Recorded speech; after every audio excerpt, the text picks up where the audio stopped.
two major races here in Alaska. The Iditarod sled dog race and the Iron Dog snow machine race. And the Iron Dog is actually going on right now. If I'm lucky, in a few days, I'll pass the racers coming back to Big Lake.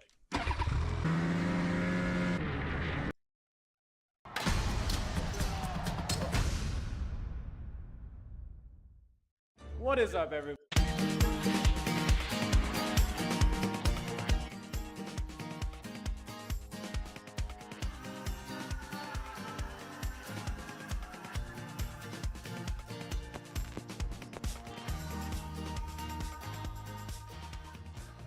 Well, Luke here at the Outdoor Boys YouTube channel, and we are going to Alaska.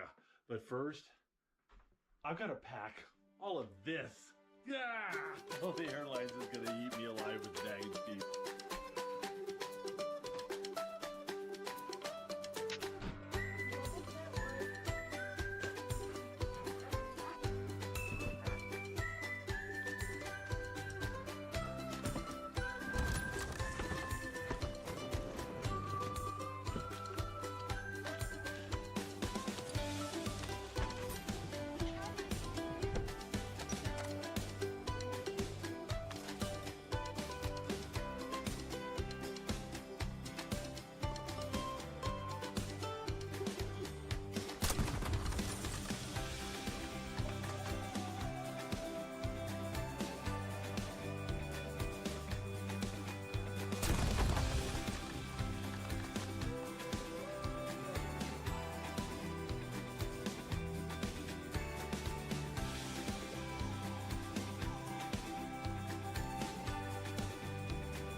Well, guys, it took us 9 hours, but we're here in Anchorage, Alaska, and we're so tired. I'll see you guys in the morning.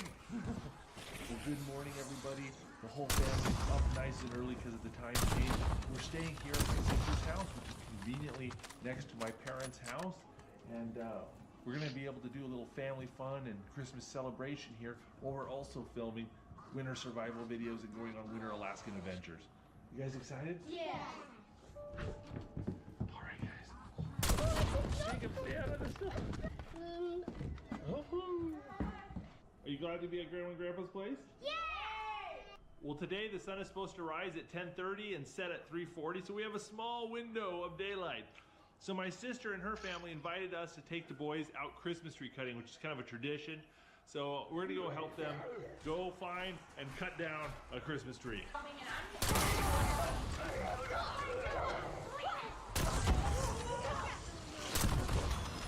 Okay.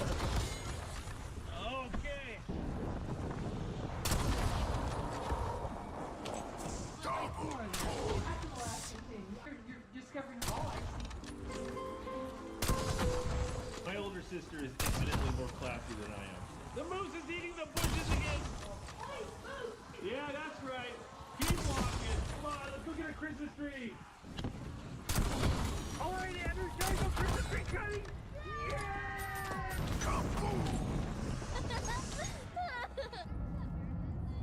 Let's not be very far away. Well, we've been stopped for about 15-20 minutes because there's a pretty serious accident that's cutting off both lanes of traffic. So we're gonna see what happens. Well, it ain't moving at all. Even if we got through right now, we wouldn't have enough daylight to get it done. So I think we're gonna call it. But we've had a great time hanging out and chatting. Well, there's another car accident. Don't be driving in the snow unless you know your business.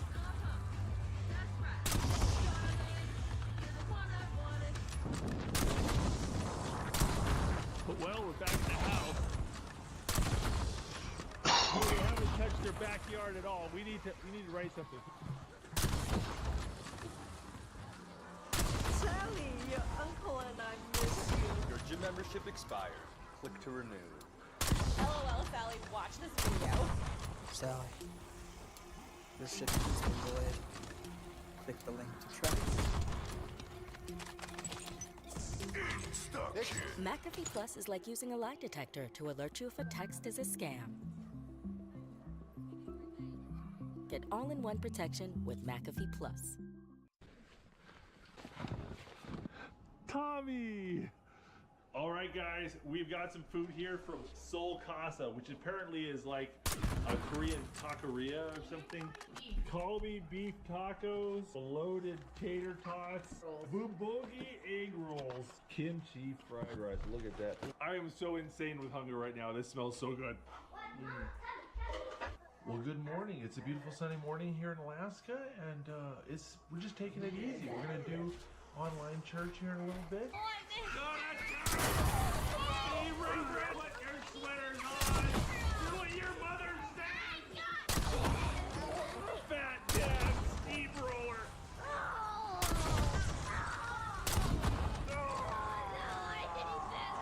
All right, now that we've all settled down, let's go to Grandma's house for church. We're going to Grandma's house. All right, well, church was nice, and now we're going to go visit my brother. Max Camo.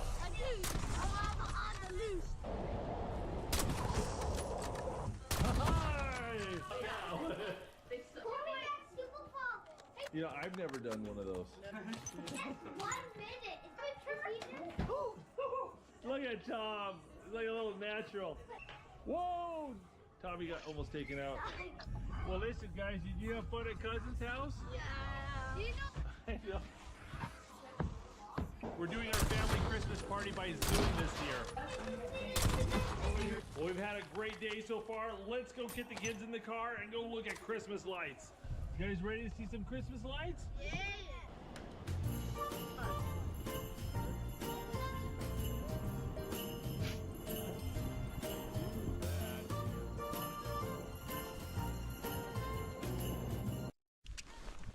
Oh, Luke here.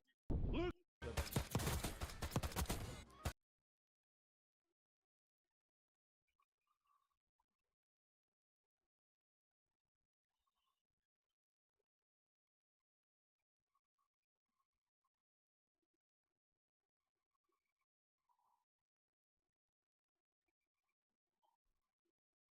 Outdoor Boys earns how much money?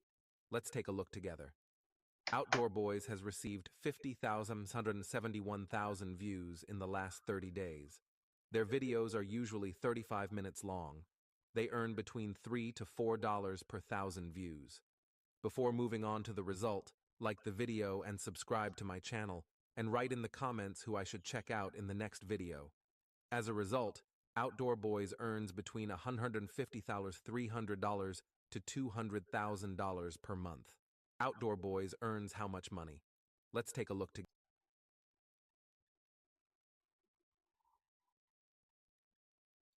In the Titanic's wreck, many objects are seemingly frozen in place where people last left.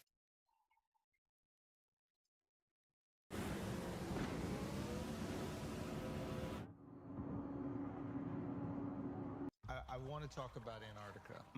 They are clearly protecting or preserving something that may or may not be under 3 miles of ice. There's undoubtedly a time when Antarctica was lush and green. The question is, was it lush and green during the lifetime of the human species? Yes. And this is where it gets tricky. Imagine embarking on an expedition to the frozen, remote expanses of Antarctica, only to uncover secrets of a lost civilization that might have thrived there in ancient times. This fascinating theory suggests that parts of a sophisticated ancient civilization could have existed on what is now the icy continent of Antarctica. This idea is tied to the hypothesis of Earth crust displacement, whereby from time to time the entire outer crust of the Earth, like the skin of an orange, might shift, leaving the core of the Earth in place. indicating that Antarctica wasn't always positioned at the South Pole, but might have enjoyed a more temperate climate long ago, making it hospitable for human life. However, this theory is not without its controversies. Does it happen at all is the first question. I mean, of all the theories I've looked at and supported, this is the one that I've come in for the most criticism for. The concept of such dramatic geographical shifts is viewed by the scientific community as highly speculative and lacking in solid geological evidence. The current understanding of plate tectonics does not support the possibility of the Earth's crust moving so drastically and quickly to reposition an entire continent from the temperate zone to the South Pole. But the theory delves deeper than just geography. It explores global myths, legends, and religious texts, interpreting them as potential clues to the existence of this ancient civilization. Tales of great floods and cataclysms found in these stories are not seen as mere fiction, but as allegorical records of real events that led to the downfall of this advanced society. The most important issue to me is the issue of a global cataclysm at the end of the Ice Age. It is hypothesized that a major disaster, such as a flood or comet impact, could have been the cause of this civilization's disappearance from historical records, with survivors possibly dispersing around the globe and spreading their advanced knowledge to other emerging cultures. Of course, the most important are the flooded continental shelves. Sea level rose 400 feet at the end of the last ice age. Let's be clear, this was a rise that was extended over a period of 11 or 12,000 years. It did not rise 400 feet overnight. This leads to another intriguing aspect of the theory, the influence of this lost civilization on later societies. It is believed that the remnants of this ancient society played a significant role in shaping the development of well-known ancient cultures, such as the Egyptians and Sumerians.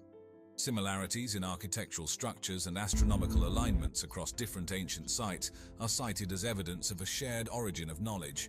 This suggests that these early civilizations might have inherited advanced architectural techniques, astronomical insights, and possibly other lost technologies and wisdom from their predecessors. The discovery of the technique to do longitudes that actually show the world as it looks during the last ice age suggests that somebody during the last ice age was mapping the world. Imagine a world where an advanced civilization flourished tens of thousands of years ago, long before the Sumerians of Mesopotamia marked what we consider the dawn of civilization around 6,000 years ago. This bold claim challenges the conventional timeline of history, suggesting that this sophisticated society existed during the last ice age or even earlier, presenting a significant puzzle for mainstream historical narratives that typically view complex societies and state-level civilizations as relatively recent developments. The evidence pointed to is as fascinating as it is controversial. It highlights the architectural marvels of megalithic structures like Göbekli Tepe in Turkey, the iconic Stonehenge in England, and the majestic pyramids of Egypt and Mesoamerica. One of the many ways that Göbekli Tepe, I think, is going to prove to be a game changer is it's going to require us to reconsider our whole dating sequence on megalithic sites around the world. These ancient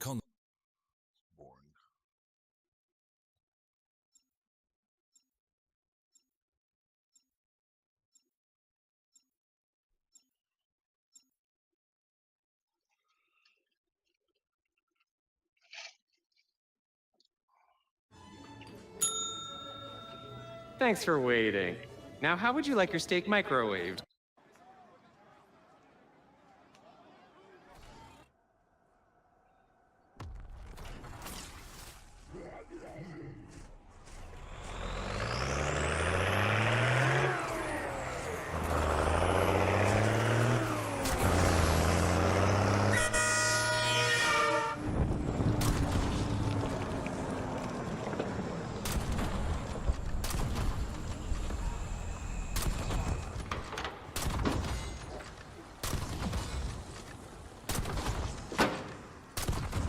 Hey everybody, welcome back to Diesel Creek.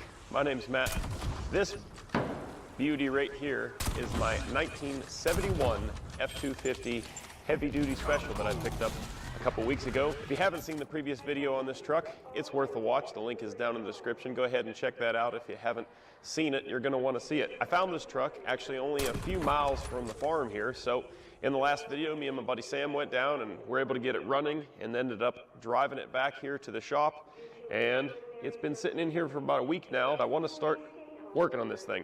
I know I have a habit of buying lots of projects and not getting them done, and there was a lot of comments in the first video on this truck that, oh, it's just another thing that's going to sit out in the weeds and rust away. No, use a little faith. There's a lot of things I buy that I don't have the intention of restoring. I mainly buy a lot of stuff just to save it from being scrapped or, you know, rotting away in the woods for the rest of its days. At least if it comes here, it has a pretty good shot at getting fixed to the point where it can operate again and I can sell it off. I've sold off a lot of stuff and continue to sell a lot of stuff. Items that I really take a shine into, though, often get pushed to the front of that line and pulled into the shop and get their day in the sunlight a little bit ahead of some of the other ones. This truck, for instance, is going to be instrumental in working on other things. Since it's a service truck, I'm going to load it full of tools, and we're going to be able to take this thing out on revivals and everything else, and it's going to make itself quite handy, I'm sure. What do you think, Roscoe? I need to get that heated floor turned on, don't I? You'd probably be loving that, huh? Anyways, as discussed in the previous video, this truck is very clean for our climate. Western Pennsylvania is not known for rust-free vehicles, that's for sure. We have plenty of salt on the roads this time of year, and rust and rot is rampant. What I was able to show you in the last video in that poorly lit garage was probably not doing it any favors. But as you can see right now, the fenders and everything are actually super solid. No rust or rot at all on them. I see the teeniest little bit of surface rust down here by those mud flaps. The bottoms of the doors look like they've been fluid filmed or something. That's not rust, that's like some sort of grease. It reminds me of fluid film. So that's actually great. They were trying to save on this old girl even back before they parked it. This cab corner on the driver's side here is shot, however. Things are not good there. So that cab corner is going to need done. I'm sure the door could use a little bit of attention as well. And probably, I forget what you call this piece here, but it seems pretty solid, but we're definitely going to get that taken care of, blasted and painted and fixed up so that it doesn't rot away on us some more. So that's this side. Let's check out the passenger side. Starting up here at the marker light, the fender's got a little bit of rust going, but not bad. It's all surface rust up here. One little ding. We'll try to get that, maybe knock that out and get that polished up a bit. The rest of the fender looks pretty solid. No rust really. The bottom of this door though, that's another story. We've got a hole there, so that's going to need patched up and fixed up. This door in general is in pretty sad shape. We've got another real soft spot here. That's not going to be really fixable, so everything's pretty crunchy through and through. That's going to take a lot of fabbing to make that door right. I don't know if I can get a lower door skin. If I can, I'm going to just order one of those up. That'd be a lot easier than trying to fix what's there. The underside of the door doesn't look too bad. It looks like we'll be able to save that. The rocker on this side is fairly solid, but we do have a little soft spot right here. I can't tell what this is. This could be putty or an old patch job or something there. I'm not sure. Over here, I don't know what's going on with the duct tape. Yeah, I was afraid of that. That's hiding some pretty serious rot in the post there. So that's going to take some cutting and chopping and fabbing. I know it's hard to believe for some of you guys that this is what I'm calling good condition, but it really is. If you're from Pennsylvania, you'll recognize this truck as a survivor. Moving back here to this cab corner on the passenger side, it's completely gone as well. They stuffed rags or something up here just to try to keep the rodents out, I imagine. Oh my goodness. Oh yeah, that's nasty. But yeah, cab corner's gone. And it extends almost all the way over to the frame between the bed and the cab there. The good news is this truck actually came with one cab corner. It was laying in the cab here, so maybe they pulled it in the shop with the intention of patching this up and just never got around to it. But looks like a driver's side, so we'll have to dial up a passenger side here for this side. So I'm actually the second owner of this truck. I was able to purchase it from the original owner's son as they were cleaning up his dad's estate. He told me that years and years ago they did redo the bottom half of this truck once already. He said from the chrome strip up is original paint, but this bottom below the chrome strip has been redone. As for the service bed back here, it is in pretty darn good shape. The condition of the service bed and just how tidy everything was in the truck, you know, Listen to how good the door's shut. That's what actually sold me on this truck. So inside the compartments here in the service bed, you can see there is no rust at all. I mean, it's like brand new inside of here. So that's really good to see.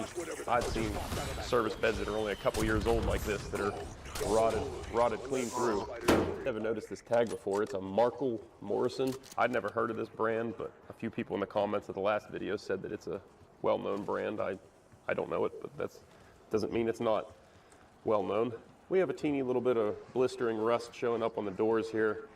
Nothing that you couldn't just hit with a wire wheel and clean up and paint again. I think this is the worst spot that I've noticed in this truck is this compartment may be leaking or something. You can see I haven't moved it or anything because this can is glued to the floor. Yeah, so. I remember whenever Christian started taking AG1 and I thought, I don't know if that's for me. It just was like so green and I didn't know if I was gonna like it. But the first time I tried it, I was like, wow, it actually tastes good. And a little bit of rust down here. Really nothing to worry about. Far from rotted through or anything. But this little spot right here on the side of the box has got some flakiness to it. So we're gonna try to get that fixed up before it becomes any worse.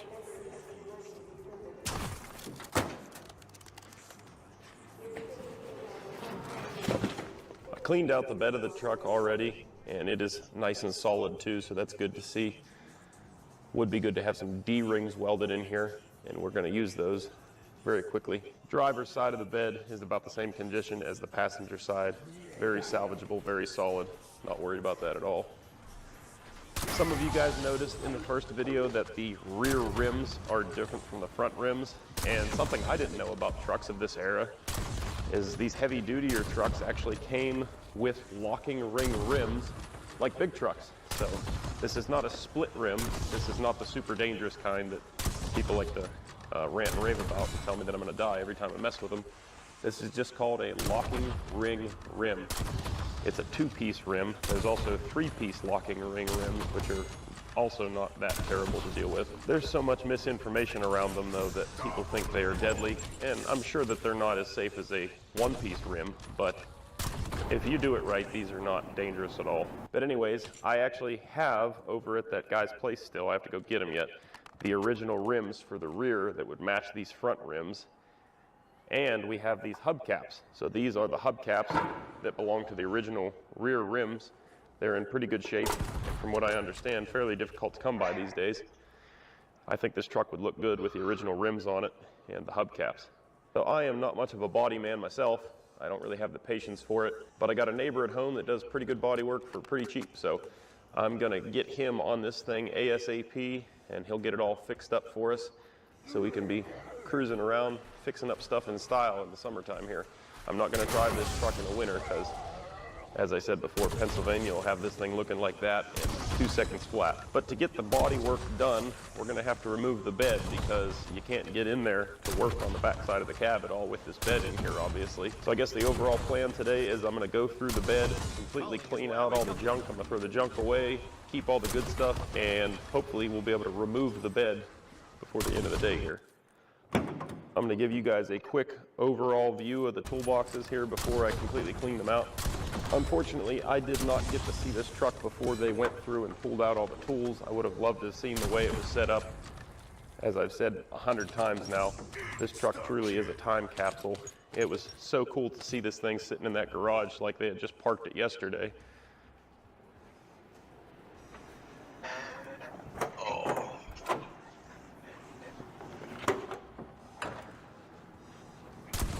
Bunch of bolt bins over here.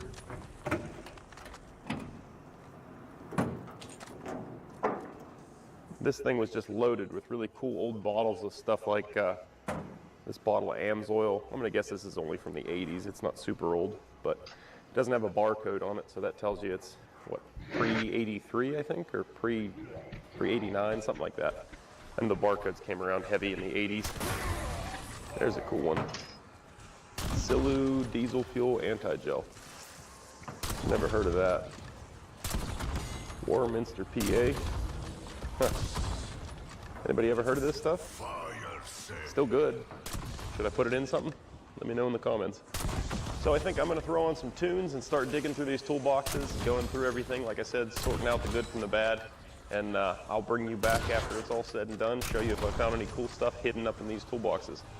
So we kept the cameras rolling, and you'll see. I found my true love. iPhone 12 with 5G, thanks to Metro. Camila, you found your true love? The dual camera system won my heart. More holiday, less yada yada, only at Metro. We know you're interested. Click to learn more.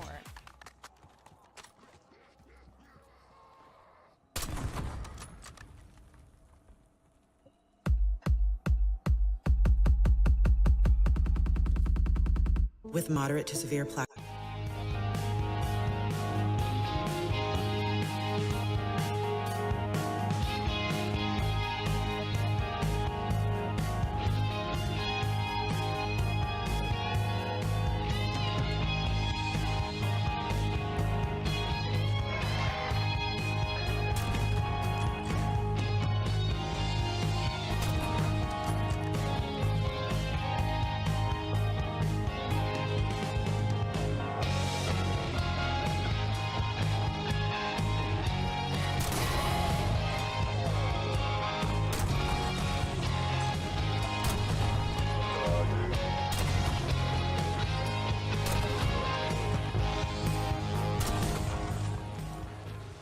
Okay, we got the box all cleaned out.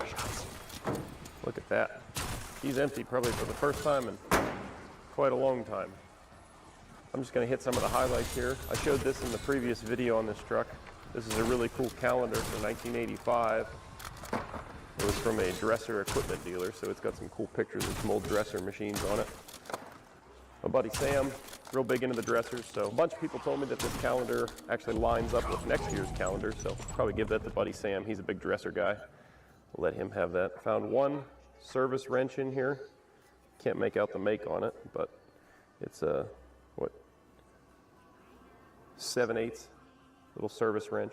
USA made micro switch. These things are often used to like retrofit backup beepers on the machines that didn't originally come with them, stuff like that.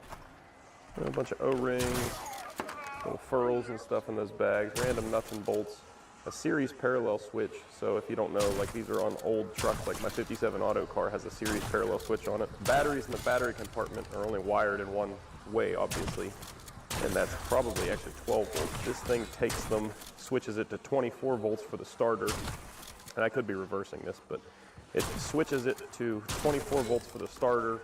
Once you have the engine started, this thing goes back into the regular series and runs 12 volts for all the in-cab stuff. So that's what that guy does. But those are pretty much eliminated on modern vehicles, modern trucks, I should say. Like the 1980 auto car here, it's just a straight 12 volt system on that truck. There is no 24 volts for the starter like on the 57. Got some good Loctite here still. Nice Proto, I think it is. Yeah, Proto. 1 inch to 3/4 inch impact adapter. That's nice. This thing here is really cool, and I need you guys' help to tell me what this thing is. So it's some sort of a meter in a leather pouch here. I don't know if you guys are going to be able to make that out. It says American Ceramic and Chemical Corporation on it, and it says explosives right there on this brass tag. And then it just has an address on there, Rockefeller, New York. I'm going to try to slide the meter out of here so you guys can see it better. So here's this meter. Chloride silver cell. Remove cover below to replace battery. Warning, replace only with a chloride silver cell. Never heard of that. It's got two kind of like test probes up on the top here. Like you like push it up, like you could like stick this thing up against something and it would read out, but I'm not sure what it's measuring there. The meter here doesn't really indicate what kind of measurement it's giving you. It just has some numbers on it. So if you guys know what this thing is, let me know. Pretty cool looking. Definitely old. What else we got here? Just random nuts and bolts, emery cloth. This can is cool. So this says Climax Molybdenum Company on it, and there's a mill not far from where I grew up that actually makes this stuff, the molybdenum that goes into steel and stuff. That's what's in this can, and that's where this came from. So that's pretty neat. This little receipt here I thought was pretty cool. So my buddy Sam at Scrappy Industries bought a D8 and a 977 off of the guy that I bought this truck from. With his D8 purchase, he got some extra parts, and among the parts were some brand new armrests for the D8. And I believe this is the receipt for those armrests. It's dated November of 1990, so that's pretty cool. $50 for 2 armrests. You're not going to get that deal today. This whole big box of these retainer bolts, I don't know what the heck these things are, maybe you guys know, but they have this bolt and then you have this wedge that kind of goes through them and locks something together. Not sure what those are about. A whole bunch of thermo aid here, Loctite that's still in the package, that's still good, electrical tape. This was pretty cool. Liquid gasket material, and you can tell it's old because that Caterpillar logo there, I think they dropped that in the mid-70s sometime. That's my favorite Caterpillar logo. Some hydraulic fittings. Do you know what these things are? Obviously some sort of tongs, but I didn't know if they have a special purpose. Look at that bill the way it is on there. If you know what those are intended for, let me know in the comments. Whole lot more nuts and bolts over here. Got a nice old school Eagle oil can. Got some eye bolts. Really old riveted master lock. Brand new starter switch for an International here in the box, so that's kind of cool. Lots more nuts and bolts, some fuel lines, some big O-rings. This is a magneto shutoff switch for a Caterpillar. That's pretty cool. Grease gun, some belt dressing, and anti-rust film. And you guys already saw the AMSOIL there. This anti-rust film is probably the stuff that's sprayed on the box here and on the hinges and everything to keep this box from rusting away. So I'm glad that they took precautions back in the day and tried to save on this old girl. Otherwise, we probably wouldn't be having this discussion right now. Well, like Ben Franklin said, a place for everything and everything in its place. Most of this stuff does not have a place back in this truck when the time comes to put this thing on the road. So I'm gonna try to get this stuff put away, and then we're gonna yank this bed off of here.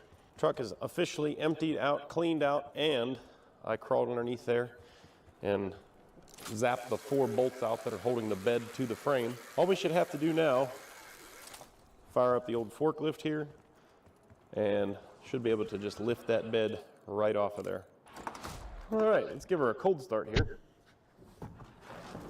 Still learning what this old girl likes as far as cold starts. Here we go, contact.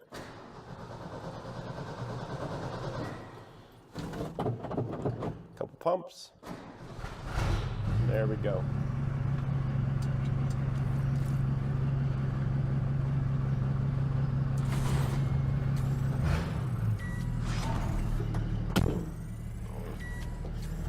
Boy, this old girl just purrs like a kitten, don't she, Roscoe?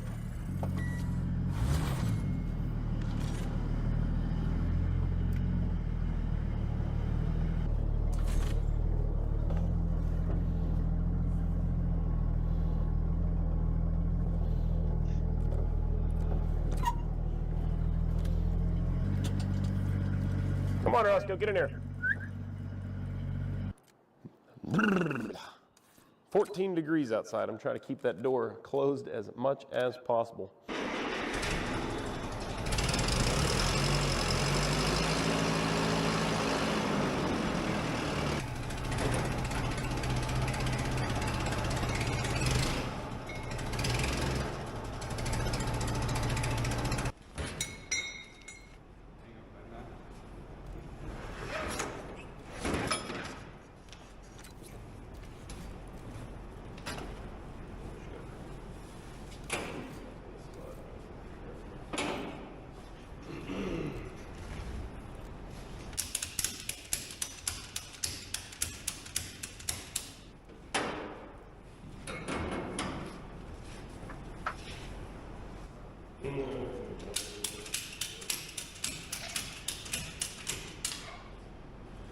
Well, hopefully this works.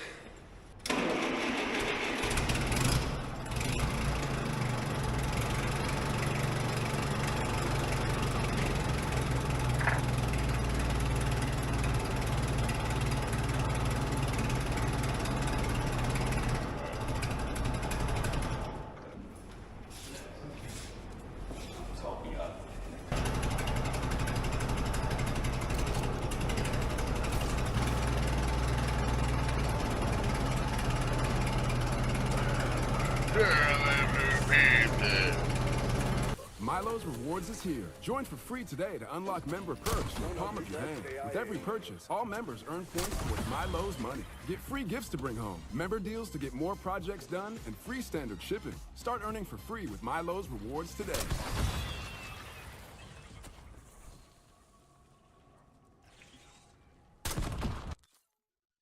Your father knows about saving money.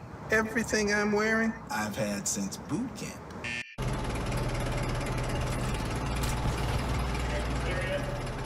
Come up a little bit.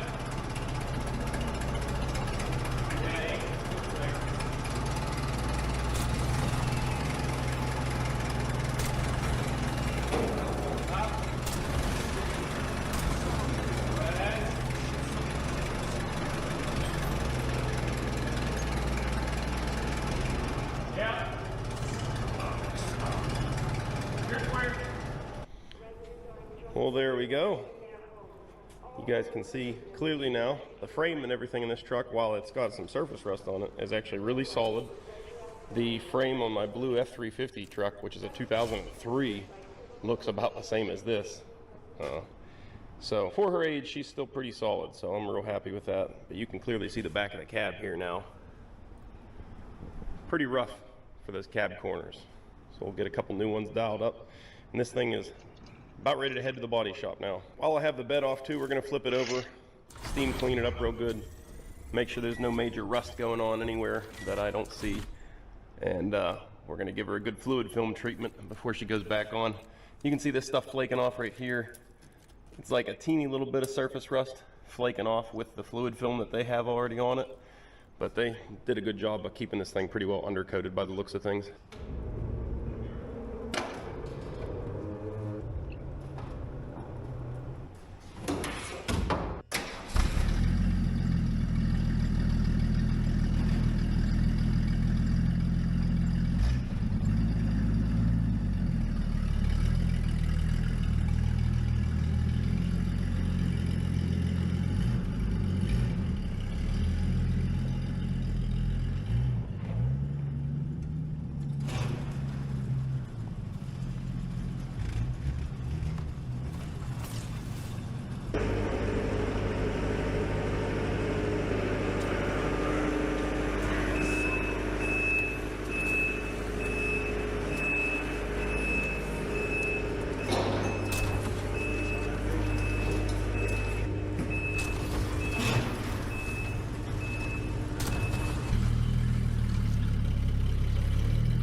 I got it back from the body shop several months ago, as you guys saw there, and like so many of my projects, I thought I was going to hop on it right away and hurry up and crank it out and get it done and drive it all summer. That didn't happen. It was spring when I pulled it in here, I think, and now we're in the fall. The leaves are coming off the trees as we speak, and it's just been sitting here collecting dust. So let's get this thing put back together so I can get it mobile and out of here and actually enjoy this thing. Dusty.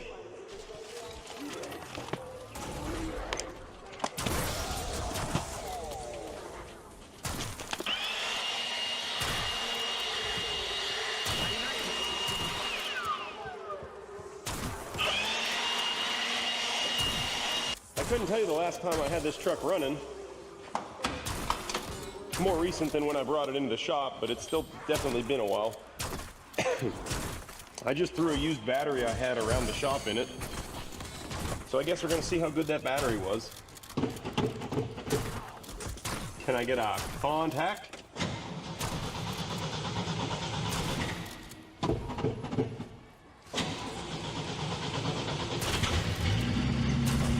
Oh yeah! I'm now reminded that I also want to put a muffler on this truck. The original one is rotted off big time.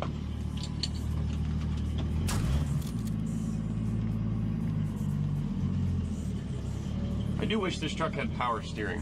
Would make it a lot nicer to drive, but I'll take it. I'm in no mood for your shit today, Fox.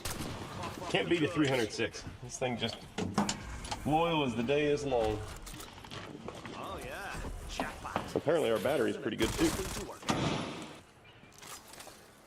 I looked around for this dinged up chrome piece a bit and a new grill insert, and nobody's making them aftermarket that I could find. So maybe if I find a nice used one somewhere, I'll pick it up. But I kind of almost like it. It's kind of grown on me. Just gives the truck some character. Shows that it's been previously enjoyed. Might just glue this plastic piece back up or something and kind of keep it looking like it's in its work clothes still. That's one of the things I really do like about this truck, and a lot of equipment and things that what really gets me excited is not a good high quality resto. I mean, there's a place for that, but just a truck that's all original, or a piece of equipment that's all original paint, still in good shape, man, that gets me going. That is what I'm all about. So the fact that, at least from the chrome strip up, the red is original, I like that. When it was over at Doug's shop, he resprayed from the chrome strip down, so all that lower white has been redone. There was a good bit of rot in the doors, the posts and everything. It was a little bit rougher than we thought upon first inspection, but looks good now. That's all that matters. So back here is another reason why I hate leaving a project sit around in my shop, because any flat surface that can gather material or breed clutter seems to do it at a rapid rate here. So I gotta find a place for all this stuff that's not on the back of this truck. I had to get that muffler ordered, but we can start thinking about our airlift kit now.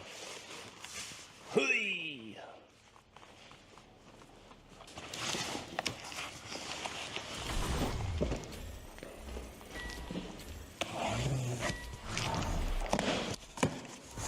Okay, so what we got here is an airlift kit. Now what this is going to do is get mounted on the truck, and we're going to have airbags that help our suspension take some of that load away from the springs. It's going to be adjustable from in the cab. It has, as you can see, there's like a little air tank and stuff in the picture there. So we're going to have a little bit of onboard air. That's what this guy is here. So we could, you know, inflate a tire or something if we wanted to. It might even be enough to where I don't have to carry around an actual gas compressor in this truck. Not really its intended use, but I think it'll do it. All right, so I don't think this thing's gonna be too bad to install. Just gotta mount a few things, run a few hoses and some wires. Bob's your auntie. Oh yeah. It's also controlled wirelessly, so you can put this remote in the cab with you and you can turn up your air pressure up or down. Looks like we probably got some preset modes there. We'll have to figure all that out after we get it installed. That's gonna be nice. Here's our actual compressor. Look at that little beauty. Just runs off 12 volts. This one's our air tank.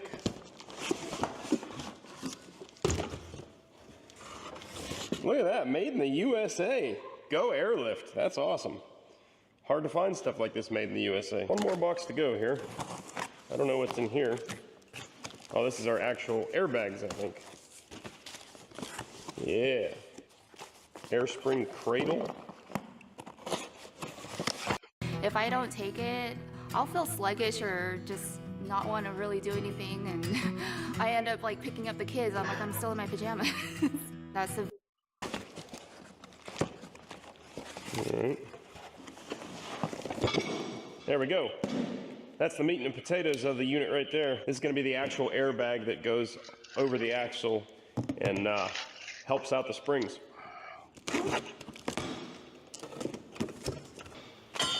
There we go. There's the actual airbag that's going to be doing the lifting here.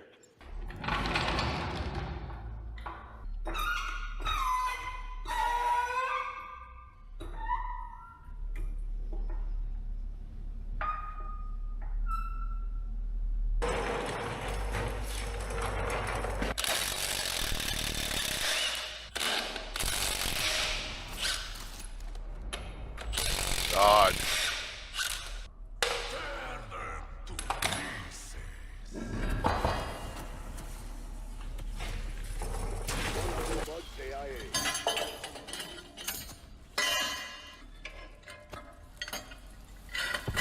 This is going to be the lower mount for our air spring. All this stuff needs to be able to kind of float around and make it sit right. So we just leave everything loose right now. You don't need to tighten your hardware yet.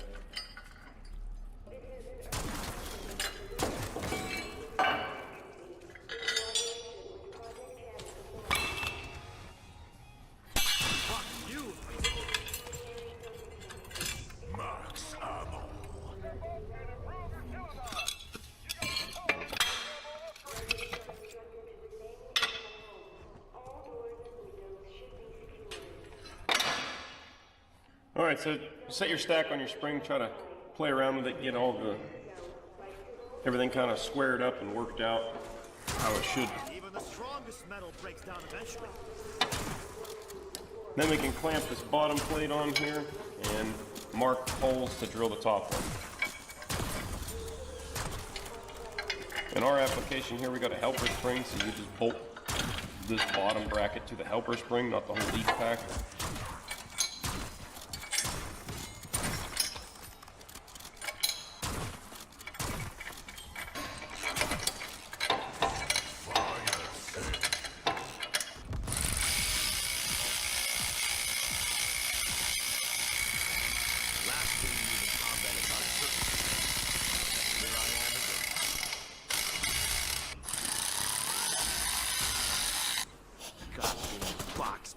Alright, so obviously our bottom mount just kind of clamps right onto the helper spring there, and it's ready to go. I got that all tightened down where I want it. The top plate here, once we have it situated just right on the frame, we're going to actually have to drill the frame for this upper bracket. According to the directions, you don't need to worry about the upper bolt holes if they're too close to the top, the roll in the frame, basically. Don't worry about those. It's acceptable to just use the bottom two. So that's what we're going to do. And obviously not manufacturer's recommendations or anything, but I don't see why you couldn't drill a hole, right between those two holes and have another bolt hole if that's what you were looking for. But we're going to do what the directions tell us to do for now. It's amazing that I'm even reading them. But I'm just taking a transfer punch here, and all that's doing is giving me a perfect center on the bolt hole, and then give us a place to drill.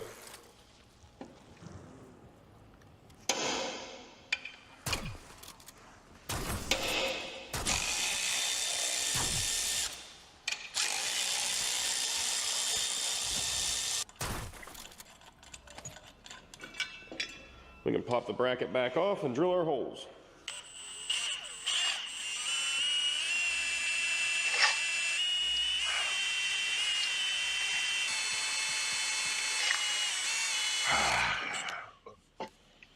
That old frame's a bit thicker than I thought it was.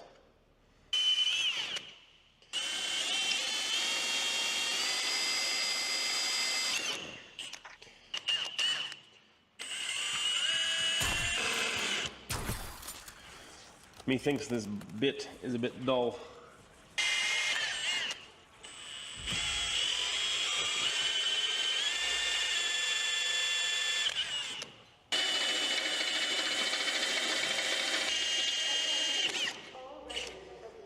Alright, so what I've done rather than just jumping up to the 3/8 bit is stair-stepped it.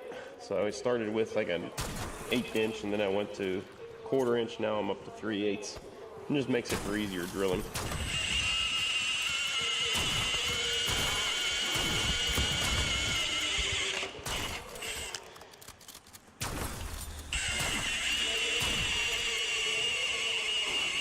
Okay, with our holes drilled, we can drop this plate back on here.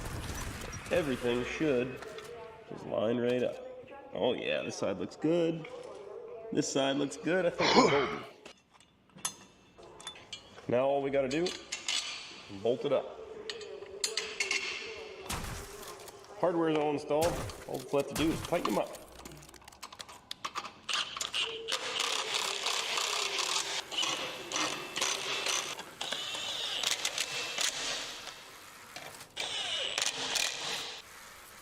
Well, there you have it.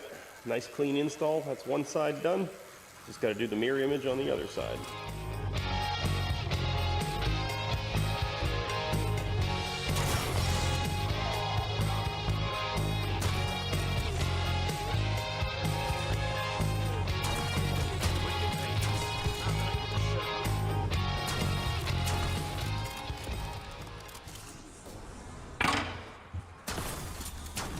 So I think I finally found a spot where I'm happy with mounting our air controller. So I went ahead and marked the bolt holes. Just got to drill them. I used to always just spray penetrating oil on my drill bits, but I've been using this anchor lube. Full disclosure, they sent it to me, but the stuff works really good. I've actually been getting a lot more life out of my drill bits since I started using this stuff.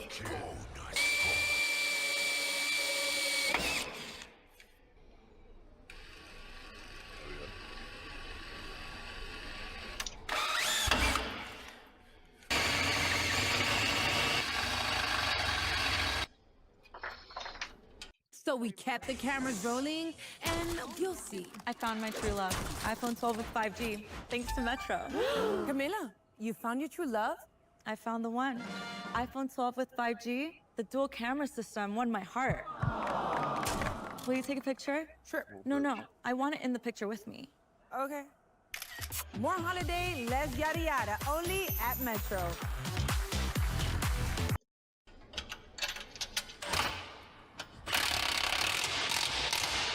Oh man. All right, that thing's securely mounted. What do we have left? An air tank and the compressor.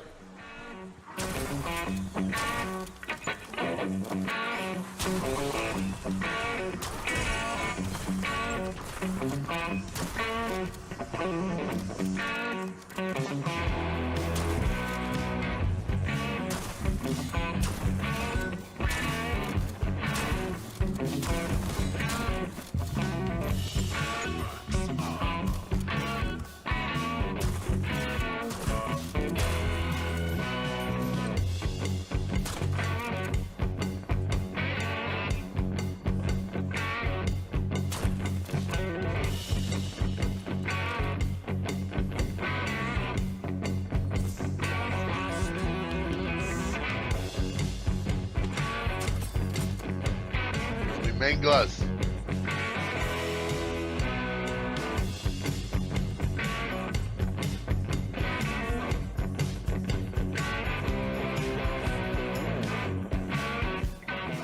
For some reason, this has turned into one of those jobs that I just couldn't bring myself to finish. I mounted the airbags in no time at all, and that went all smoothly. And then I had to move the truck around in the shop to accommodate some other projects that we were working on over the last couple months here. And this thing just kept getting shoved off and could not bring myself to actually mounting all this stuff. I don't know why. I was dreading it in my mind, but it was actually pretty easy. They couldn't really make it any simpler for you. They give you these nice little templates and everything you can lay out on the frame and drill or make brackets with or whatever. But I have the compressor hooked up directly into the air tank, as they illustrate very nicely in the directions. And then I have a little water separator coming out of the air tank down there. Drain valve on the bottom of the tank and the blow-off valve on the air tank as well. One thing I didn't do that I think they kind of tell you to do in the instructions, but you don't have to, of course, is I could have run another air fitting out of the back of the tank and run that onboard air up to the bed for, you know, running a blow gun or something like that. I was originally gonna do that because it does seem like it would be convenient not to have to fire up the, you know, gas compressor or whatever just to run the blow gun. But I have to accept the limitations of this setup. That poor little compressor is ample for doing airbags and maybe blowing off the occasional little part. But I know I will try to abuse that poor little thing. And it's just realistically not designed to do what I'm gonna want it to do. So therefore, don't give myself the option. Don't cause us any unjust problems. I'm gonna carry around the gas-powered compressor in this truck anyways, so I just don't think it's gonna be necessary. But anyways, now that this stuff's mounted, all I have to do is run our air lines. I believe we just have to run an air line coming out of the water separator there. So that's the main line. We're gonna run that up into the air pressure controller here. And then there's two lines that come out left and right, go into each airbag from there. All those fittings are just push to connect, so as long as we have some nice square ends on our plastic DOT airline, should just click right in there.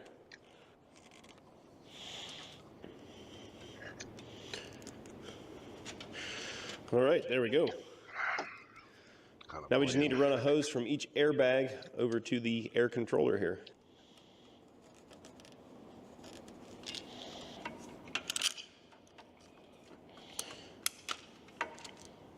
I tried to make these runs a little bit longer than they need to be. That way there's no hard bends or nothing's pulling on the line. It can kind of just hang where it wants to.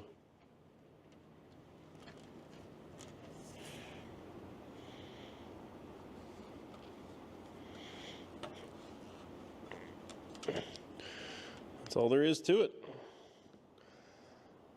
Now we just need to hook up our electrical. All right, so we got, what, 2 wires coming out of this guy, whatever that does. Looks like it's some sort of air interlock maybe. This guy up here looks like a pressure sensor, and 2 wires there as well. And we got the main harness plugs into the air controller there. Push that little lock tab down, it all clicks together nice. Then we have 3 wires coming up off the harness here. So we got what? Yeah, I was right. So 2 wires go to a solenoid valve, the other one goes to a pressure switch. I'm not sure. We're gonna have to read the directions because we got 4 wires on the unit and only 3 to connect to it. So let's figure that out. Well, luckily, Airlift includes these really awesome, super simple, couldn't screw it up diagrams in the directions for simpletons like me when it comes to wiring. So for the 1 wire that connects to the pressure switch, we just have to connect to 1 leg of the pressure switch. The other half of the pressure switch just goes to ground. So we're gonna put an eyelet on that, connect it to the bolt that we have run through the frame there. These other 2 wires that run to that solenoid valve need to connect to both sides of the solenoid valve. So pretty simple. It's just a few butt connectors and some heat shrink away.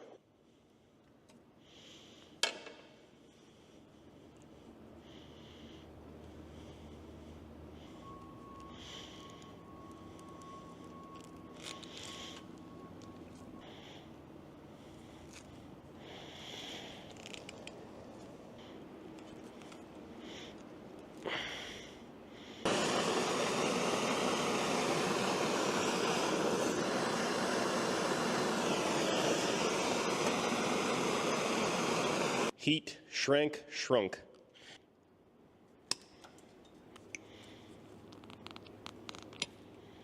They give you plenty of wire here, so I'm trimming these things kind of to better length so that we don't have a ton of excess all wound up or hanging out down here. But definitely rather have too much than not enough, so it works out pretty good.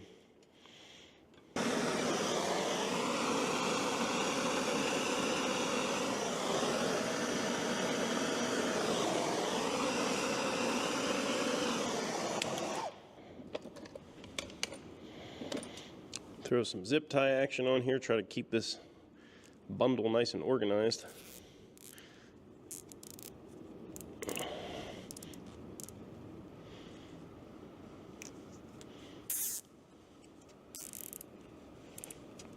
All right, so we need to find a nice place to mount this relay. Then we have the run for the compressor. And then this piece, I think, can cross over as long as we have enough slack in the harness, and I think we do. I can cross it over on this cross member and run it down that frame rail all the way to the battery, which is located on the passenger side of this vehicle. It's really nice and easy to run all this stuff without this bed on here, so I want to make sure we do a good job because I don't want to have to come back later and fix it because something rubbed through. And it would be much, much more difficult at that time because the bed will be on.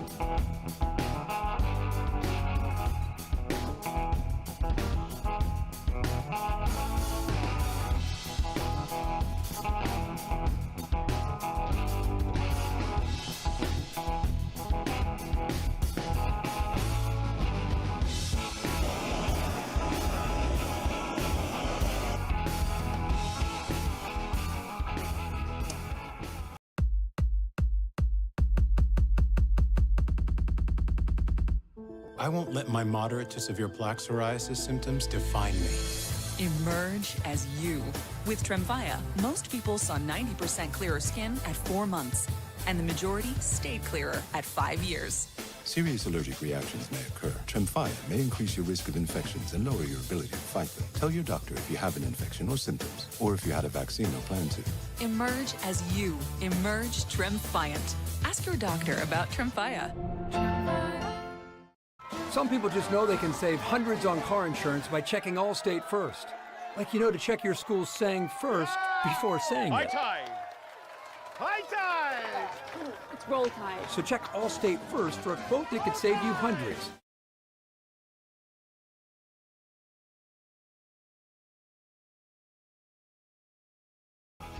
I believe that concludes the wiring in the rear portion of the vehicle here. We just need to run the wire along the frame rail all the way up to the battery compartment. I've got all the wiring just about wrapped up here. Everything's laid on there nice. I know you don't typically see wires run over the top of the frame like that, but the way the bed sits on the frame, there's only 3 points of contact. There's one that goes across here, one that goes across right in the middle over the axles, and then one that goes across back there. So that wire is theoretically not going to be in the way for anything. I chose to do it that way rather than running on the inside of the frame and potentially be exposed to a lot of heat from the exhaust. So I brought it on the outside of the frame rail and I routed it up against this pre-existing power wire that the previous owners ran back there for the fuel pump in the bed. So we brought it right up alongside of that other power wire and tied it in. Obviously these battery leads and stuff are kind of junk, they're all falling apart and everything, but they still work for now. We're going to keep working on this thing over time. I'm not going to go through and change every little thing at this moment. So the directions tell you to run the wires up here and hook them directly onto the battery. I did do that with the ground because the previous owners had already done that with that other power wire. I typically tend to stay away from hooking stuff right on the terminals directly. I try to run it through a fuse box or any other place I can get a good solid connection to some substantial wire without having to be right on the terminals, because it just makes it a pain for switching the battery out, or if you have to jump start something, you know, these things can get busted off if you're being kind of hasty with the alligator clamps. But I mean, you can see these leads are in tip-top shape anyways, so that was another reason not to put more stuff in the way up here, because I'm sure I'll be changing these out before too long. Anyways, you had 3 wires coming up here into the engine bay. My boy. Had a black, a red, and a pink. Yeah, I watched now, Diesel the, Creek. A guy fixes up old machines and stuff, and red, of course, he does real good stuff, man. Grab it over here on the if you're into like rather than the battery watching terminal. people like and the pink wire, get old machines running that it's ain't ran in a while, etc., etc.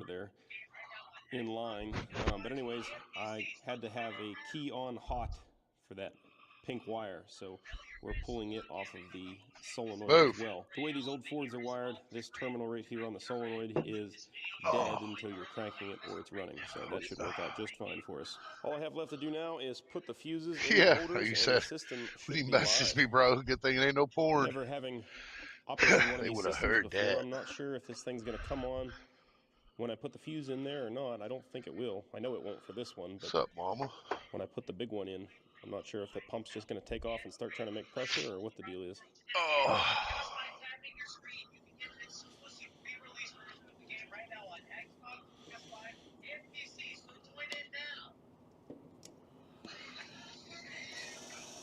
There we go.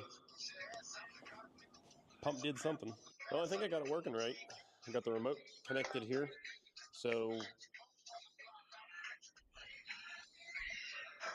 some of these females on TikTok, bro, it's trying probably way flickering too on the hard. camera, but it's not flickering here in real life. Not that bad. You can adjust Put me each side up and little down footrest individually if you want to, underneath or my do desk. both sides evenly. But it seems I'm like it's liking working pretty that. good, because if you go to like program 3 there.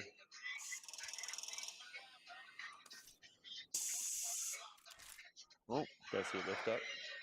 Now if we want to go back to program 1, it's only 5 PSI.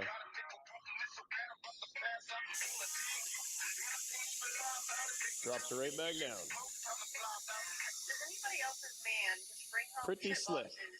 Now, what I found out after reading the directions, something I'm usually hesitant to do, is you can actually get an app for your phone and do the same exact thing, and probably more even, with your phone. But honestly, I'd much rather have a remote like this. I hate trying to dial up stuff like that on my phone, but your mileage may vary. I like that it's an option, so if I lose the remote or the battery dies or have some other issue with it, I could still adjust my suspension as needed. So I guess that about wraps up the airbag installation, but there's still more to do here on this truck. I really want to get the bed put on it so I can load it full of tools. I've got a pile of tools over there that's hogging up space in that workbench I'd like to get put in the truck, not to mention get the truck out of my road. So I think I have a parking brake held up on that drum over there, so we're going to have to pull that drum off on the passenger side. I also need to put the shock absorbers on. Shizzle, my dude, I'll be on. Shock absorbers off. I'll get a few of these guns done. And that muffler, I stabbed the new muffler on there, but I still got to run the clamps on it and figure out some sort of tailpipe situation for it, because right now it just, as you can see, dead heads out on the muffler. So we got to come up with a 90 and maybe like a down sweep or something to kick it out from underneath the truck. Pig Matt here. This is an old school axle setup, so to get the drum off, we have to pull the axle just like the big truck over there, the auto car. So when I pull the axle, a lot of times the oil from the hub is going to drain out. Shouldn't be a whole lot, so Pig Matt should catch it.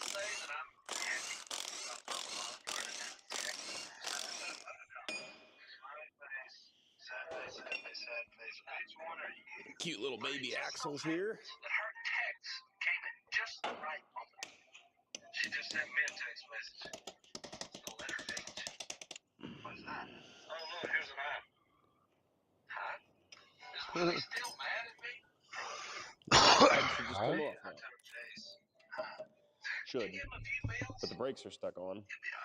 Pretty sure it's the emergency brake cable is seized holding the park brake on, so it's not going to want to come off without a fight. Hopefully I don't wreck the brakes trying to get this off.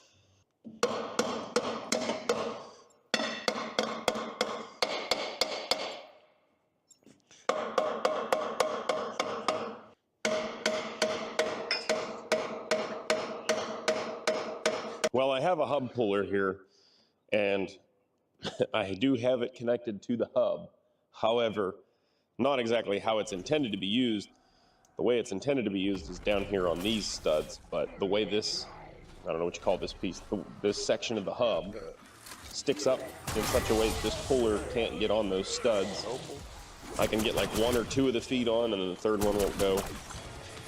But you can't do them at 180 and just use 2. Like, basically, I just would need a different type of puller for this situation. If this doesn't work, I can rig up a T-bar on it. It's just a lot more fiddling around trying to get a puller on it. But at this point, I don't see much other option. So this might work. Oh yeah.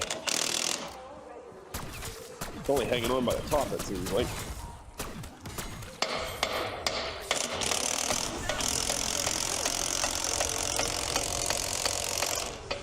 Oh, I don't love it. It's really hanging on up there.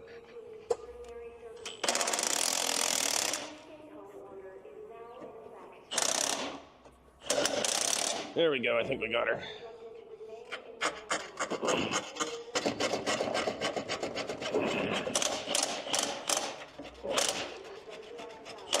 There we go. Good gravy that thing was on there.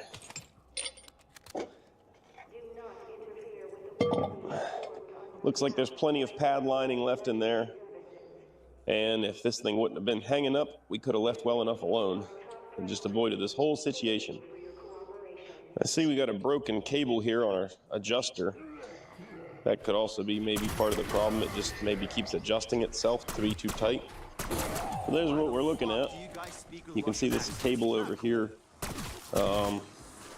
I'm not super familiar with drum brakes. I mean, I can do drum brakes. I've done several sets of drum brakes, but the actual component names escape me. I don't know what you'd call this cable, but I know it goes down here to this ratcheting paw mechanism, what adjusts the brakes for pad wear. But 'twas the nights before Christmas, despite last-minute stress, you were delivering except Walmart Express.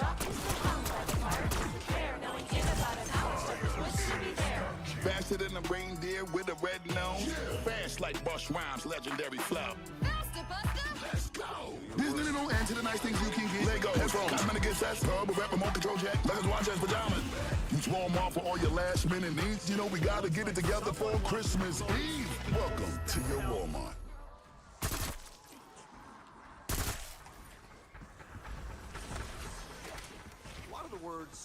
We're putting our foot down to keep our feet up, like way up, with Lazy Boy.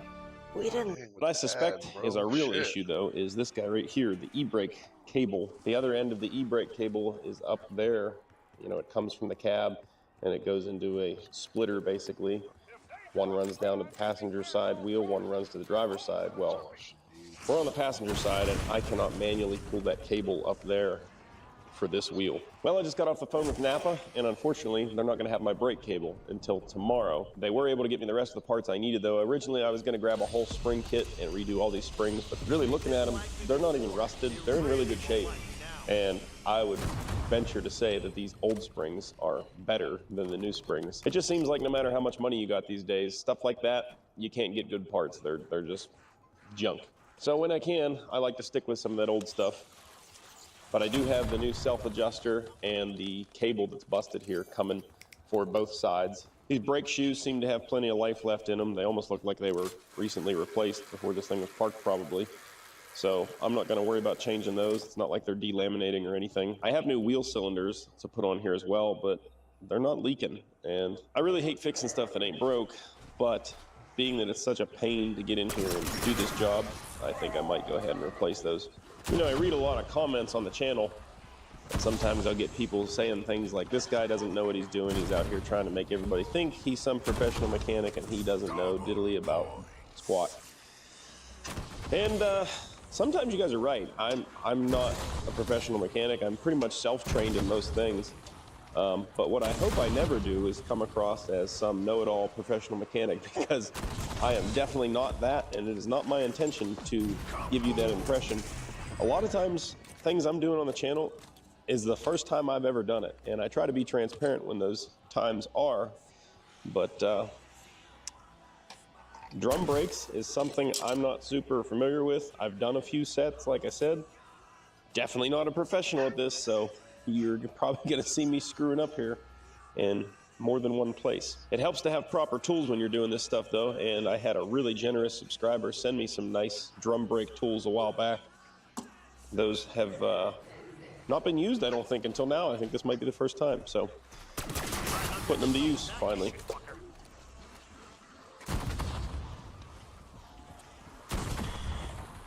Trying to get the park brake cable disconnected right now. There we go. Park brake cable's out. These shoes have some different retainer springs than what I'm used to seeing. What I'm more used to seeing in a drum brake is almost looks like a valve spring and keeper assembly, and then you take a tool like this, push down over the top, and twist it. I don't think that's going to work for us here. Well, that works. Should have disconnected the lower spring first. See, I'm messing up. You guys just need to yell at me.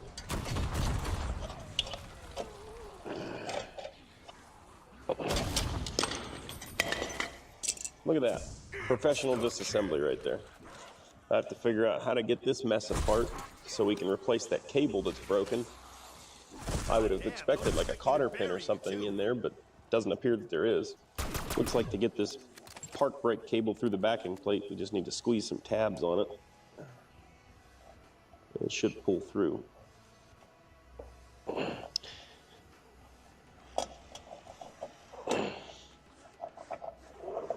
Come on.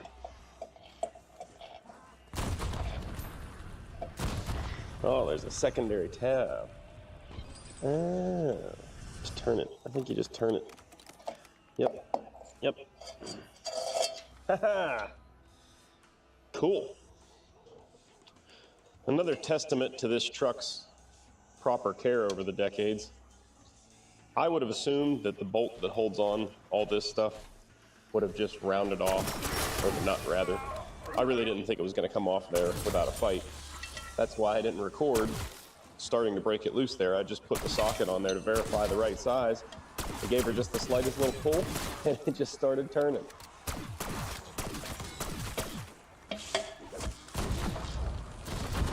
I didn't even put any penetrating oil on it.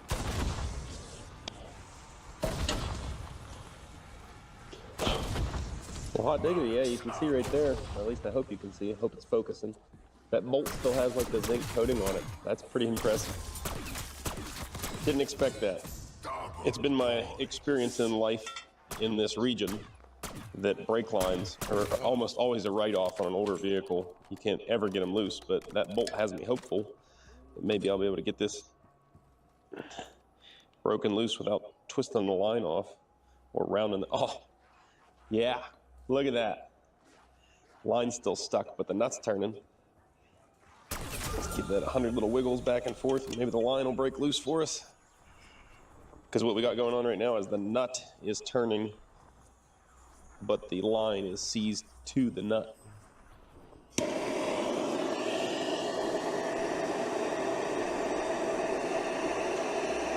All right, I've gone through several heat cycles with a torch trying to get that brake line broke loose with no success. So I broke out my induction heater here and made a purpose fit coil to go over that brake line.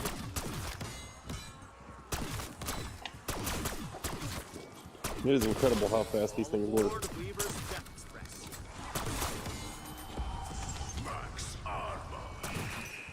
Yeah, I think the brake line was blowing there. That was in real time, by the way. I didn't accelerate that footage any.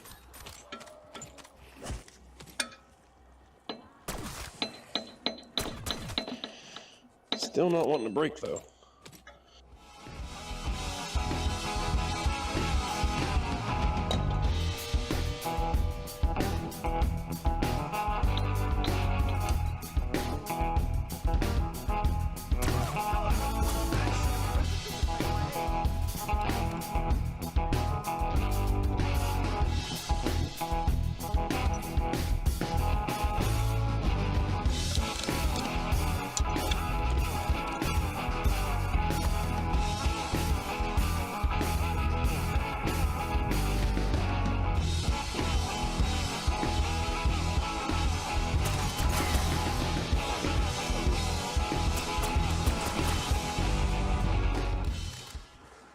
Well, I think we're about to the end of my rope here. I think this is gonna end up getting twisted off. I can't do this all day. Well, I figured out a cheat code here. Rather than twisting my line off, I took the bolts out of the piston, or the wheel cylinder rather, and now I can just spin it off of a nut, and then I can free up that nut independently. Hopefully thus saving the brake line. I don't know. I don't know that we even needed to touch these things. They seem to be in fine shape. I don't see any leaks coming out of them. All right, now that we've got the brake line up here where we can actually get to it, I'm going to give this induction heater another go.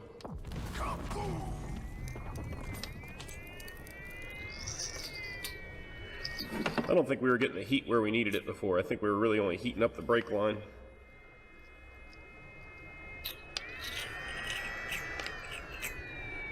That's incredible how fast these things work.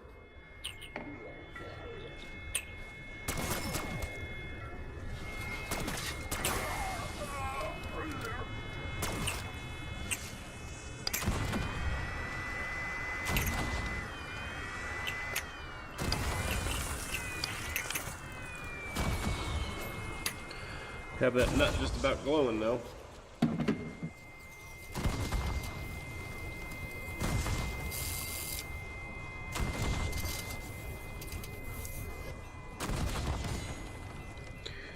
Look at that, I think we got her wiggling.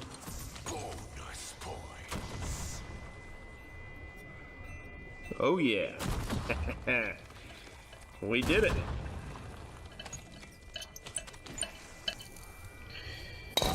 Some may argue that it would have been faster and easier just to replace this brake line, but I don't know.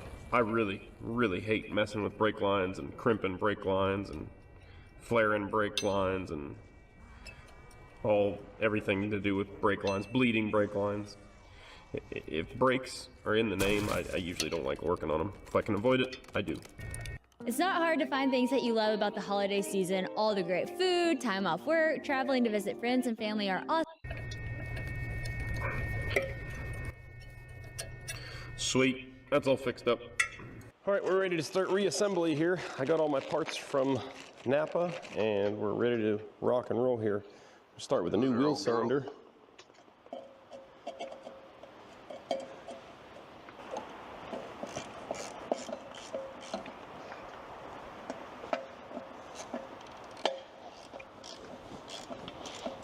I've already taken the liberty of cleaning up a lot of these old parts.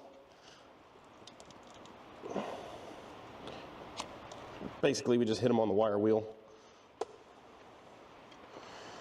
But clean parts are easier to install than rusty parts. Especially stuff like our slack adjuster here. Well, I don't know if you call this a slack adjuster on a vehicle like this. I guess it's a self-adjusting adjuster. I don't know. I guess I would still call it a slack adjuster. All right, I have the new cable, the adjuster cable, installed on our adjuster assembly. I think I can go ahead and install that now. Could be wrong.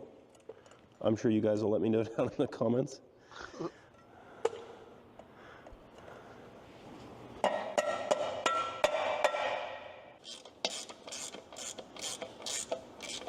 Sweet. Oh shit. All right.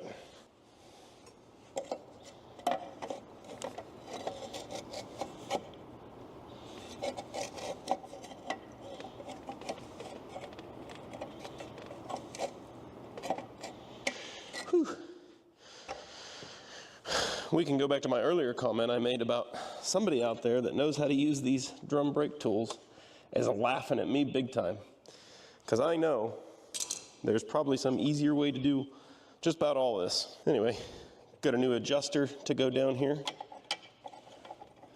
And the way this works, I believe, is every time you back up and hit the brakes, it like kind of ratchets a click out of the adjuster. Yeah. And it kind of just keeps your bro, I'm mind blown that slack out of the drums. It basically compensates for the wear in the shoes.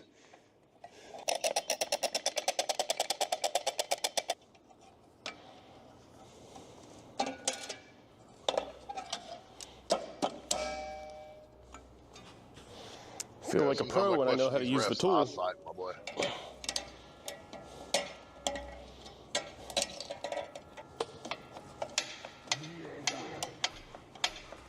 Big ass. All right, well that looks right to me. You guys may beg to differ. New park brake cable. Slide that right down there like so. So with that, I believe the brake assembly is completed. We just need to come up here and change out the parking brake cable where it ties into the main park brake cable.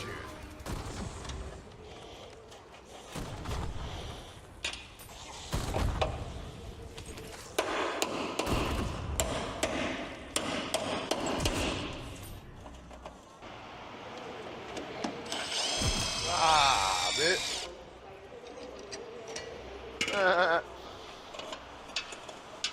Yeah, facts, bro. Yeah, because I'll be cheering for the Eagles, man. I like a lot of their players, man.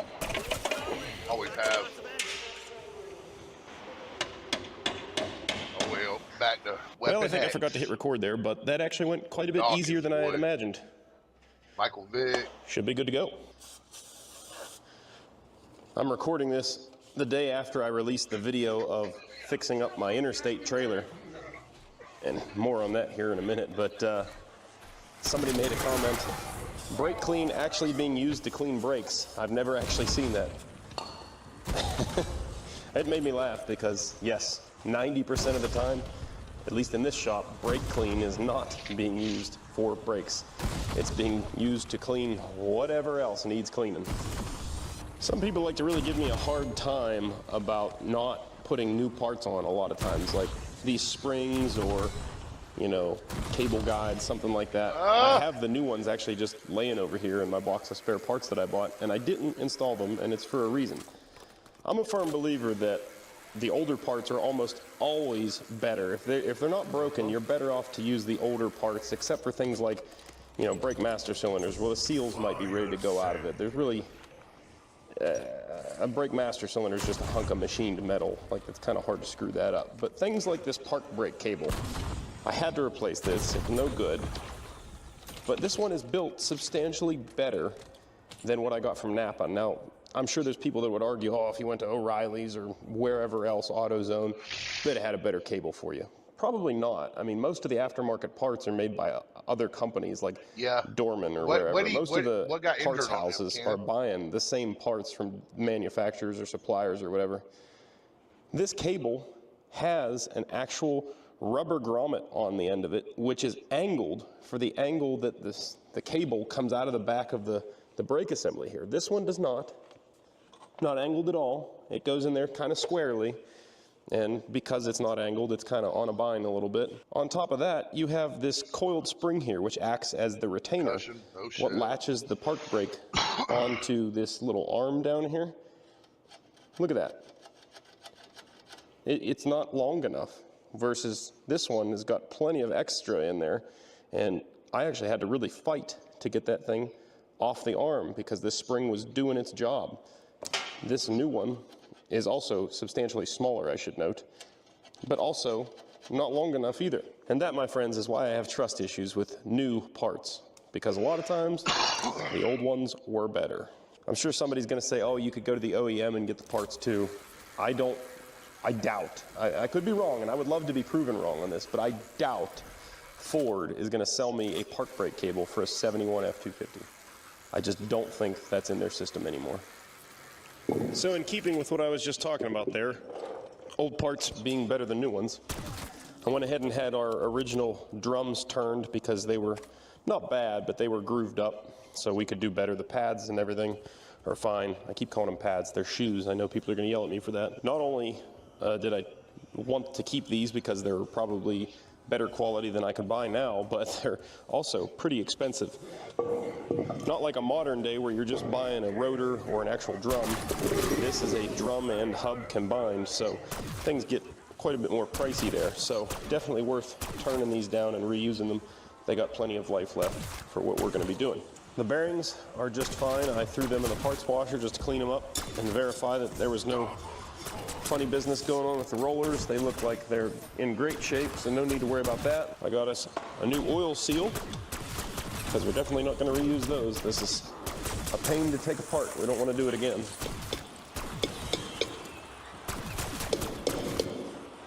That sucker's tight.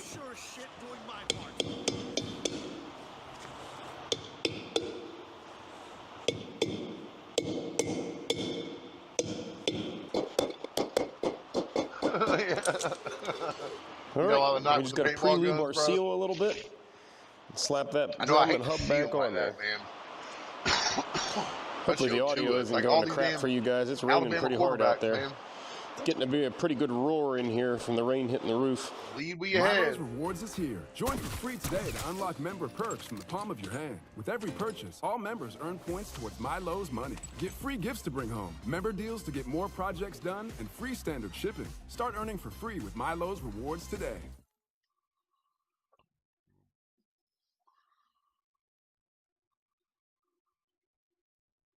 Oh, okay. Yeah, sounds about right. My moderate to severe. On the turf and earth with his head. That's going right.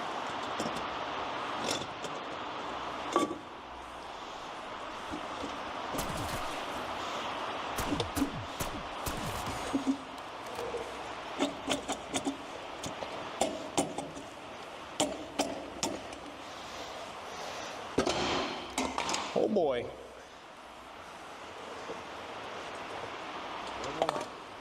I've never had that happen. People are always yelling at me to use jack stands.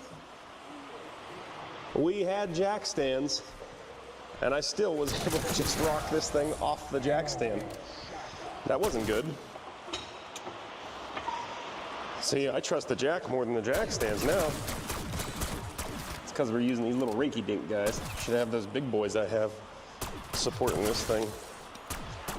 All right, well, it's sitting on 2 jack stands, plus I left a little tension on the jack.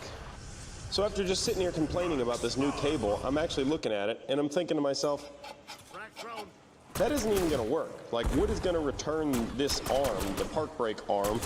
There's a potential for that to not only not return the brakes, but of course, come disconnected because it's not doing what it's supposed to do. So the only solution I could come up with, because I did call the parts store, and they don't have any other part numbers. This is the only one that they can get me that fits this truck.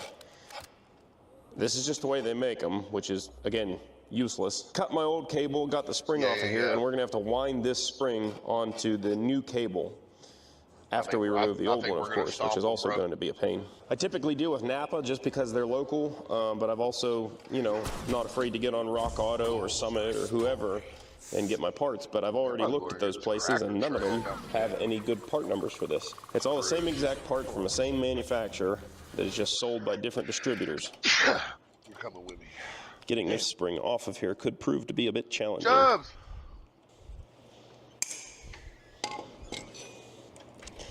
There we go.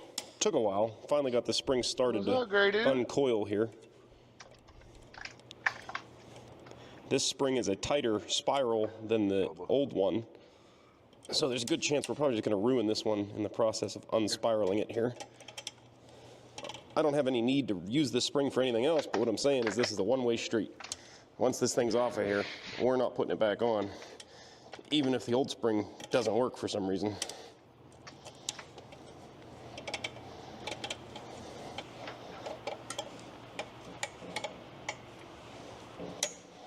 There we go.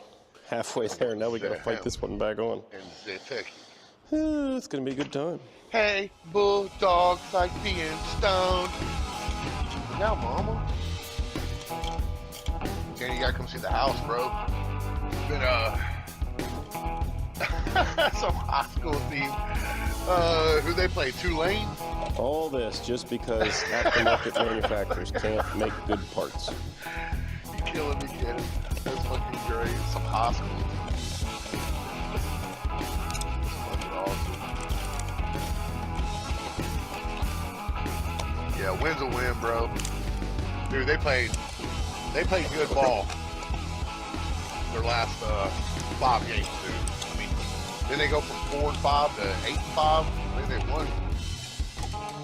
I think they won.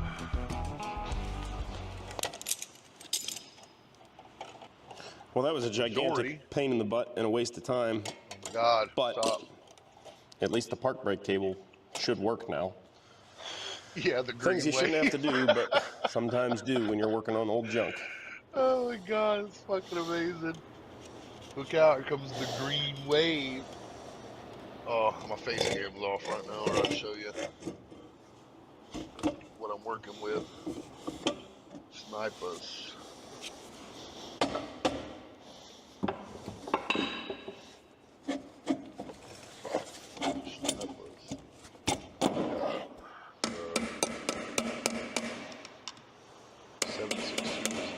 In real time here, I'm recording this the day after releasing the video on repairing my trailer with the bad wheel bearing.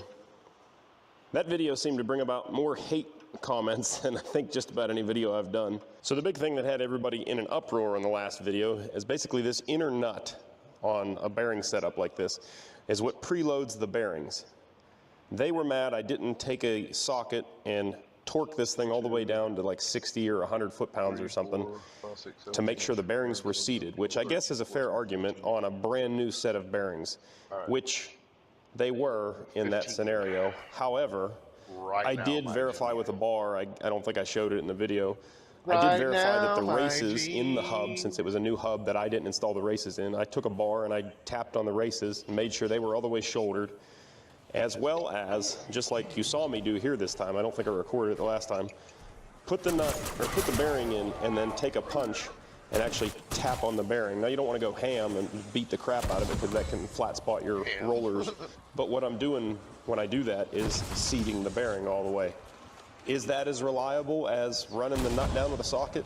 No, I'll give you that, it's not. I'm not saying I'm any ace perfect mechanic here, and it might not be the by-the-book method on how to do it, but it's the way older people taught me how to do it, and it's worked for a bunch of times, and I've never had an issue. Yeah, like a wave with a face on it. I can see they did not have the proper socket to do this either, so I know for sure that they did not tighten this down with said socket and make sure the bearings were seated, and it's been just fine for the good Lord only knows how long. And I personally know the people that this truck came from, and I am very confident in their mechanical abilities. So what I'm gonna do now is the best I can. I'm gonna take this chisel, I'm gonna run that nut down tight as I can with the chisel, back it off a quarter turn, just like I did with the trailer, and then the lock washer jam nut. One thing you have to be careful of when you're doing this is you are going to start peeling the edges of your nut. So you got to make sure you don't lose any shrapnel If I'm mistaken, into your it's a bearing, fucking, it's a because that wave could cause a with a face premature on it, failure bro. as well. I actually got one hanging on there by a thread, so I'm gonna pull it off now. Is this the perfect way to do it? No. Is it my preferred way to do it? No. Will it work? Georgia ain't Absolutely. even better All than right, the so that Gators, last bruh. chisel Fuck mark is at Georgia. 12 o'clock. I'm going to bring it down here to 9 Texas and o'clock, Tennessee, and I will call that good. There were still decent games though, but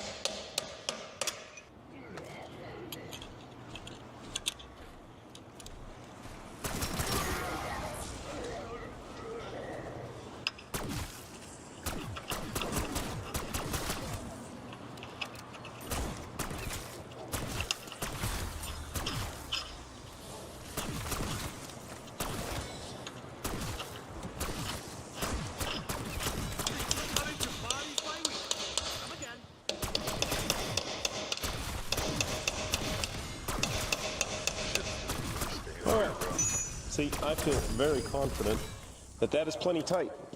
I'm an overpowered leaf blower.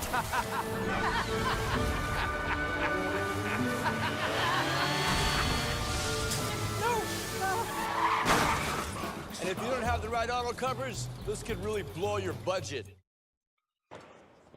Take a bar, bend down our locking tab on our washer here. Trump hair. So the last thing I need to do here before I put the axle in, I can check the drag on the brakes right now, and it's not bad, but just a fuzz tighter than I would like. So on the back of the brake plate assembly here is a little slot, and you can fish this special brake adjusting tool in there and get some clicks out of that ratchet, that adjuster ratchet.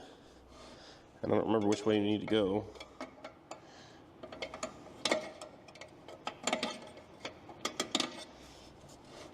But we should be able to spin it a few times and get this drum to spin a little more freely. That's just about perfect right there. It'll free spin a little bit and then stop, so it's got just enough drag on it, in my opinion. Remember kids, this is not meant to be an instructional video, more of entertainment. So we put a rubber plug back in that slot on the back of the drum, and she is done.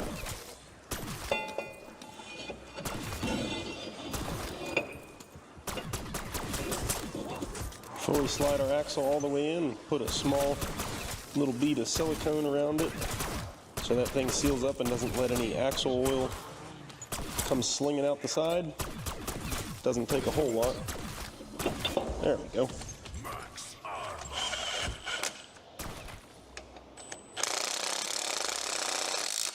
yeah, wouldn't fucking doubt it.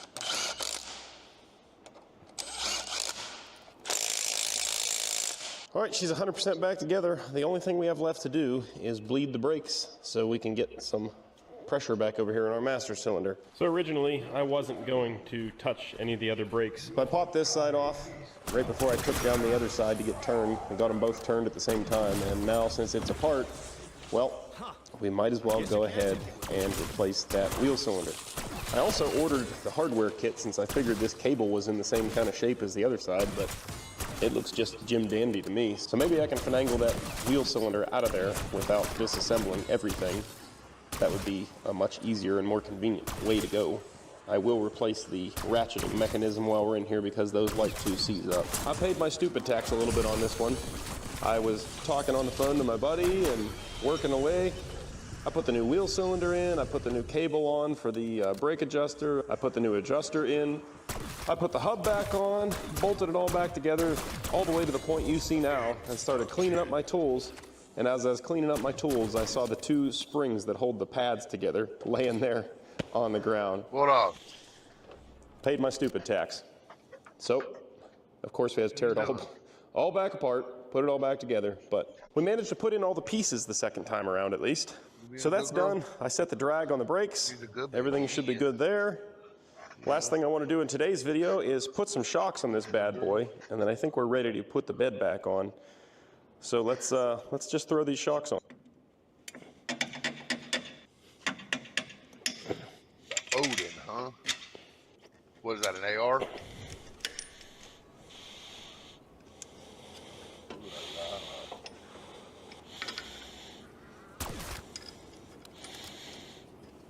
Not much to putting the shocks on.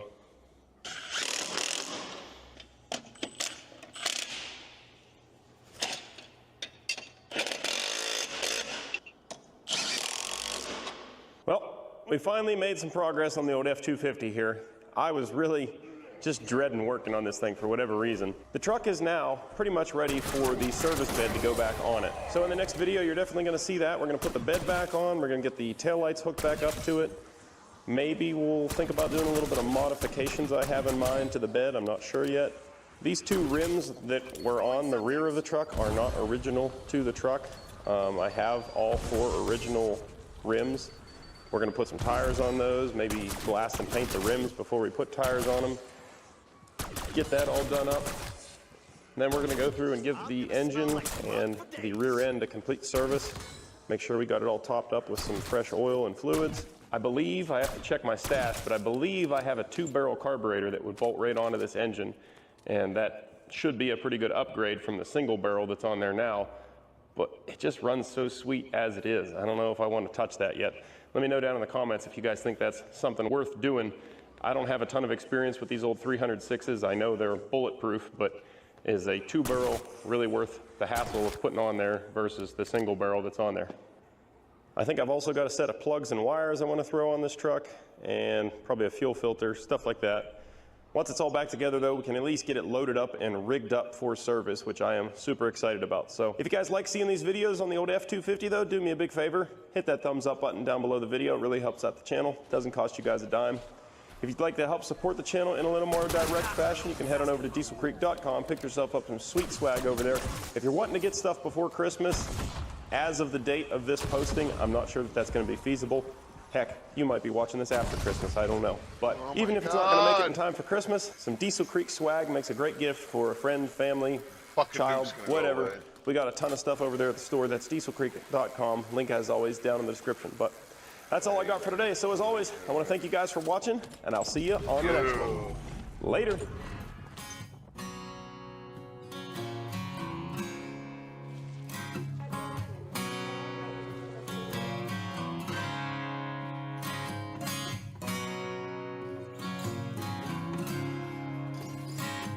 Okay, that. Hell yeah.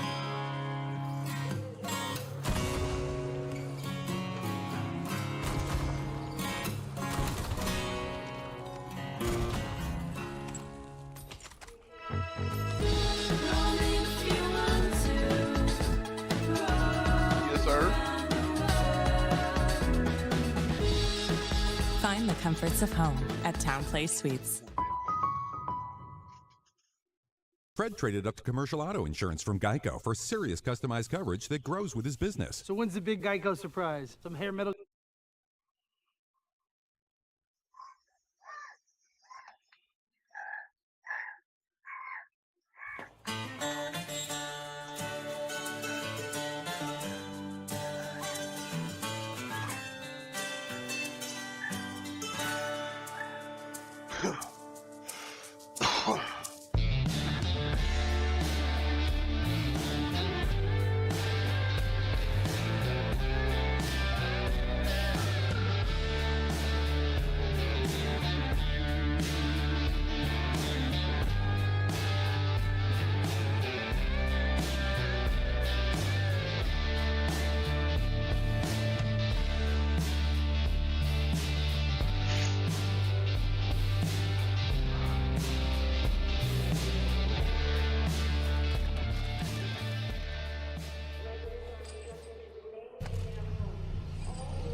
Hey everybody, welcome back to Diesel Creek. My name's Matt. This little blue beauty right here is my 1964 Jeep CJ5. Now if you haven't seen the playlist on this little Jeep, I'll leave a link to it down in the description, but it was a good one. We found this thing sitting in a barn where it had been sitting for Lord only knows how long, but decades, and the engine was stuck. It was in pretty rough shape, but as you can see, we got it running and driving. We've been driving around the farm here. I think I've owned this thing for 2 years now, but it's still not road ready, and today we aim to fix that. It's coming into that beautiful time of year where it'd be a good time to be cruising around in this thing, and I am ready. I want to get this thing done and on the road. So let's go pull this thing in the shop and knock out the last little bit of stuff we need to do to make this thing ready to roll.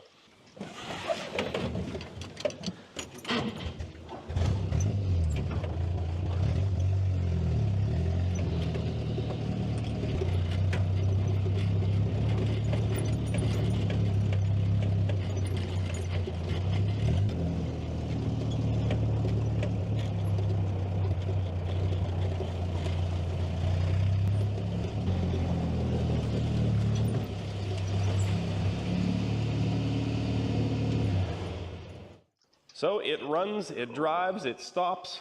Matt, what more could you need for a road legal vehicle? Well, if it were up to me, that would be all that was required for a functioning road legal vehicle. But here in the state of Pennsylvania, they require functioning headlights, taillights, turn signals. I don't think they're gonna like my busted windshield. Also, the speedometer does not work. So we need to correct all those issues along with a few more in this video.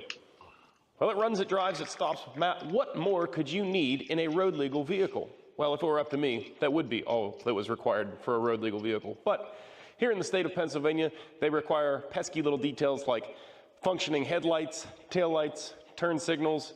They don't like broken windshields. They want your speedometer to work, the horn to work, bunch of little pesky things. Hopefully by the end of this video, we have a nice little cruiser Jeep on our hands, and I'm gonna be pretty excited about this thing. Great little parts runner. All right, so the poor little CJ5 here, as you can see, well, I hope you guys can see, it's kind of leaning a little bit to the driver's side there. Here's a shot from the backside, maybe you can see it a little bit better, but I remember when we were working on the brake system in a previous video, I noticed there was a couple broken leaf springs in the packs. So I went ahead and ordered a brand new set of leaf springs all the way around, and we should have shocks, spring hangers, hardware, all that stuff. So we're gonna go ahead and get that thrown on today. That should be the last major hurdle we have before we can get this thing on the road. All right, it's been a while since I even ordered this stuff. I kind of forgot what all I ordered. We have a speedometer cable because the speedometer is not working. And what else? We got some spring hangers here. Looks like a bunch of U-bolts. And nuts and bolts on all four shocks, as Johnny Cash would say. I don't think this is going to be a very difficult job. This is all pretty small hardware, nothing to really fight you too awful bad. So let's go ahead and rip into this thing.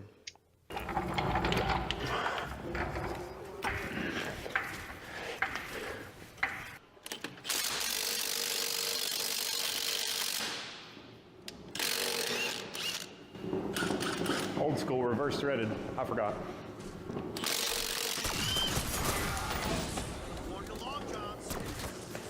Yeah, I reckon our shocks have seen some better days, huh?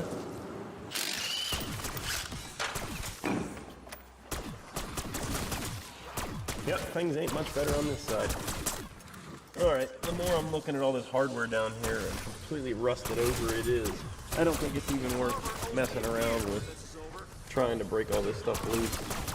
It's really only a couple nips of the torch away from just falling off there, and then we have all new hardware with our spring kit here.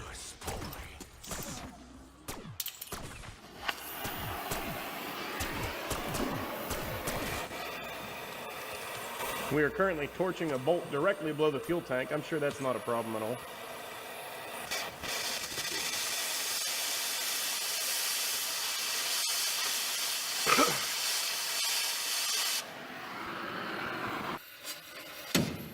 There we go. They got some tension on them. They just pop like that. Whoa. Oh, I should have looked at that better. I thought the shock was to the axle like modern vehicles. I didn't even pay attention to that. The shock is to the spring hanger on this thing. Whoops. I was counting on the shock to hold that axle from swaying. No matter. Jack up the other side and put her right back down.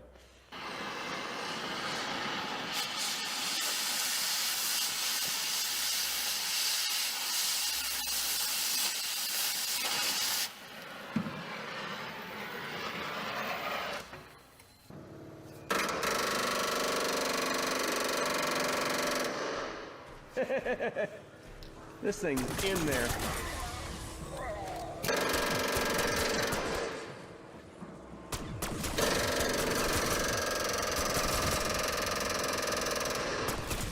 Wowzers. Moved a little bit.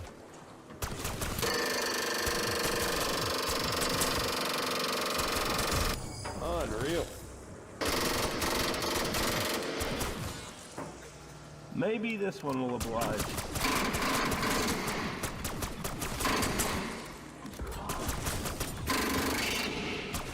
That's how it's supposed to work.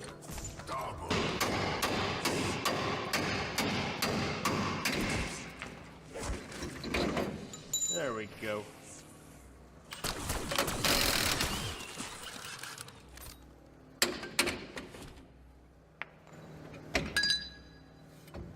Boy, this is not the way to do this. See why we're replacing these? That's not supposed to happen.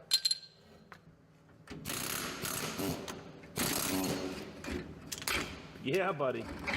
Boy, these things are all shattered up.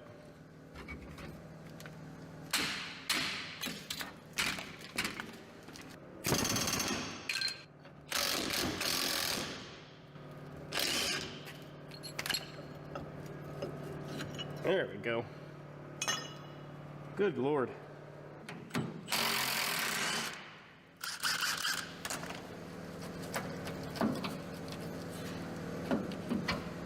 That's the first thing that's come off easy. Would you believe these shocks still kind of work a little bit? They're not nearly as blown out as I thought they were. That's impressive. Get you a better look at this spring pack out here. Not sure how well you guys can see on camera, but this is all cracked all down through here around the center stud, all the way out this way. Basically, that top spring is what actually holds your axle in there, and it was just about cracked all the way through. So we still have that rear hanger bolt to get out of that spring holder, but the issue we're having is that the bolt is seized into the rubber and is spinning inside of the metal sleeve, which we actually need to drive out of there. So it looks like to me what's happening is the bolt is actually seized into the inner piece of tubing here that you're looking at, and it is just spinning inside of this outer piece of tubing, and then that whole assembly is seized into the hanger bracket. So we need to just work on that, chiseling it out of there. We might have to heat up the outside.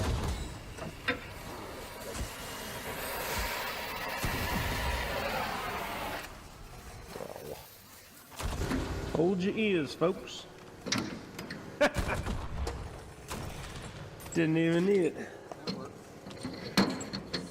I think all we did there, though, was we cooked the rubber, and that's the inner piece.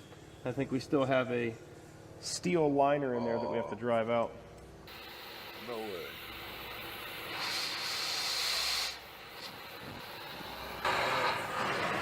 Yeah, I think we got her good and hot now. Let that cool off a second and then hit it with the air hammer. Hopefully that sleeve drives right out of there.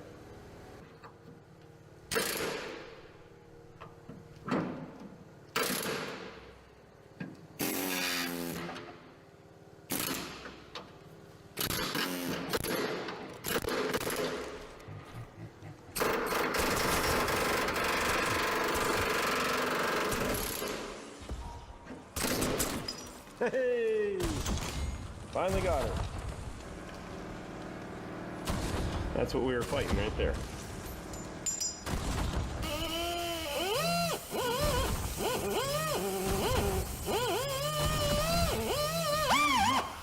Alright, for reassembly, we're going to go ahead and load that bore up with a bunch of never sees. That way, if we ever have to do this again, hopefully it comes out of there a little easier. We don't have to fight it with torches.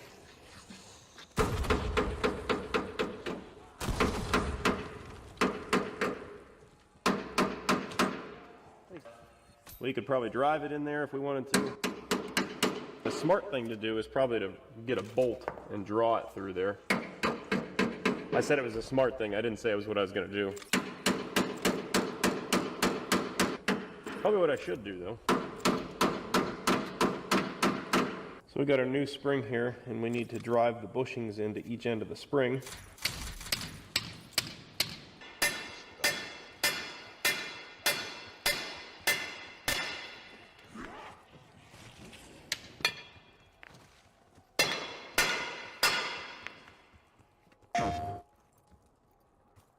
Rated M to AL. Together, we will save our people from this tortured existence. For we are those who stand in the way. Hell divers. It's going, it's just going real slow. Had to use a bolt to draw that one in. Thought it would tap in, but no such luck.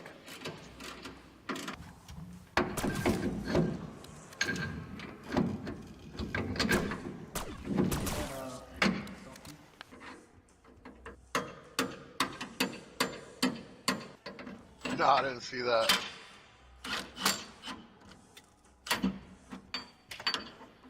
Leave her loosey goosey until we get the other one hooked up.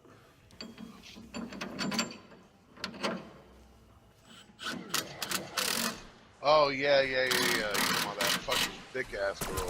Yeah, I've seen that.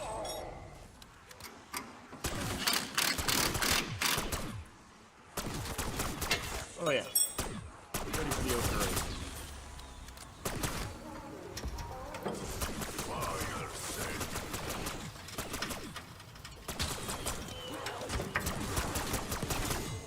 All right.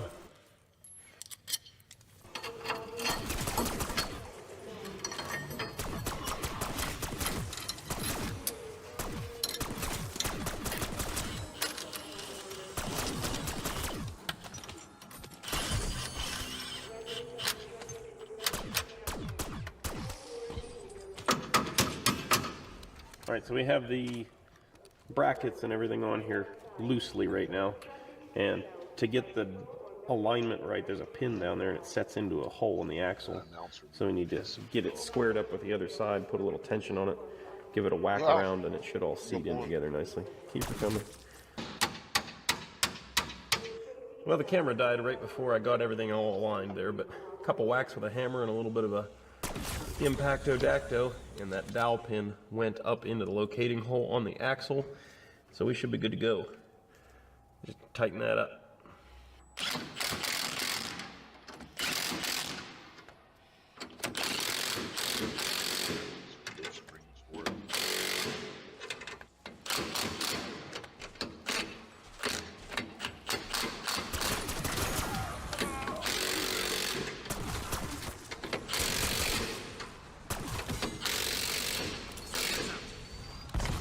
All right, so basically all I do when I crank these down, I don't know if it's right or not, that's the way I do it, is I go evenly from side to side on the U-bolt and then kind of snug them up, and once they're snug evenly, I run them down and I make sure that in the end we have about the same amount of smoke on each bolt and that the same amount of threads is kind of showing out the bottom. Like I said, don't know if that's really the right way, but it's the way I do it. We're just about done though. Last thing we need to do is stick our shock on. Should be good.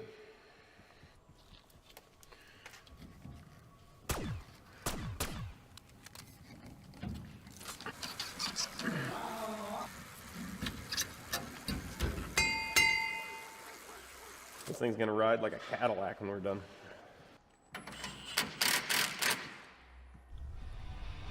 But with that, we have 1 out of 4 done.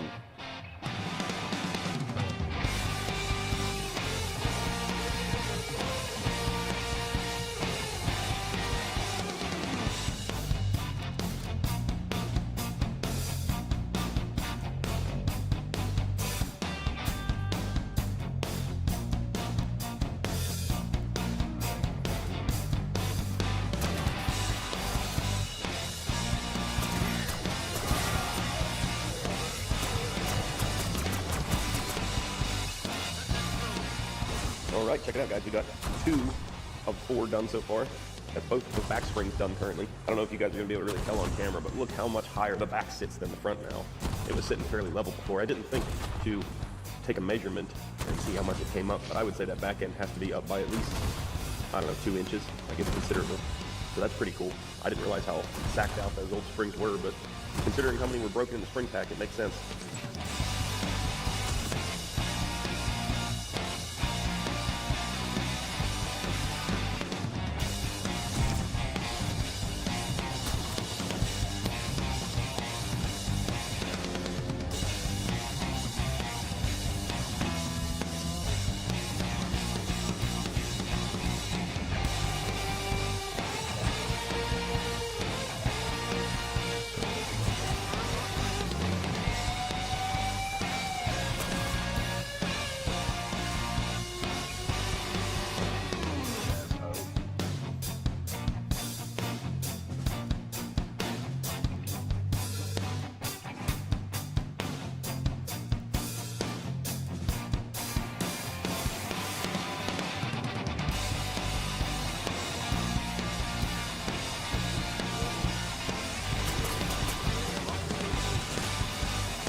And with that, the suspension is brand new on the old 64 CJ5.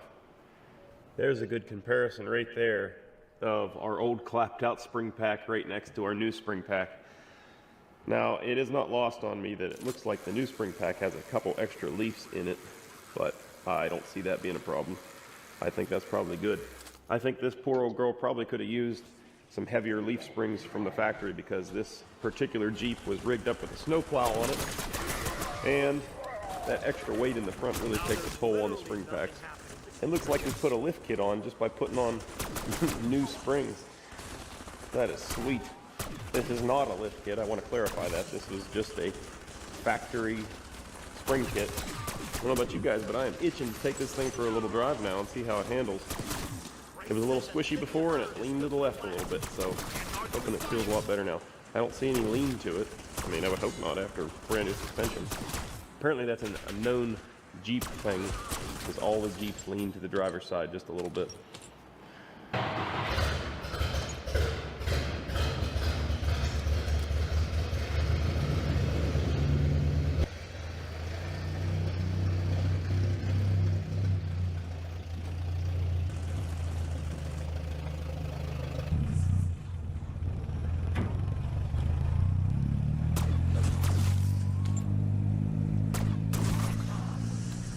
So we got a windshield to install, we got a side mirror, because man, driving this thing without any rear view mirrors sucks. Even in just out here on the farm, driving around in the woods and stuff, trying to see trees.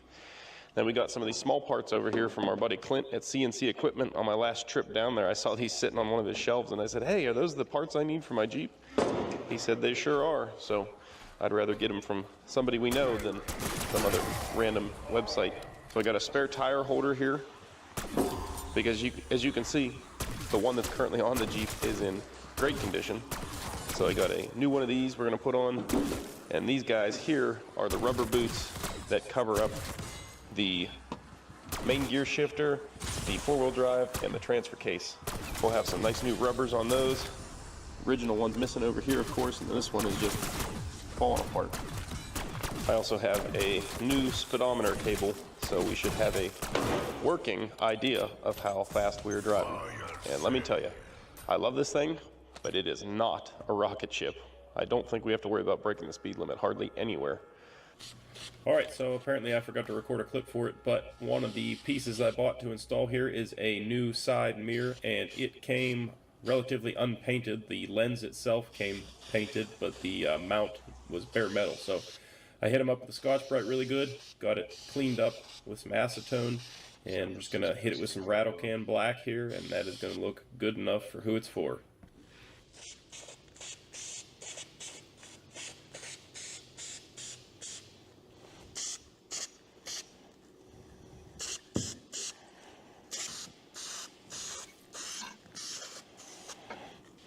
Alright, we'll let that tack up and we'll come back for a second coat probably.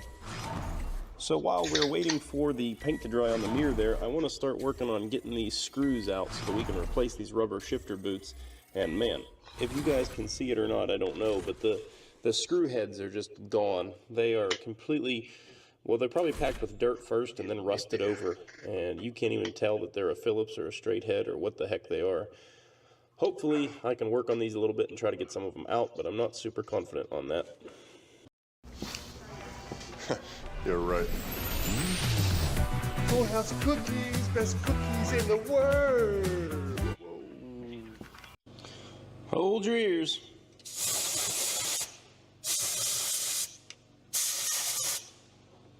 Well, you can at least sort of kind of see the heads now. They are Phillips heads. I'm just going to have to sit here for a while with a little pick and try to get the slots cleared out, and then hopefully we can get them to turn, but I'm pretty skeptical of that.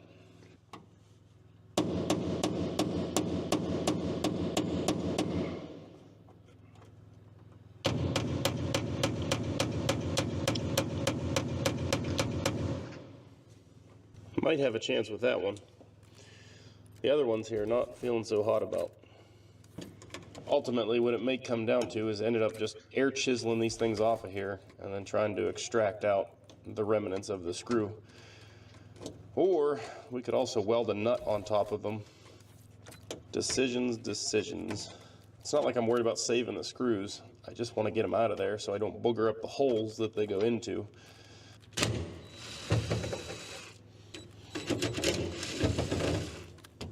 Well, at least the ones around the main shifter are coming out.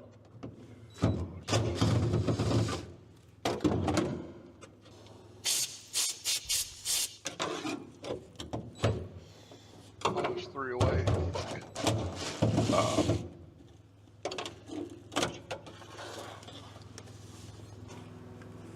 See? Good reason I wanted to replace this is because this was all broken up in here on the top of the old boot, and what can happen is you get water down through the shifter hole, ultimately into your transmission, which is not ideal. I don't plan on leaving this vehicle outside hardly ever if I can avoid it, but things happen. Well, I don't know that I would call it a miracle, but I tried getting the vice grips to latch onto one of these button head screws, and amazingly I was able to get a bite on this one. Got it turning now, so we should be able to get that one out at least. 3 more to go. This one over here I cannot get a bite on. These other 2, perhaps. Oh yeah. I'm impressed with myself. There's really not much to bite onto with these screws. They are not sticking up high at all. Luckily, sheet metal screws, as soon as they break loose, they move pretty easy. It's not like normal threads where you gotta fight the thread the whole way. I guess I'm gonna try the old tap them out with a chisel routine, see how that goes. Not much to bite on, nor can't really squeeze my shoulders down in here to get a swing on these things.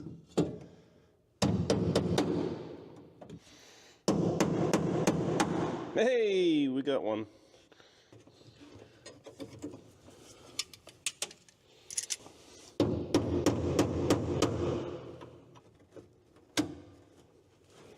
Oh yeah, we got it moving. Sweet. All right, that was the last screw tackled, and with that out of there, it's making me realize another problem that we're going to run into here.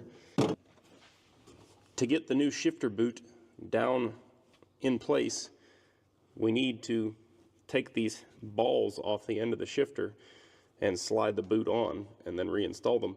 Trouble is, I don't know if you have any experience taking these things off of here. They are stuck on there, and you hate to put a tool on them because you just mar them all up. Not to mention, a lot of times that won't even do it anyways. I don't know about these ones specifically, but most of them have like a threaded insert that's kind of fused into this plastic ball head. These might even be Bakelite or something. But if you put a big pair of channel locks on them and try and twist them off of there, a lot of times the insert just spins in the Bakelite, or the whole thing just disintegrates, which I really don't want to do. I like that everything is original on this Jeep. I'm trying to keep it that way. So I started soaking them with some penetrating oil, and I'm going to put a little bit of pressure on them, but I'm not going to go crazy and break anything. All right, so to get these things off of here, I'm going to wrap a glove around here, and hopefully that'll keep us from marring up the knob. At the very least, it'll keep me from seeing it until it's too late.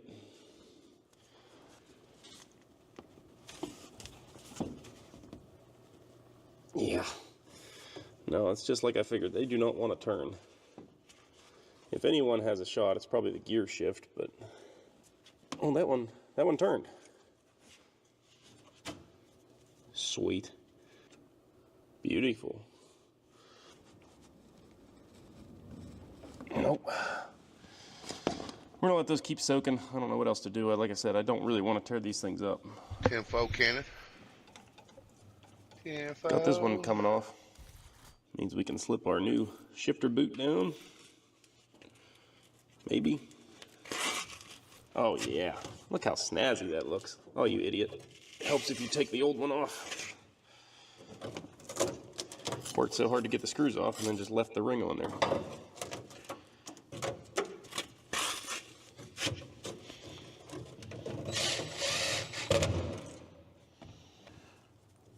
That's one cover done, one to go. I finally got the gear shift knob coming off too, so we should be able to slap that one on right now. All right, ready to go. All right, the paint is all dry on our mirror. We just have to zap it on here with a couple screws.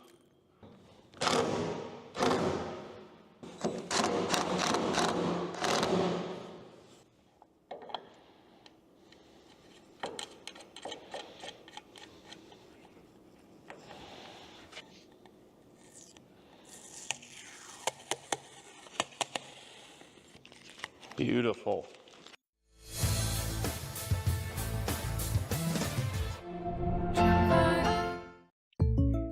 Another reason to be a good driver is saving money. Yeah, the Drive Safe and Save app can help make your car insurance more affordable. Yes, Toby. Okay, let's turn our attention to this busted old windshield here. If you look close up here at the weather stripping, the way this weather strip works is you have a main piece of like channel that engages the window and the window frame, and then you have this little piece that runs down in the center. It's kind of like that stuff that holds in screen on a screen door. And I can kind of peel that out of there, and basically that locks the window into the frame. See? And we'll just peel that out the whole way around, and I think the window will come out fairly easy after that's all out of there. I've never done this before, but we're just out here winging it.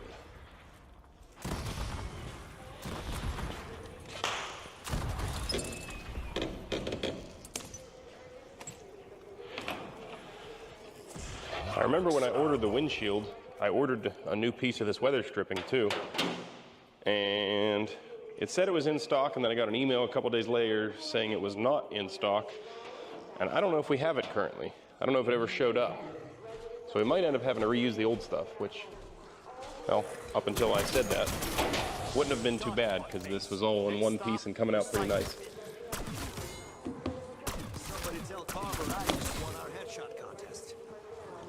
There we go.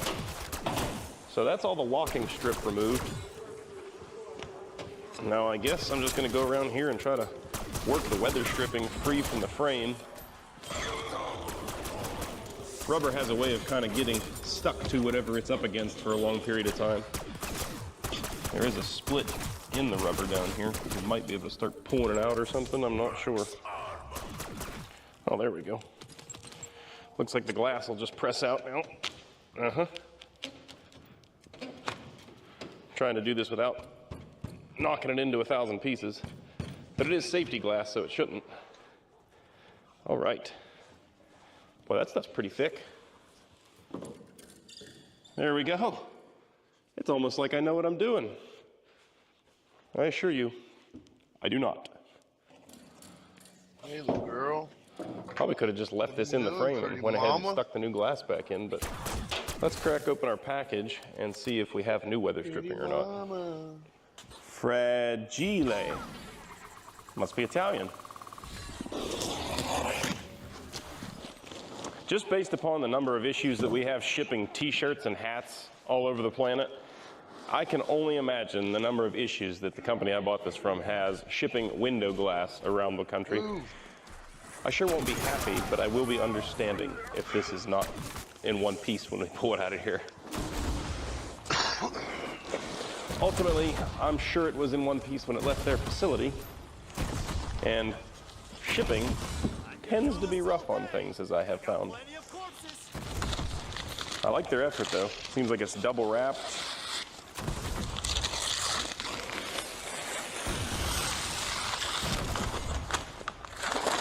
Look at that. Not a crack in it. Although it does feel smaller for some reason. All right, well, I just got off the phone with the company I ordered the glass and the weather stripping from, and unfortunately the weather stripping still has not shipped. So I went ahead and told those people to go ahead and refund me for the weather stripping. I'm gonna go ahead and try my hand at reusing this stuff, and that may or may not be a mistake, but how else are we gonna learn?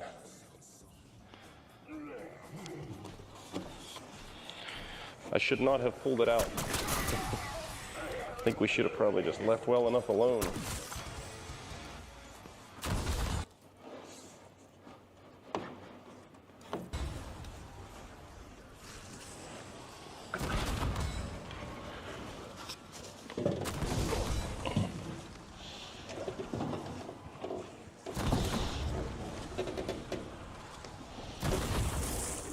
was going to get weird. That's fucking weird.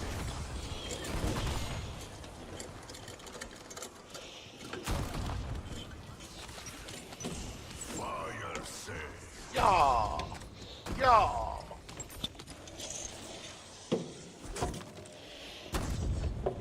All right. How about that?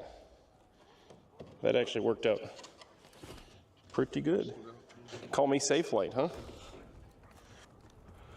Jokes aside, I think the hard part is yet to come here. Getting the window actually into the molding is going to be the tough part, I fear. Here goes nothing. Well, looks like I'll be bringing a turd to a shitstorm.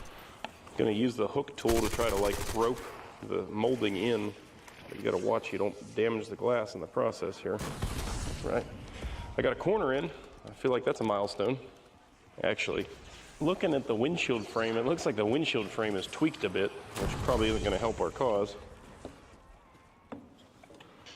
I think if the windshield frame wasn't twisted, the window would probably be already in. But we're not hitting squarely against the rubber right now while I work it in, so I gotta keep taking these little bites at it. And it goes in a little further each time.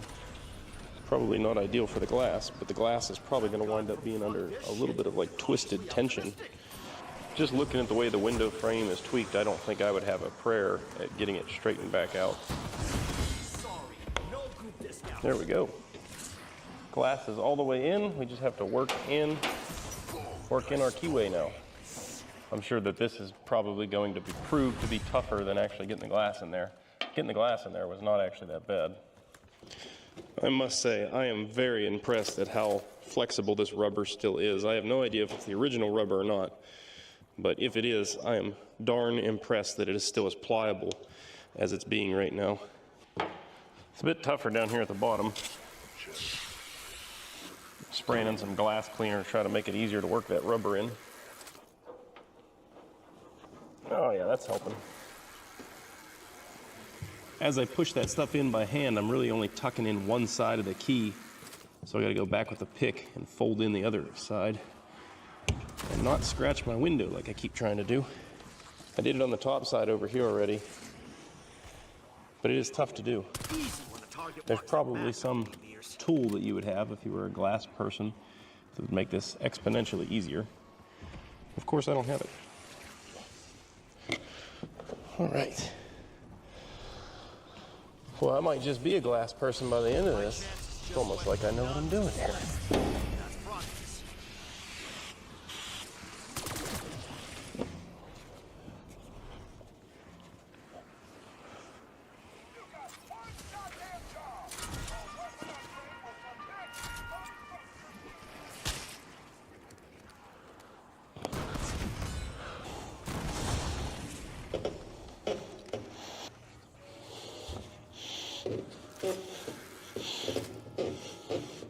Look at that. Gonna finish tucking it in now with the pick, and we are home free. There we go. We did it. Actually came up with just about ½ an inch of excess locking strip here. So we should be able to just cut that off, trim it to fit basically. And the way that happens is I probably just stretched it a little bit as I was working it in. So it fit before, and then it got stretched a little bit, and now it's just a little bit too big, but trimmed off nice. Looks like it's gonna tuck right in there. Beautiful. We are done. We have a nice new windshield.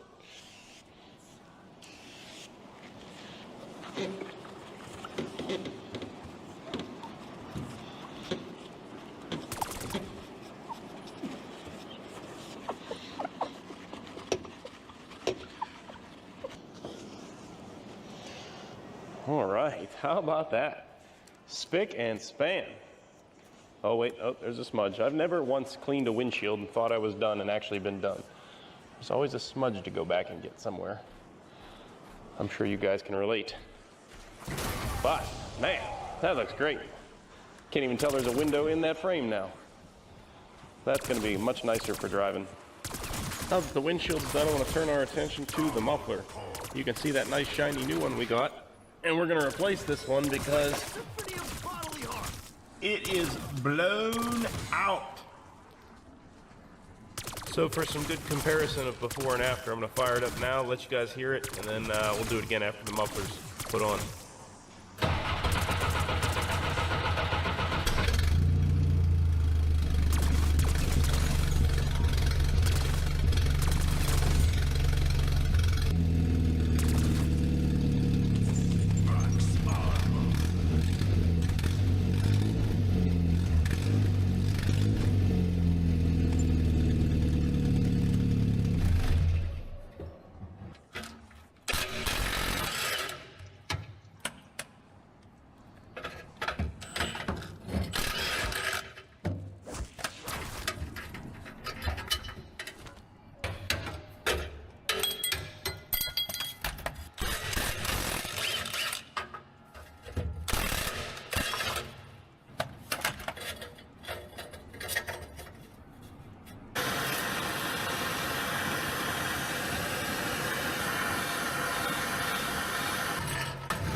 Holy crap.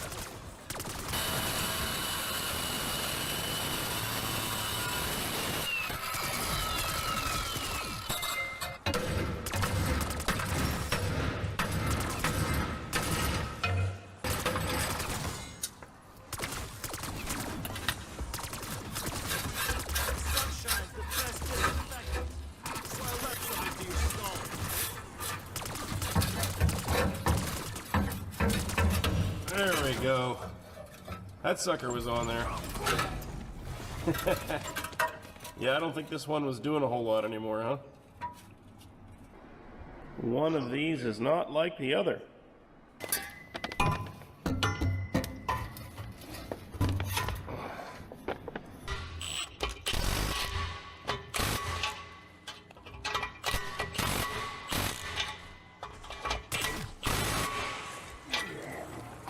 Okay, muffler's installed. Let's see what this thing sounds like now.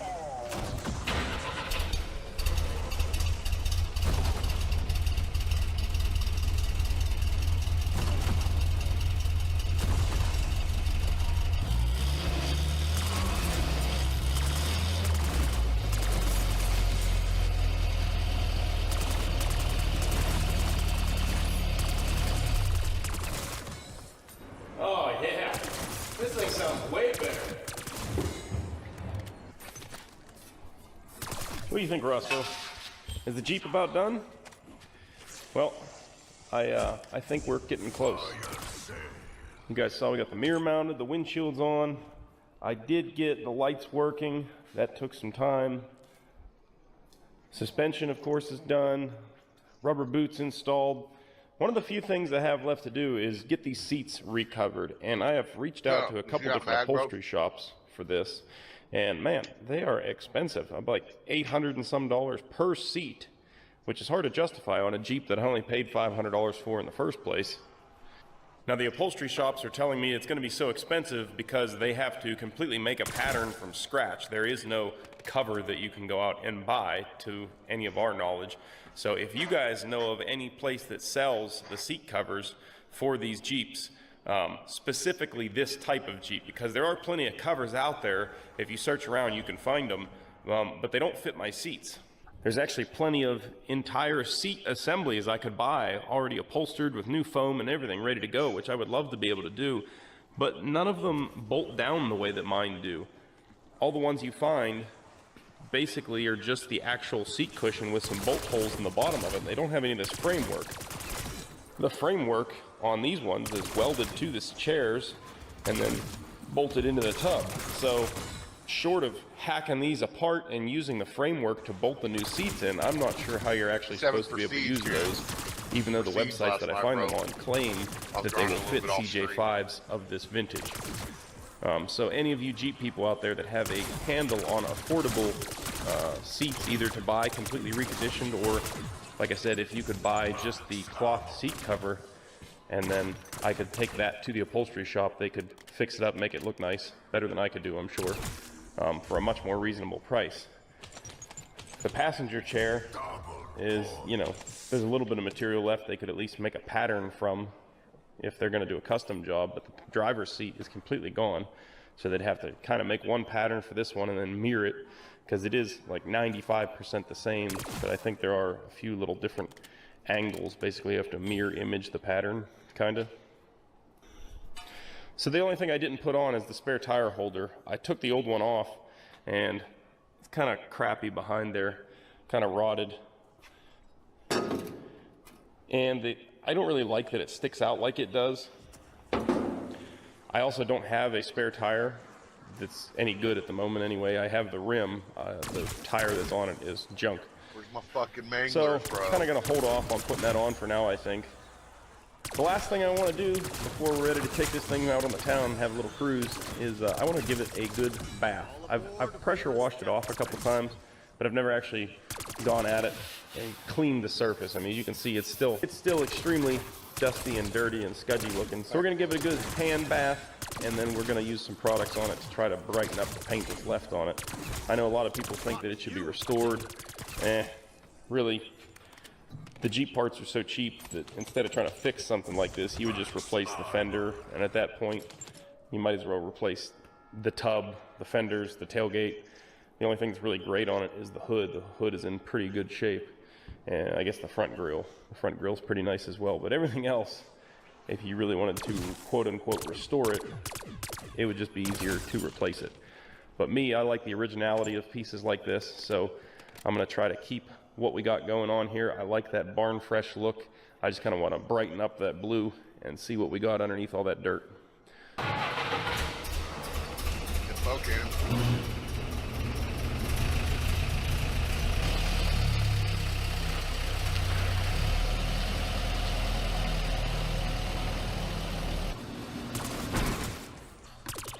I believe this is the first time I've given anything a hand bath out here at the farm. And the hardest part about getting ready to do this was finding a bucket that wasn't covered in oil. I didn't actually have one. I had to clean one. So now this bucket is the designated clean bucket. Got to make this a quick one though. I can hear some thunder in the distance.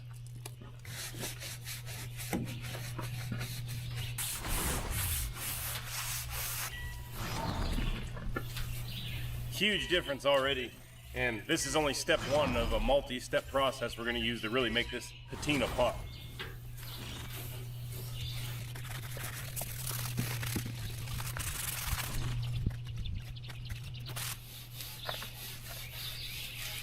It's a shame somebody carved their names into this thing multiple times. I mean, I guess it kind of adds to the history and the patina of this rig, but I kind of think it would have looked better without their names carved into the hood.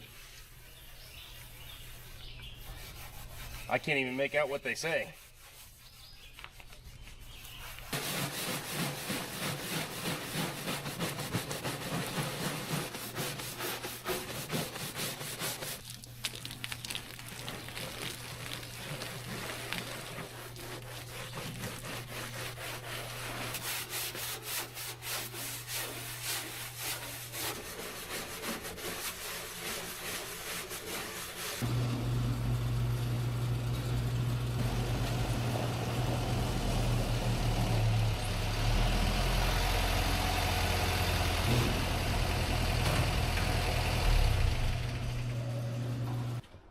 Okay, well, it's the next day. The Jeep is all dried off. I've had a fan blowing on it all night, making sure we get everything good and dry.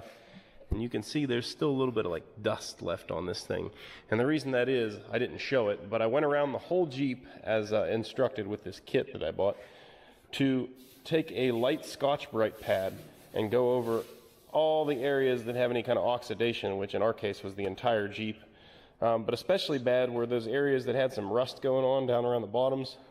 I think I wore out 3 of these light gray Scotch-Brites, and I switched it up, and some of the rustier areas I actually went to a red medium grit Scotch-Brite and just tried to take off the heavy oxidation, get it back down to smooth, and it actually kind of makes the paint pop out better than it was before. So now we need to go around with a prep solvent, wipe that all down, a wax and grease remover kind of thing. Clean the whole Jeep down again with that. Make sure we have all that dust off, because like I said, there's still some dust off. Even though I rinsed it, there's places I missed it. So we'll go over the whole thing with that, make sure the paint is nice and clean, and then we'll be able to apply our patina. Extreme flavors don't sell sass. Ads on LinkedIn do. LinkedIn is the place to be to be. Subway did what? 20% off any sub, any size. That's a screaming good deal. Okay, well, it's actually the next day. I've had a big fan blowing on the Jeep all night, making sure that the surface got completely nice and dry. All the little nooks and crannies dried out on this Jeep, so we're not going to let it sit here and rust away even further. What I didn't show you guys yesterday is while I was scrubbing the Jeep, I wasn't just scrubbing it with a sponge. I think that's the only part I recorded, though. I actually went over the entire thing with some very fine Scotch-Brite, and actually in some of the more rustier areas, I went over it with some medium Scotch-Brite. And what that does is kind of knock down the rust, the oxidation, and kind of brings more of the paint back out through the rust. So as you may or may not be able to tell, areas that were rusty before, while they're still rusty, there's a bit more paint showing, I guess, if you will. And it just kind of makes it smoother and knocks down the abrasion. And I rinsed it as best I could, but I knew this was going to happen. Since it's been in here and dried out, you can see there's places where I missed, and you can see that dust, you know, which is basically a little bit of paint, a little bit of oxidation, a little bit of dirt and grime, kind of formed a paste with that Scotch-Brite. So now what I need to do today, now that we're nice and dry, I'm going to go over the whole thing with some of this wax and grease remover. This whole kit that I'm using is from Poppy's Patina.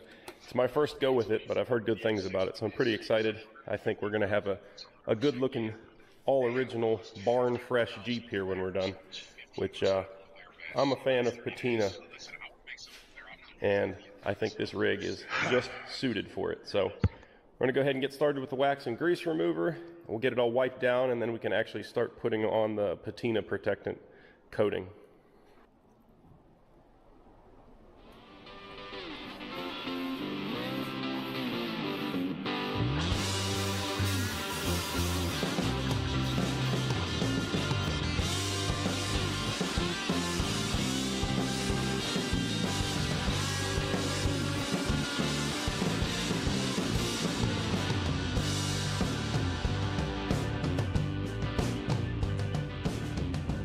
Now that the surface is all cleaned up on there, we can go ahead and mix up our wipe-on clear coat here.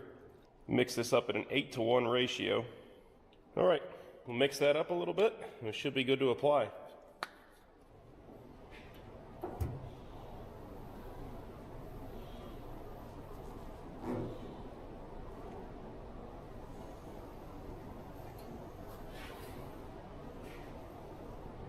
Now, if I haven't made it abundantly clear already, I've never used this stuff.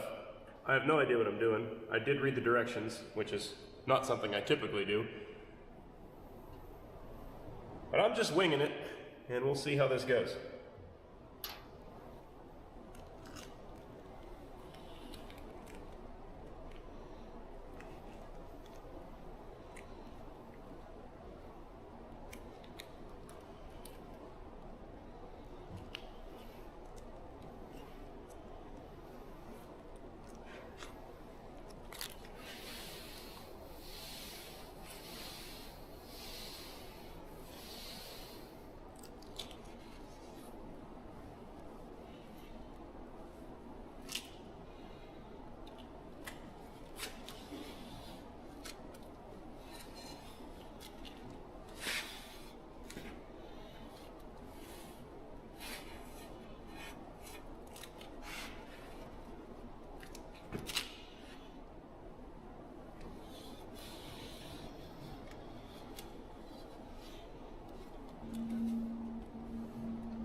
Woo-hoo-hoo-hoo, hot diggity, guys. Look at the way this thing turned out. I finished up applying this wipe-on clear coat a couple hours ago, and I went out and did some stuff outside. I'm just now coming back in and checking it out, and I am blown away by how good this thing looks. And this is all dry to the touch now. It's not going to come off. They advertise this stuff as supposed to be lasting years, though it is not a permanent. I can't see why, I mean, unless you're leaving this thing outside, why this wouldn't be nearly permanent. I guess, of course, you could always come back and reapply. It's easy enough to do, as you saw. But I am super thrilled with these results. It really makes this old faded blue pop, just like I wanted. This is perfect. So with the completion of this wipe-on clear coat, I am pretty much done. This vehicle is not designed to be a flashy showpiece, as I think I've made my point clear. I really love the originality of this Jeep, and I think we've got all the cool elements going for it. Being the second owner of it, I'm really trying to just keep it as original as possible. The only thing that I have left that I would still like to do to this thing is, as I mentioned earlier in the video, get these stinking seats recovered, because there is not much left of the driver's seat at all. If you guys have any insights, like I said earlier, as to where I could get some affordable seat covers for these things, you know, the actual original seat skin, not just some generic seat cover. As you can see, we're missing all the cushioning and everything off of here. I think we've even got some broken springs. So these seats definitely need a lot of love, and I am willing to do it, but man, it just seems crazy that we're talking about, you know, $800+ per seat for a jalopy that looks like this at the end of the day. I like it, but it's just hard to justify.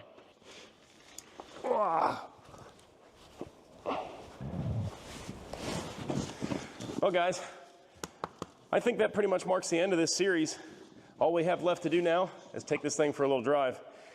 There's actually a car show going on tonight. It's on my way home, so I think me and the dog are going to stop in there, have a little look around, and see what we can see.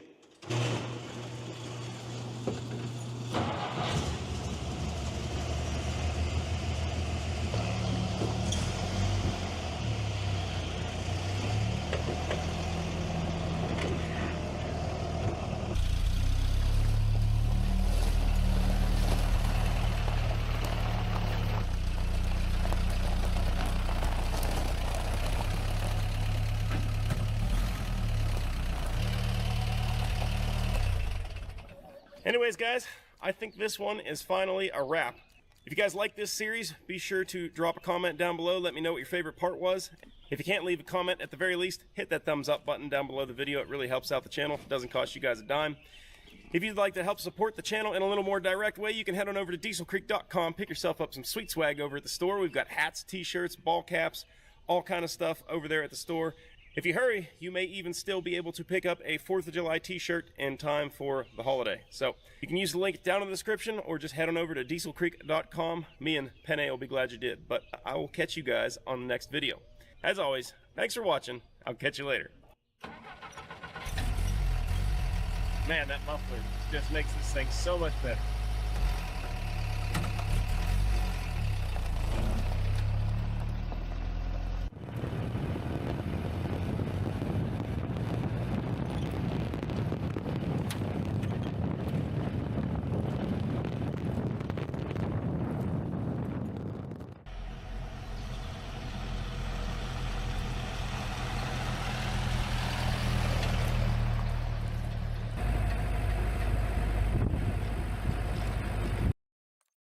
Behold! Disney Plus, Hulu, and Max. This is so cool. It's just the beginning. The ultimate bundle.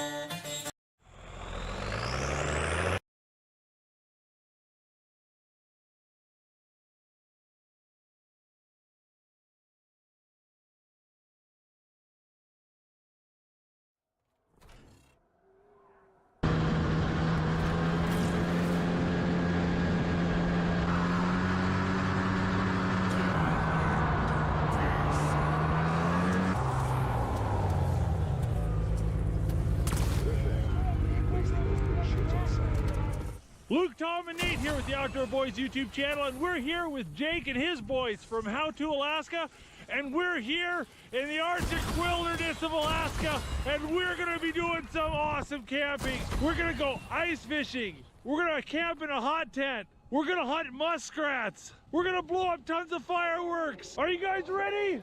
Yeah!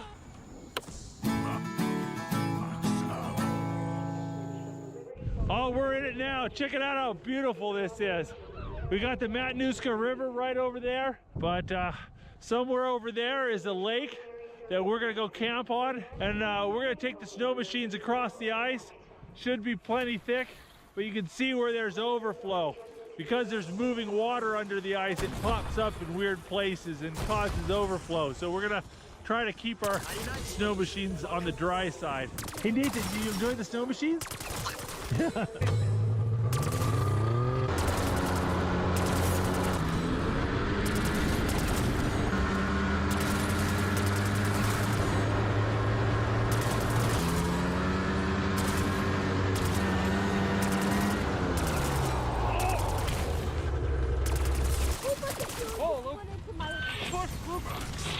Come on, Nate, let's go!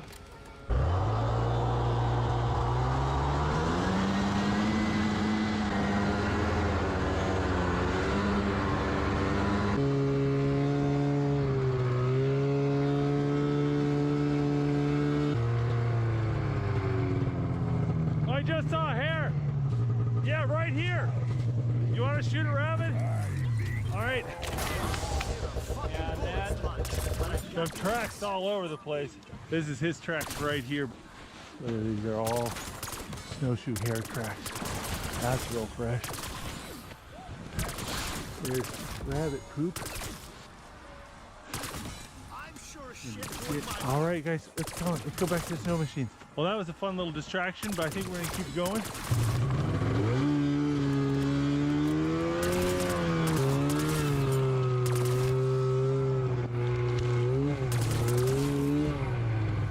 Jake was very kind and volunteered to go and check to make sure the ice was safe.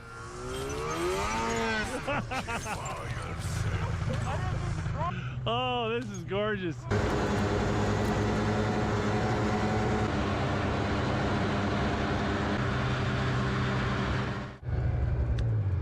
This looks like a gorgeous spot.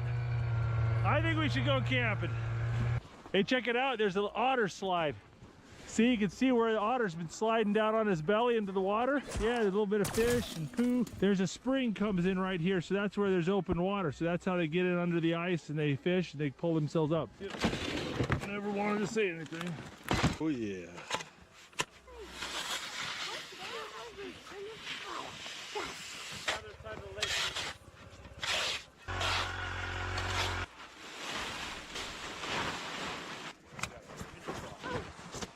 All right, you're focused on one.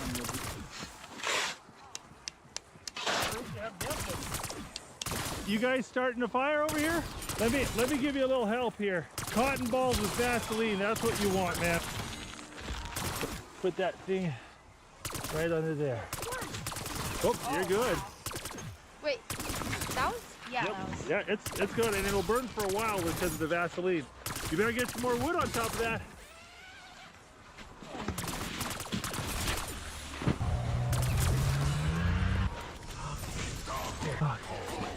No, poor Nathan. We get out here and starts complaining about his feet being cold. I'm like, why? You have a pair of -60 boots. I look over, and he's not wearing his boots. He's wearing his rain boots. And it's about 10 degrees outside, so we have got to get him warm. Okay? So, I've got some hand warmers here. Okay. And I'm going to put his camping booties on. And I'm going to get him in a sleeping bag with some hand warmers. Slide down and side down, okay? Would you like to watch a show while you warm up? Sit down on the thing and take your boots off. Get in as deep as you can. I can zip you out, okay? You just stay there and get warm for a second. I need to put the stove together, then you'll be a lot warmer.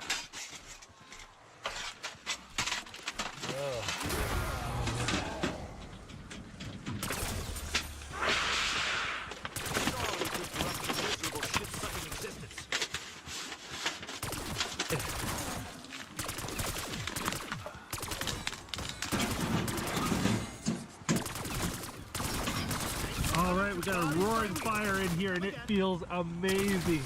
My hands were getting so cold trying to roll that titanium.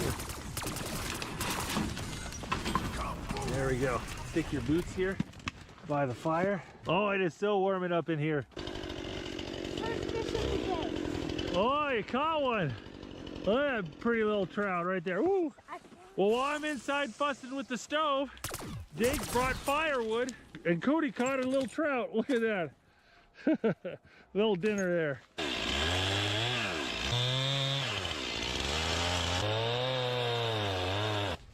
Cooking up those little salmon? Yep. Look at that little guy.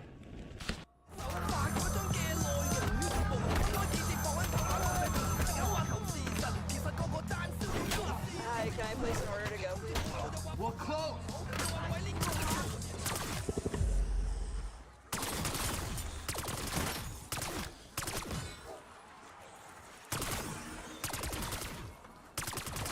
Milo's Rewards is here. Join for free today to unlock member perks from the palm of your hand. With every purchase, all members earn points towards Milo's money. Get free gifts to bring home, member deals to get more projects done, and free standard shipping. Start earning for free with Milo's Rewards today.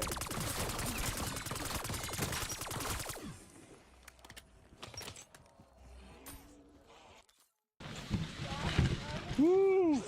Oh, my glass is fogged up. Come on in. You can feel the heat already. Nathan, you awake? He's like, I got the phone though. Taking it out in here is nice. I think Nathan has been pouring liquid nitrogen into his boots. These are the coldest boots in the world. So we are going to sit them here by the stove in the hopes that they may warm up here. Who's next?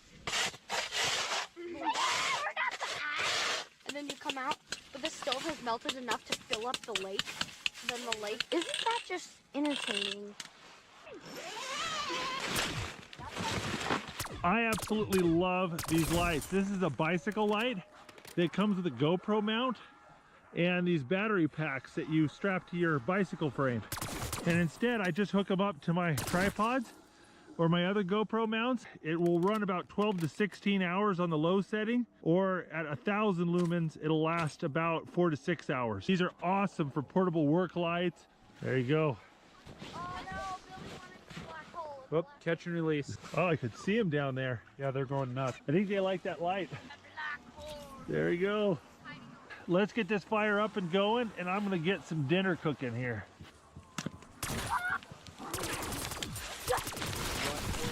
Like that. Yeah, keep that. All right, let's get some dinner going. I have a bunch of short pork ribs here soaking in bulgogi sauce.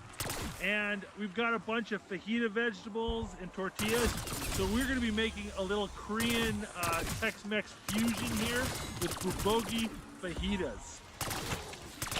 So this is my ice fishing chisel. I forged it before we came up on this trip. And it's got a chisel on one end and a scoop on the other. But it works good for a lot of things. I got a knife. 5 probably. I do. Yeah, in it. Go.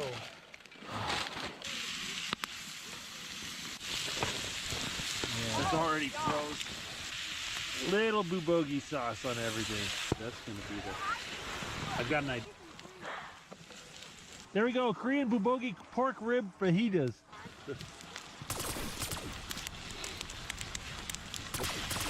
Oh, that's good. They're kind of sweet instead of spicy. You like that? Really, really good. Best Korean fajitas you've ever had? Hey Nathan, what do you think? You like your fajitas? Yeah. Good. All right guys, we got some fajitas in our belly. I think it's time to shoot off some fireworks. What do you think?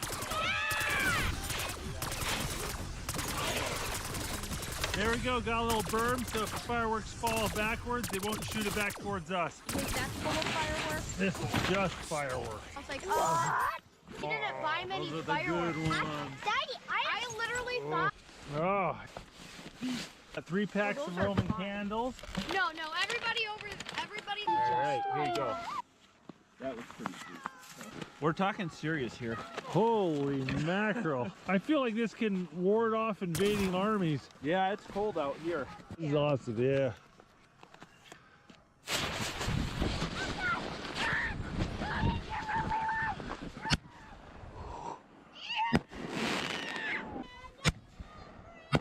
Whoa! Woo, that goes. Hey, look.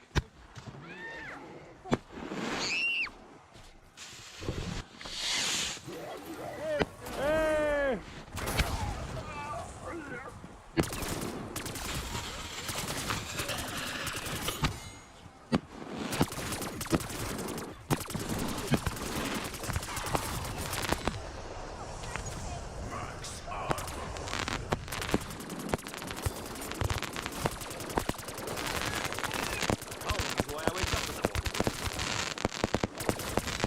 That was awesome!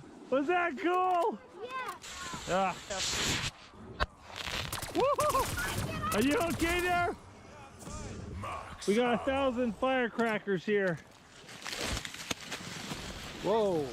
Whoa!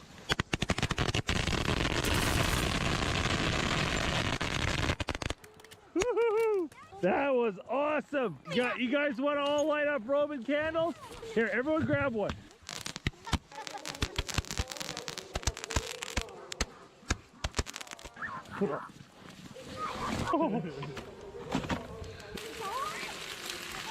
We're gonna run around the lake real quick and set a bunch of muskrat traps tonight. See if we can't maybe catch and eat a muskrat later on. There you go.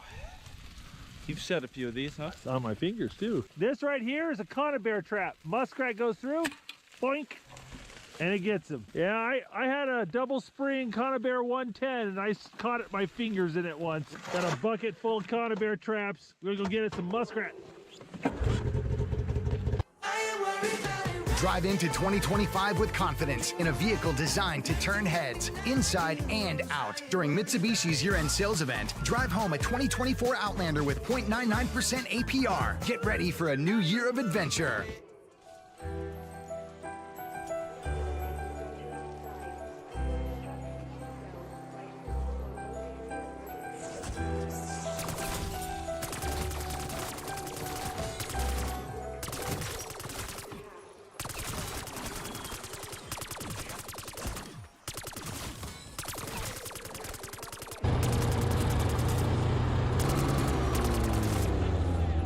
So right here we have a muskrat feed hut.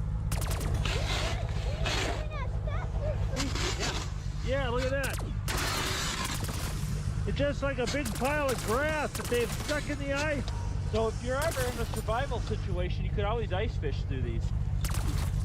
Oh, look at that. Yeah. They get up in this tube. Yeah. And then they kind of get on this shelf and then they eat their food outside of the water where they can have a breathing hole. Oh, that's a good sign. You see that? Bubbling. Bubbling. Camp in it. Good. I don't think it's going to snow tonight, so okay, now. All right, Nate, hop on, bud.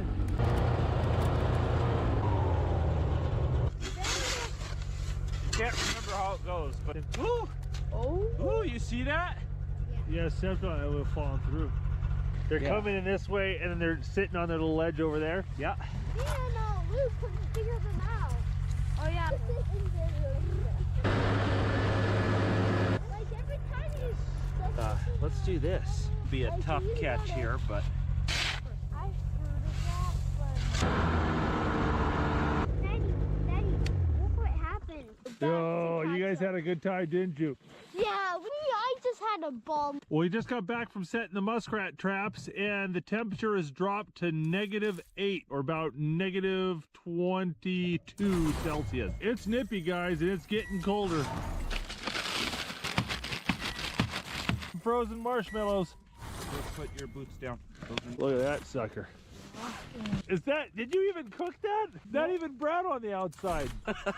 I think you just ate a frozen marshmallow. You know, I gave you a perfectly good stick. I gotta get my boys out here. That's yours. More trustable. See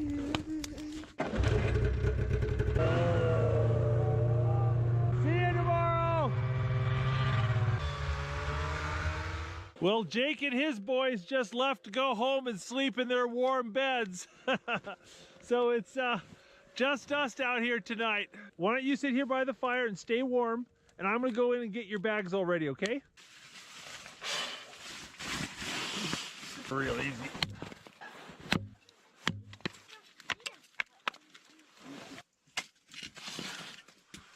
Well, I got the door of the stove facing towards my bag, and I've got a pile of wood within arm's reach, but I don't know how much I'm actually going to use the stove in the middle of the night. I just don't know if I want to be stoking it all night. We can see here inside the tent on the floor, it's about 22 degrees Fahrenheit, maybe 25. And if you look at it on the walls, you can see there's frost on the inside of the walls below about here. So from about here below is 32 degrees, and the higher up you go in the tent, the warmer it gets until it feels like 70 degrees up here. Okay. Okay. All right, Tom. Sit down on the buffalo hide.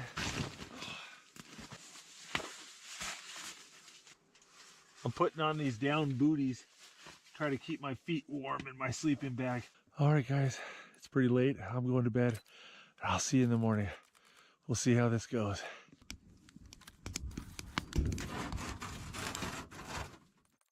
Well, guys, we survived the night. And look who's up. Hey, Tom. You were nice and warm? Mm-hmm. How about you, Nate? Yeah. Look at all the snow on your mat.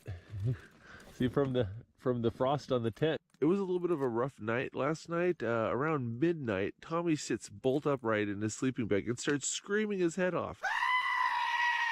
By the time I get him down, Nathan's screaming and crying. It took me forever to wake him up. I had to pull him out of his sleeping bag and pat frost on his face to get him to wake up and stop screaming. And then Tommy started screaming again. You know, about an hour and a half later, we got everyone to stop screaming and stay asleep. I did not scream. Yeah, you totally did. Twice. Well, I wasn't planning to, but I kept the stove going all night. About every 2 hours, it would start to get a little cold in here, and I would kind of wake up, and I'd reach over and grab a log from the log pile and throw it in there, and then go back to sleep. And about 2 hours later, that would happen. And yeah, we kept it warm all night long. Now it's going pretty good. It's pretty toasty right now. We're killing some time till the sun comes up. We're just gonna watch some battle bots on our phone. All right, we're almost 32 degrees, so right hovering around freezing inside the tent. So that feels warm. Look how covered in frost my overalls are. Oh, these pants are cold. Look at this, it is cold out. Not a cloud in the sky. When the temperature drops, all the clouds fall out. Outside the tent, it's negative 16 degrees Fahrenheit. That's negative 26 Celsius.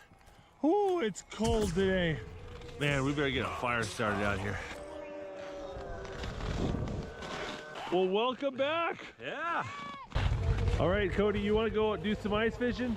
Let me get this open for you.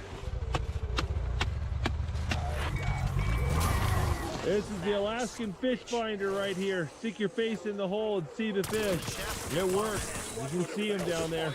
Oh, Cody, what you got there? Look at that beautiful Dolly Varden right there. Nice. One of the creepiest things about camping on frozen lakes is that the ice moves and it cracks. It's like plate tectonics on the ice.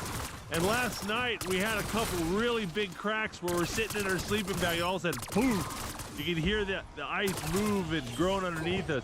Wake up this morning and look at this crack. Right past the tent. I mean, they're harmless. It's not like you're gonna fall into the ice. It's 18 inches of ice, but it wakes you up and freaks you out. You know what's better than one Papa John's pizza? Two Papa John's pizza for only $6.99 each. Only at Papa John's, bundle 2 or more Papa Pairings menu items for $6.99 each. Get your favorites for $6.99 each. Better ingredients, better pizza, better get you some Papa John's.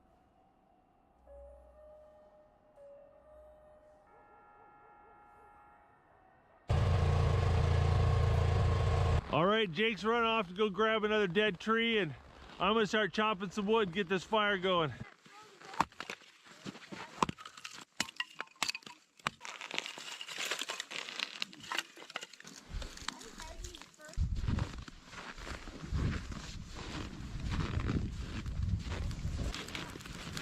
snow machine tag. That's a lot of wood.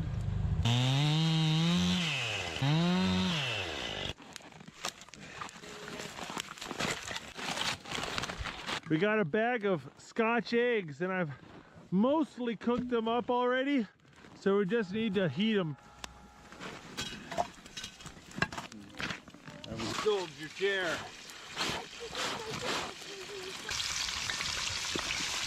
Dad. Yeah. Good. Caribou sausage right there, folks. Can I have a caribou sausage? Here, Tom, why don't you try some caribou sausage? This is what the caribou Cody shot. I love it. It's good. There you go, Scotch egg. Got a hard-boiled egg covered in pork sausage and deep fried with panko. Oh, it's one of the most delicious things ever when it's warm. I did a video on how to make campfire Scotch eggs as part of my 23 campfire recipes video, and I'll put a link in the description to that video. Definitely check it out. These are delicious. So, you know, like there's a difference between the right. You're like, what? Look out. Who wants to warm up? You know. Fire's smaller than my dad. They look out for the... You like that, Nate? Well, both the boys are sitting on the snow machines making engine noises. I think it's a sign that they really want to go out on the snow machines. All right, I think we're gonna go check out those muskrat traps.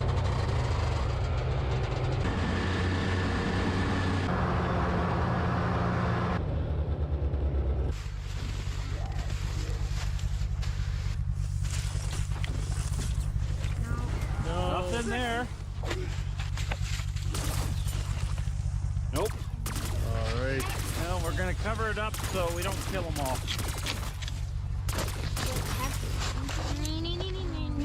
Oh, there's a little weed in it. We definitely had muskrat action there. Where's it out? We got one more. Oh, yep. First, I hope we get one. No! Well, we didn't get to eat any muskrats, but that was still pretty cool. Well, I think we're gonna start heading back to camp and breaking down camp here in a little bit. Got a long way to go to get home. Oh, all right. I'll tell you what, this tent's been a good little tent for us. I'm actually really pleased with it. It's super light. It only weighs about 4 pounds for the tent and the stove. The stove's made out of titanium and it like weighs less than a book. But it's the Seek Outside 4-man teepee hot tent. And I'll put a link in the description to it. But I need to start packing it up and getting ready to go because we're gonna run out of daylight here in a little bit.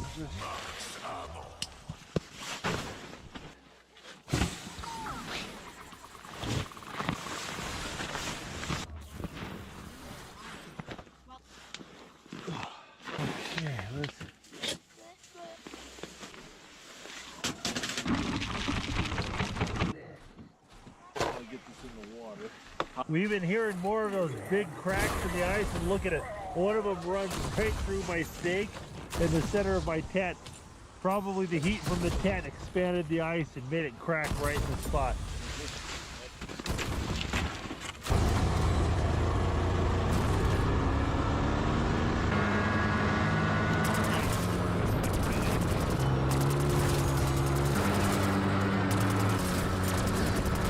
Well guys, I hope you enjoyed this video as much as we enjoyed filming it. If you guys want to see more camping adventures from the Outdoor Boys YouTube channel, don't forget to click subscribe. We put out new videos every Saturday morning.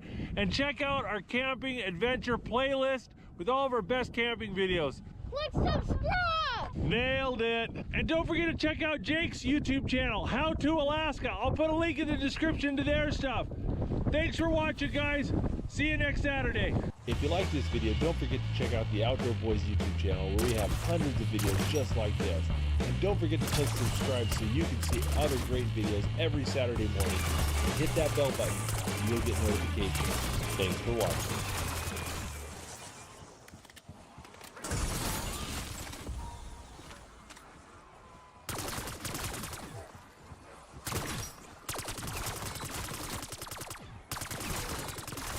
My moderate to severe plaque psoriasis, the burning, itching, the pain. Luke here at the Outdoor Boys YouTube channel, and I'm deep in the heart of the Alaskan mountains. I'm using snow dogs, snowshoes, and skis to cross a 22-mile pass through the mountains. I'm building my own survival shelters and camping in blizzards. Equipment's breaking down and my body's getting beat up. I'm not sure I can do this, but I am sure it's going to be an interesting video.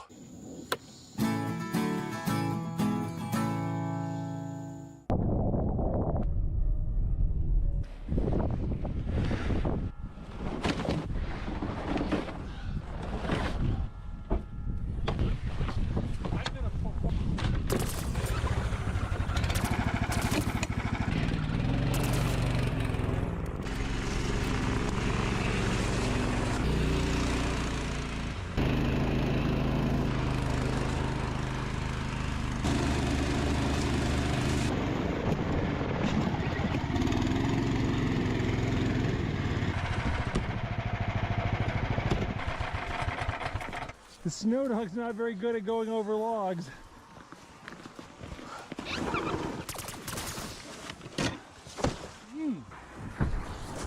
Sled hitch popped up and hit me right in the teeth.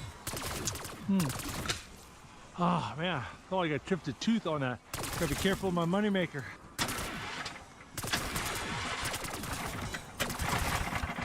Sometimes when an engine gets flipped over on its side, it messes up the oil and gas and can cause problems. So I'm just gonna kind of let this sit here, give it a few minutes and see if that doesn't fix the problem. All right, that seemed to do the trick.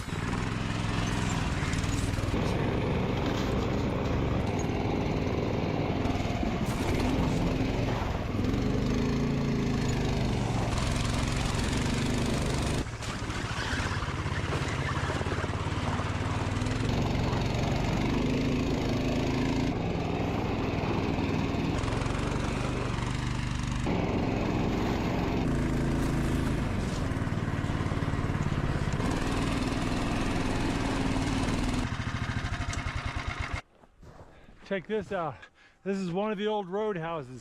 During the gold rush days, this trail was used to take supplies from the coast into the interior of Alaska to the gold fields. And there was these roadhouses all along the trail, and the mushers would use them to get supplies and a hot meal and shelter from the storm.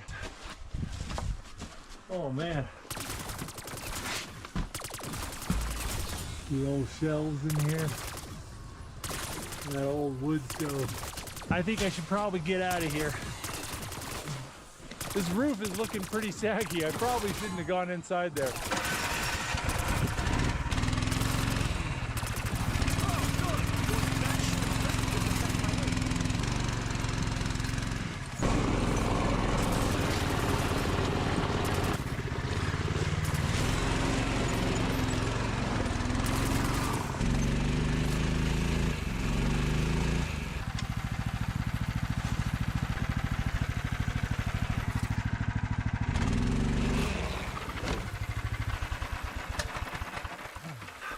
That little snow dog weighs just under 300 pounds and it has no reverse on it, so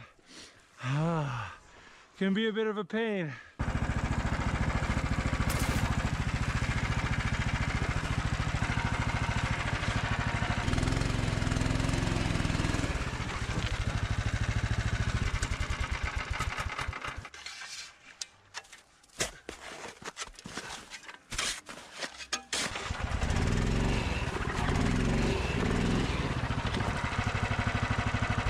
Oh, something just went off with that.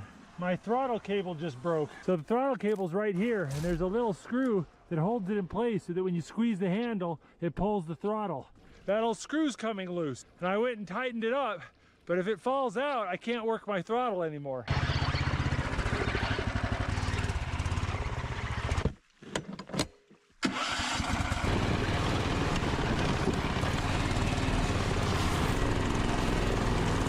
My throttle keeps giving me trouble. I'm having to fix it every few minutes. I still got about 20 miles to go, and we're already off to a rough start.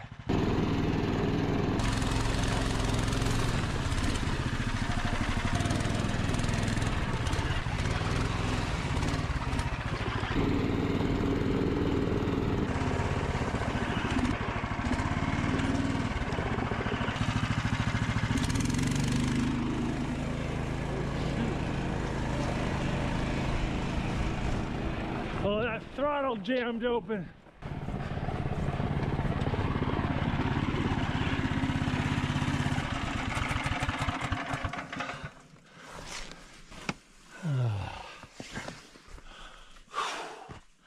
Oh, I'm getting too old for this.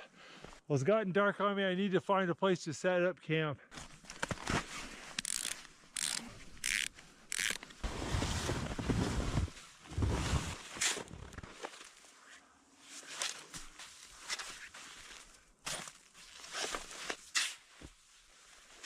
I'm tired. I skipped lunch and I'm feeling it. I'm gonna have a little snack, try to get my energy up.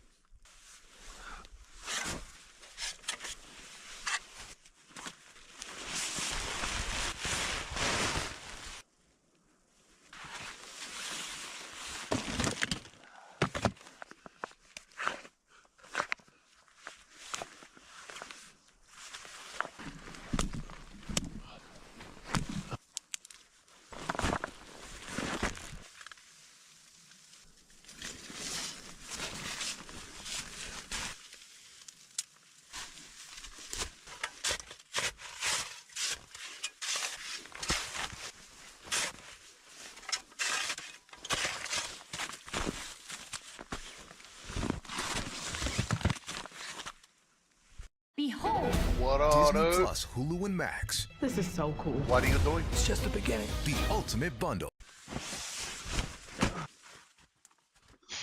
Ooh, hell yeah. I gotta tell you guys, I'm exhausted. Driving that snow dog is a workout, and it got stuck so many times. I'm so tired. Damn, she I gave don't you even full wanna get permission on the too. fire. It's always the good kind. Like, you know, you ain't gotta hurry up and get off just because, like, you're still on if they happen to get up. I'm gonna use an old dog mushing. It's like, hold on now. You told me I could do this. So I've got an old tuna fish can and a bottle of heat. This is a fuel additive we put into gas tanks to keep them from freezing up in the wintertime, and it's mostly made out of isopropyl alcohol. Dude, I set up a little footstool underneath my table, bro, or my desk. Oh, it's fucking awesome, bro. I put a soft ass blanket on top of it.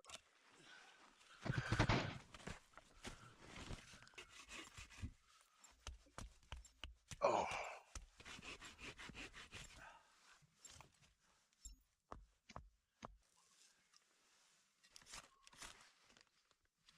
Isopropyl alcohol could be very dangerous. See how the flame is nearly invisible? If you spill isopropyl alcohol on yourself and light yourself on fire in the daytime, you won't even be able to see it. But it burns really clean and really hot. So it's great for cooking. There we go. Some olive oil in the bottom of the pan. Been trying me, bro. Not fucking spawning any manglers, bro. Hell yeah. If you don't do the save and quit at the right time, bro. Oh. I knew this up was going to get weird, but not that fucking weird. Way to swat that bug out, bud.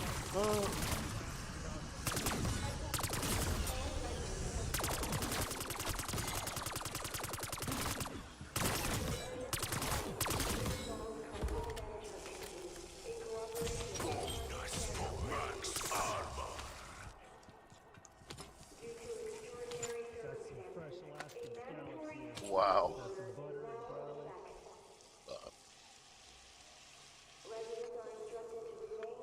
Cranberry couscous. Hey, if he wants it, give it to me. Scallops have to be my favorite. Try and undead yourself from that, you shit fucker.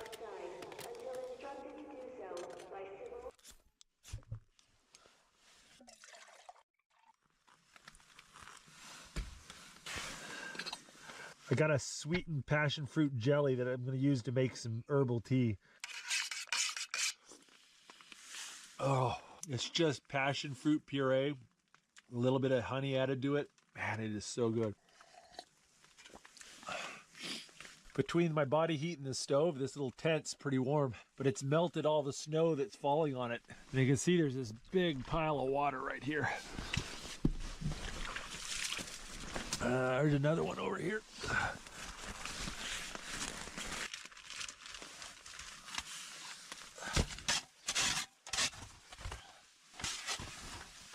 I brought a couple caribou hides to sleep on. Caribou have these thick, hollow hairs. They're just absolutely amazing to sleep on. You know, air mattresses can pop when you sleep straight on the ground like this, so it's nice to have these hides instead. Fold them over just a little bit, get them extra thick. Let's test it out. Oh yeah, this will work. I gotta tell you, I'm excited to get into bed. I am tired and beat up. Got these down camp slippers. Got a pair of down pants as well.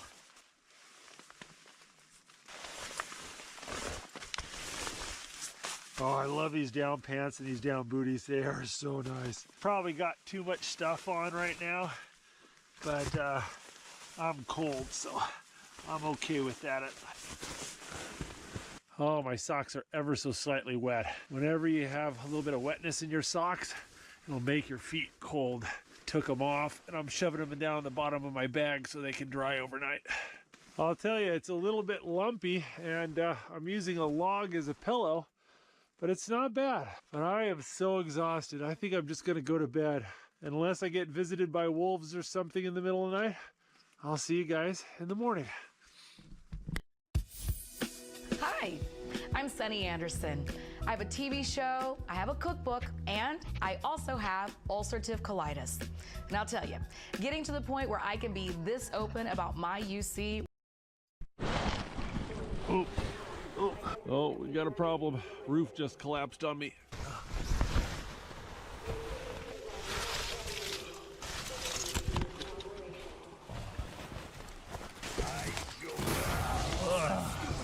So much ice and snow on the tarp, it broke the paracord. But ran out there and fixed it. Oh, well, I guess it was time to get up anyways. When the roof caves in on you, that's a signal it's time to get up and get out of bed. Got my socks dried off. Oh, everything's just wet in here. This tarp traps the heat pretty well, and it melts the snow. And so the snow's turned to slush on the outside, and that's leaking through. And I've got condensation on the inside, so every time I touch the tarp, I get wet. Boom. Yeah.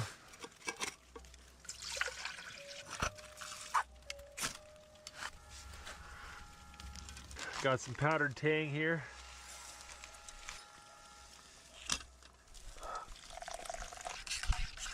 Oh, that feels nice. You see how the fire's orange now instead of that invisible blue color? I threw a few wood chips in there last night, and that ash mixed with the alcohol makes the flames orange so you can see them. Oh man, having that little alcohol stove under the tarp really warms it up in here. It's nice. All right.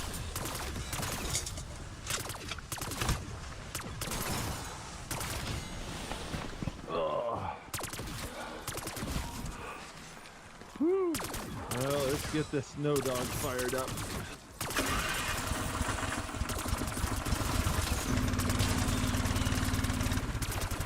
Oh, that throttle switch is so messed up.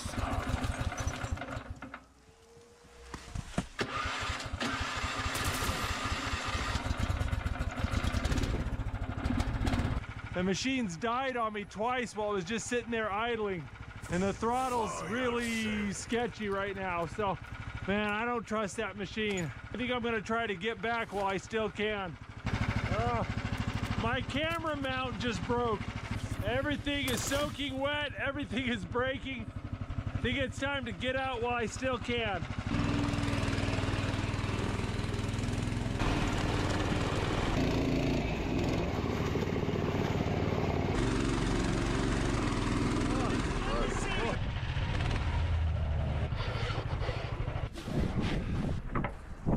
Would be encouraged. Oh, yeah. Turn on your. Let's see. 2 days later.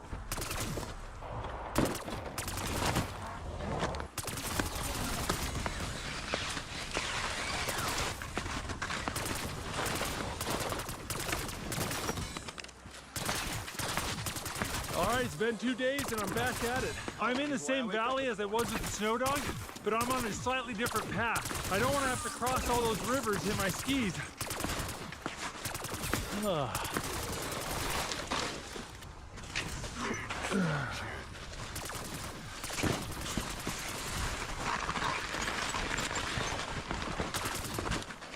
This sled I'm pulling behind me is called a polk, and it makes winter trekking really convenient, but it makes skiing really hard. Imagine having a 50-pound toddler pulling and pushing your belt while you're trying to balance on skis. Whoa, like that.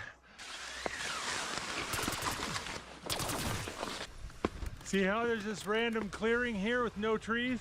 This is an avalanche zone. Avalanches routinely come down that mountain and destroy the trees. That's why there's very few spruce trees here. Woo. Going downhill with that polk is always sketchy. About halfway down, you get this violent shove from behind. I'm trying to take it real easy today. My knees are a bit junky. I tore or popped my left knee several weeks ago, and it's mostly recovered. And I smashed my right knee really hard on a snow machine accident. My knees feel good now, but that's gonna change. Get him. There's the river I crossed with the snow dog. All right. I need to go ahead and get some water. This water's so clean I could probably drink it straight, but you know I got a filter, so why risk it? Gravity pulls the water through the filter, fills up my jug. When the filter's new, it does about 1 liter a minute. It's pretty quick. Once you're done, you gotta go ahead and drain the whole thing. If it turns to ice inside your filter, then the filter won't work. Woo! Now it's chilly.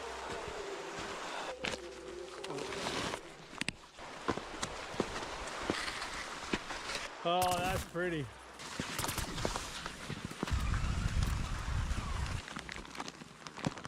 Gotta take a little break and take care of my feet. It's already kind of starting to form into a blister. I'll put some KT tape on this. I think it's time for a little lunch break. Got this venison summer sausage that a friend gave me on the island of Molokai. Oh, it smells lovely. Yeah, it's good.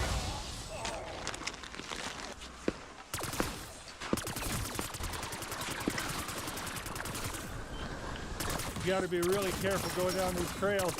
The moose like to walk on the ski trails, and they'll kill you rather than get off it.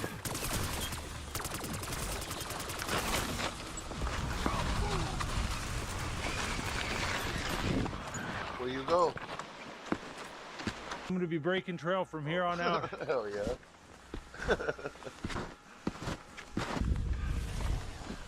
They were setting up for you like you were John Wick, huh? Navigating through these woods is really tricky. It's like, which way do I go? If I get on and off the path, it's okay, as long as I can keep that river in my left ear.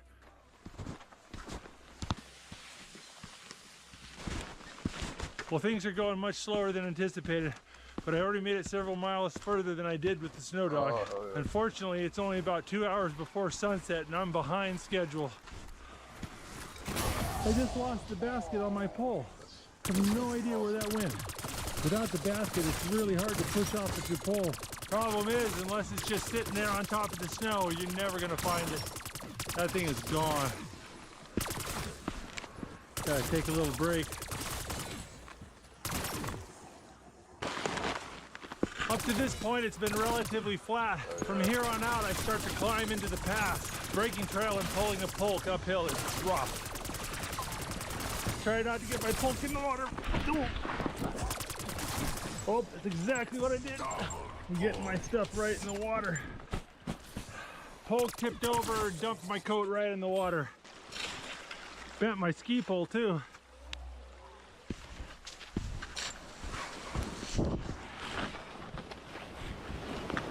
It's already 3:15 and it's starting to get dark.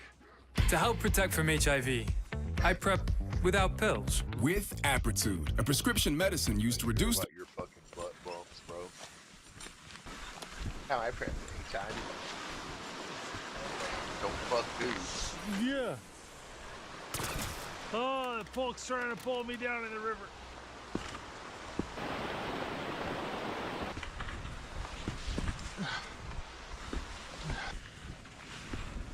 I think I need to find a place to camp. And over there looks as good as any other place.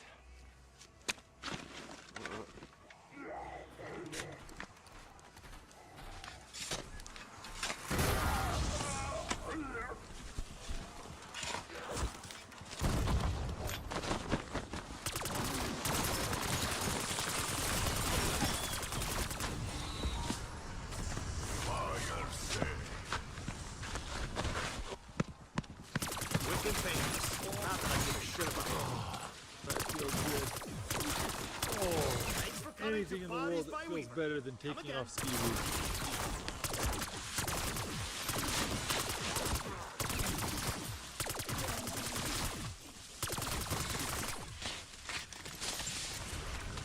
Oh my goodness.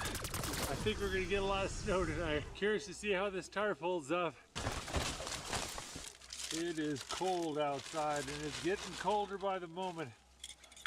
Time to make some food.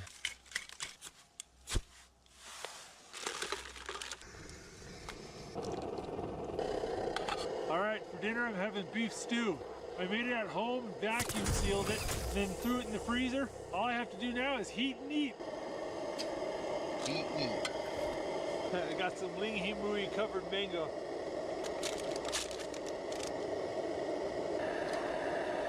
All right, got some hot tang here.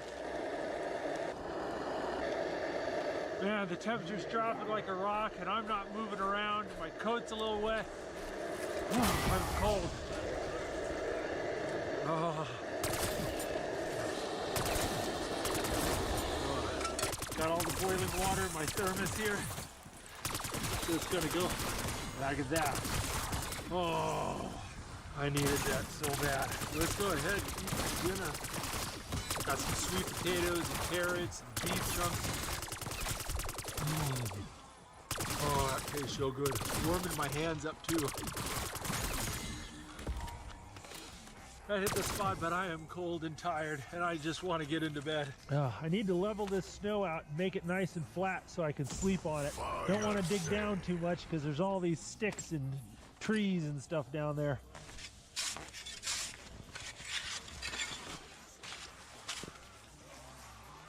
Wish I had my caribou hides, but weight and space is such an issue. I had to bring this air mat instead. These X-Ped air mats are pretty good. Just gotta be so careful I don't poke a hole in it. So this right here is an emergency bivvy. It's just a waterproof shell that slips over your sleeping bag. If you're in a storm, it can be a good emergency shelter. And I see if I can slip my air mat inside my emergency bivvy. Well, that should protect it from popping.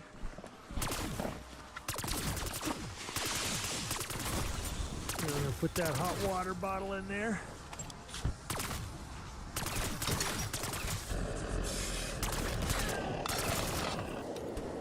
Wow, we've got a lot of snow on the roof already. I'm sure shit Oh yeah. I think I'm gonna have to knock that off before I go to bed, otherwise it's gonna collapse on me in the night. Got another glass of Tang before I go to bed. I'm dehydrated.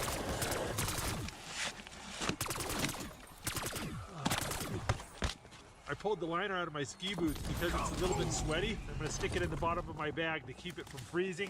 And then when I put my boots on in the morning, it's not so cold. And it's time to get to bed. Take my socks off so they dry in the bag and won't get my feet cold.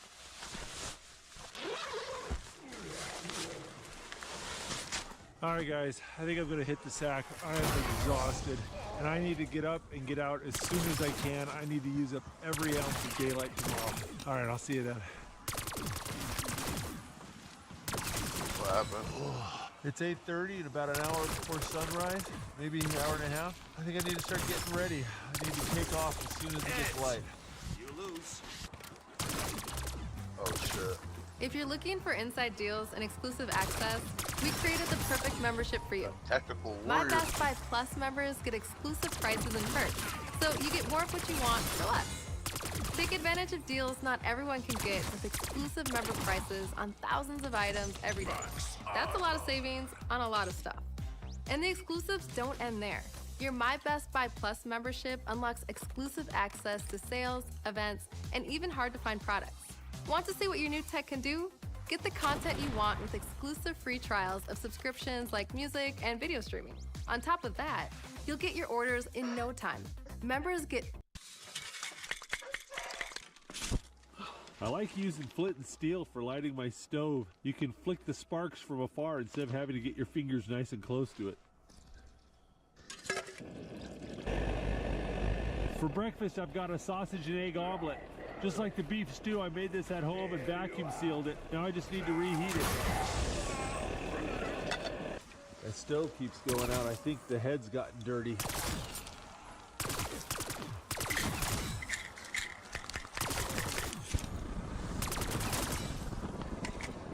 Darn it. It's so weak. It's taking forever to boil. I'm just not getting pressure. That's full throttle right there. That's as much gas as I can give it. There's definitely something wrong. That's it. I don't think it's going to give me anything more. I mean, that's warm enough. I got some cheese, sausage, eggs, peppers, onions. Oh, that was good. If you're going to carry your own water with you anyways, there's really no advantage to having dehydrated meals versus prepared meals. And the frozen prepared meals just taste so much better.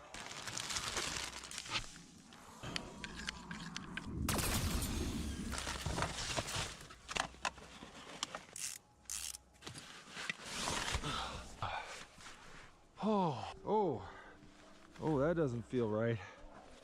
Oh, my right knee does not feel good. Oh, guys, I am so falling apart. This is a sign that it's time for me to change. I've put a video out every Saturday morning for the last 5 years without missing a single week. And I've done it when I'm sick, I've done it when I'm injured, and I work about 70 to 80 hours a week to get that video out. And I'm thinking it's time to start putting out a video every other week. And I know it's going to disappoint a lot of people who've made this their Saturday morning routine, but it's time. Starting with this video, I'm only going to put out a video every other Saturday. But enough about that. Let's talk about my current predicament. I have traveled about 9 miles, and I've got about 3 more miles till I get to the top of the pass. You know, I don't want to get myself in trouble, and I don't want to hurt myself so bad that I need 3 weeks on the couch to recover. So I think the safe thing to do is to head back. All right, let's do it.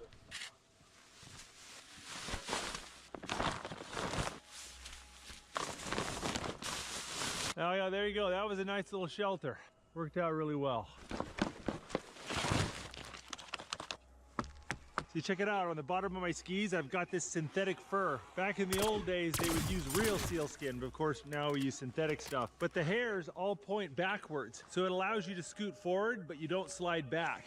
And then if you want to go downhill skiing, you take the sealskins off, and they're just like a pair of downhill skis.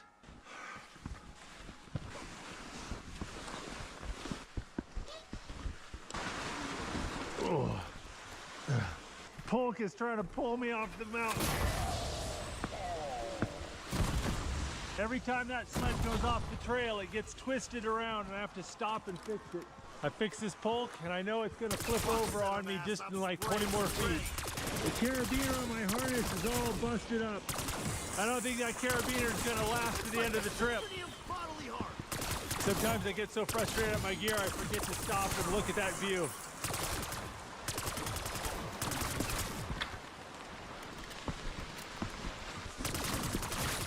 Oh, my sled flipped over again. Whenever the trail's all squampus like this, my Polk ends up flipping over about every 5-10 minutes. Slows me down so much. Oh, didn't even make it 5 minutes. Oh, my harness just broke too. Gate finally tore off this carabiner. It's toast. There you go, kind of jerry-rigged it with a piece of rope.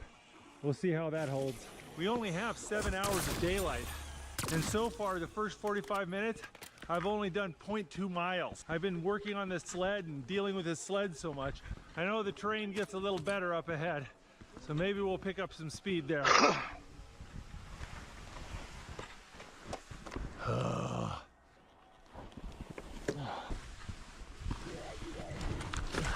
Every time we get to a slanty part, the sled just goes whoop. I'll probably do it right here too. Oh, if I had a longer Polk, I could load it so the center of gravity was lower and it wouldn't flip over as much. But you can see right here how this is all sloped off. Yeah, my sled's gonna tip over a bunch over there. Oh, tipped over already. Oh, my other carabiner just broke. I got more rope, so I can deal with it. Come on.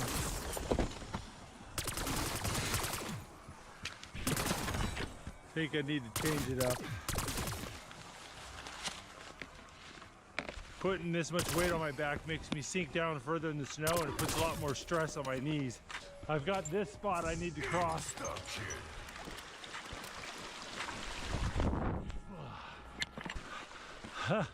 That worked a lot better than expected.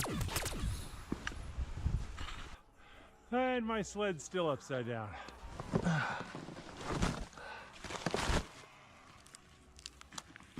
I repacked the sled and they got it a little bit more balanced. Seems to be helping. Getting out of the trees doesn't hurt either. When I get these long, straight, flat spots, everything works pretty well.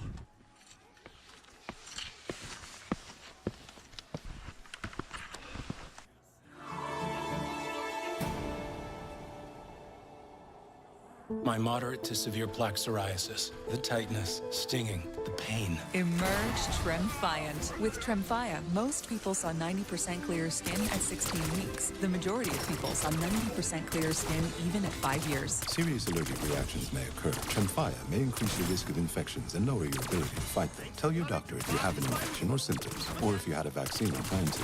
Emerge Tremfiant. With Tremfya. Ask your doctor about Tremfya today. Stains are certain. So is the power of Tide, with 50% more cleaning power.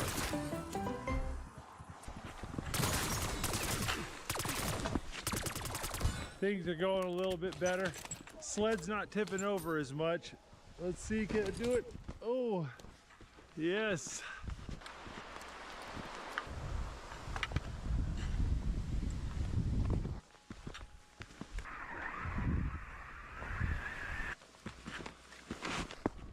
Oh, that's pretty. I think turning around was definitely the right move. I'm gonna be lucky if I get to my car before sunset. Every once in a while I go down a little hill like that and nothing goes wrong.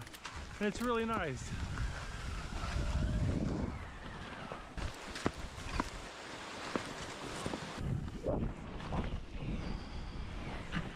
Well, I've been going for 3 hours without a break. I think I need to eat something.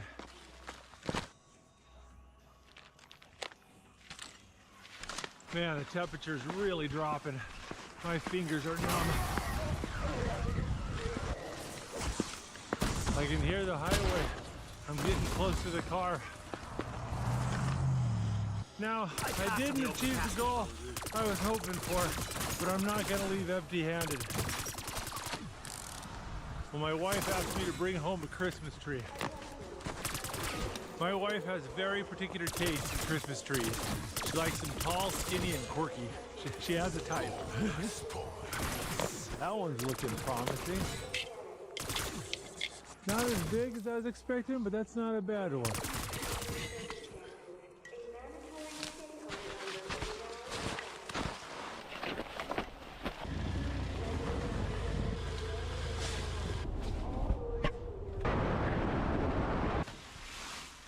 Watch out, heads up. We're a little short on Christmas ornaments, so we're gonna use the boys' action figures. There we go, one Star Wars Christmas ornament. There we go, there's General Grievous.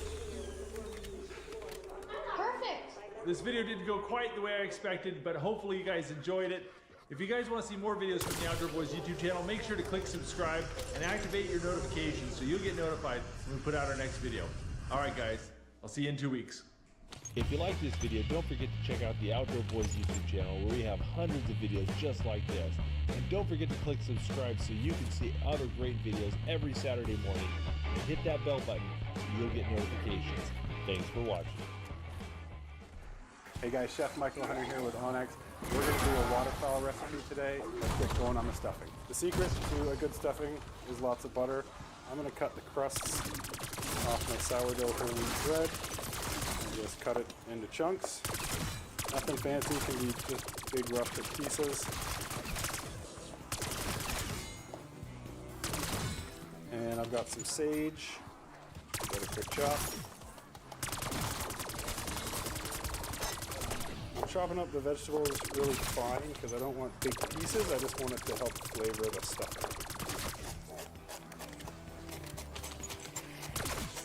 The whole reason you stuff a bird is to cook it from the outside in. With the cavity open, the heat gets inside the bird and you end up cooking it faster before the skin really has a chance to get crispy.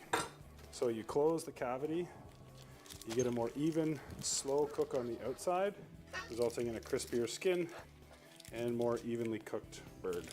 All right, now. Luke here at the Outdoor Boys YouTube channel, and I've been stranded here in the Alaskan bush for the last 3 days, and I am a long way from civilization. I'm not quite sure how things are going to work out, but it's up to me to get myself home. And one thing's for sure, it's going to be an interesting video.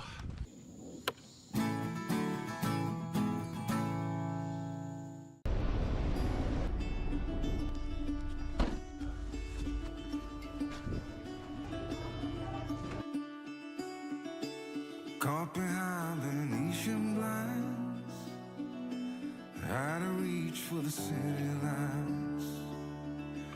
This ain't where I belong. Hey, look at me, man, what I've become.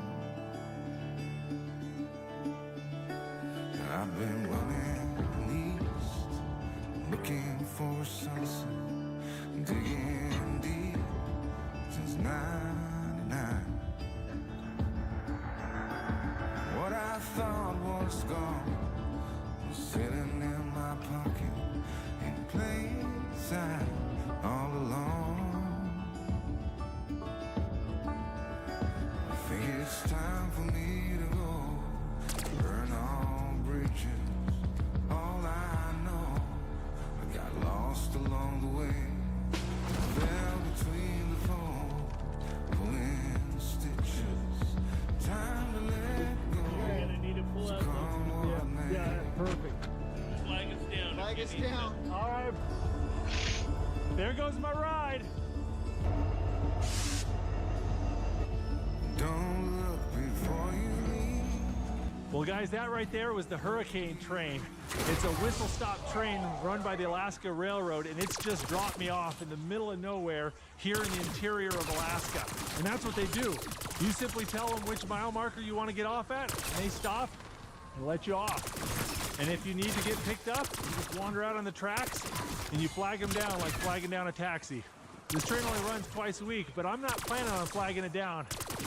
I've got something else in mind. But first, I need to get my snowshoes on.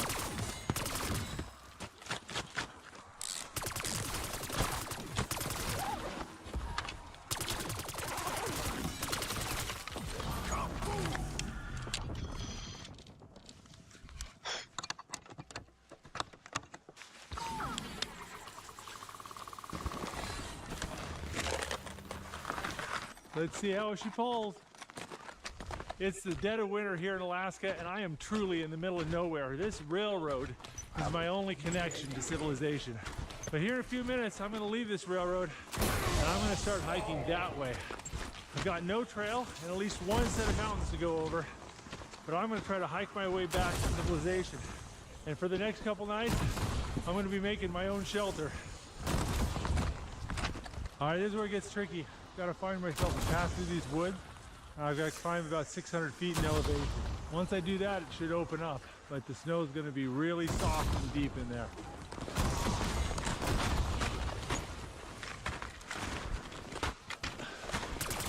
You lost your head a long time ago. I just made it official.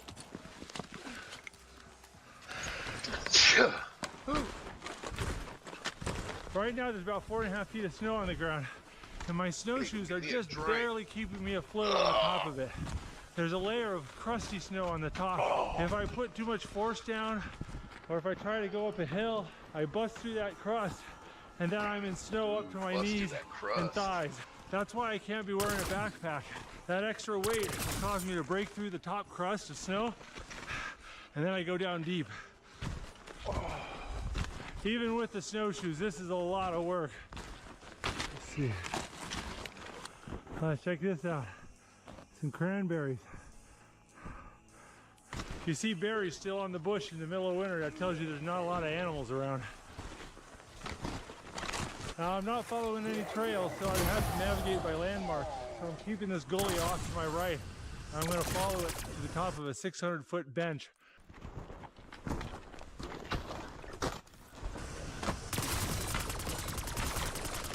All right, guys, this is my first major obstacle. I got to get up this 600-foot bench. But when I'm pulling my sled uphill, it puts a lot of extra weight on my snowshoes, and I bust through that snow and I sink way down deep. Then I'm just wallowing in the snow trying to go uphill.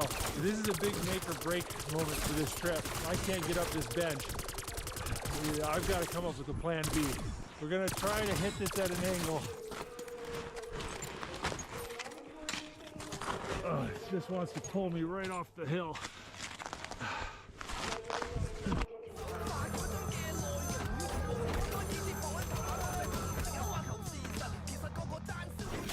Hi, can I place an order to go, please?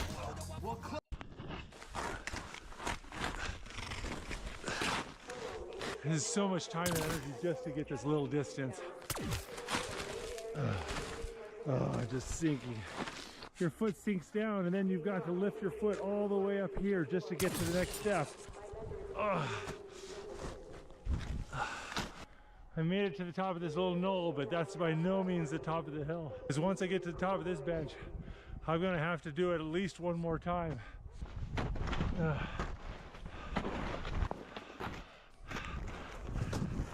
I made some decent progress, but I gotta get up that. All right, I'm gonna try switching gears.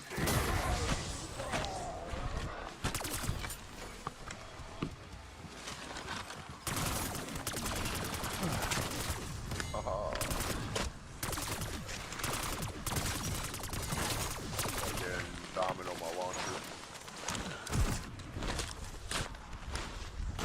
Going on like my 5th, 6th, or 7th gun I've done today. I might hop on Warzone here soon if you think you'll be on it for a little while. It's about to get real dark here in a little bit. I need to go and break some trail and figure out where I'm going because it's gonna get really hard to navigate.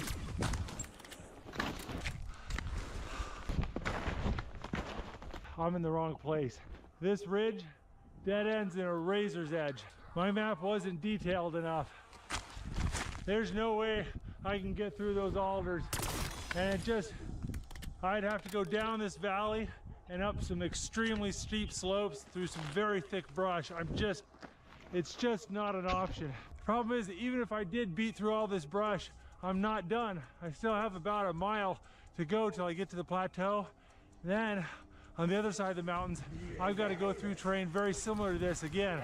If I break some equipment or pull a muscle, I am very far from help. This just is feeling like a bad idea.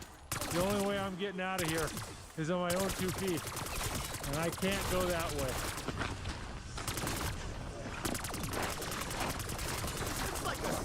Well, I'm quickly figuring out that I can get down this hill gracefully and quickly.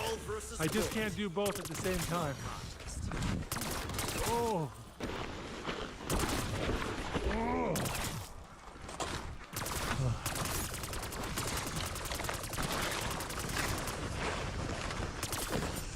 It took me 2 hours to do all that climbing, 5 minutes to get down.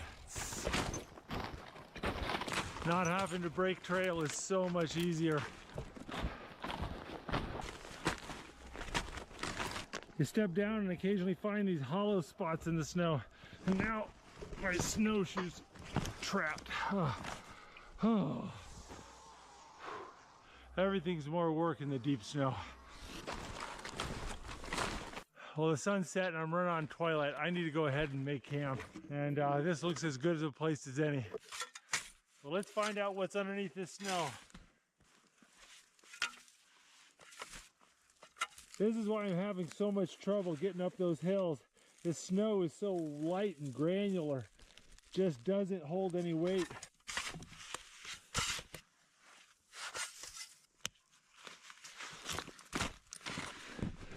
Ooh, boink.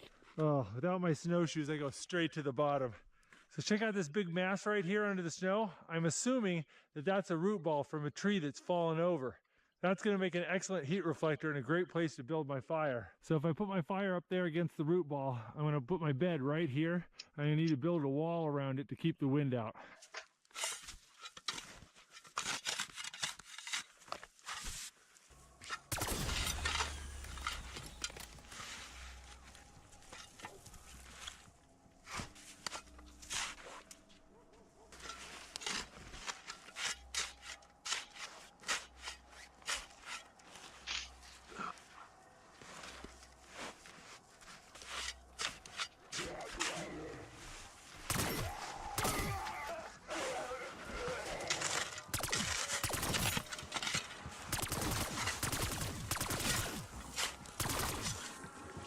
My water's getting a little hard. Yeah, that's gonna be ice pretty soon. I better get a fire going.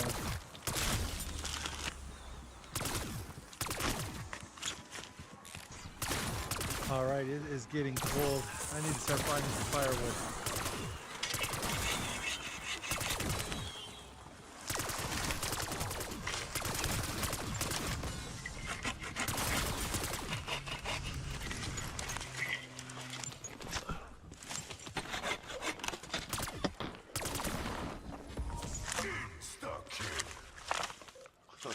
What are you playing, Thunder?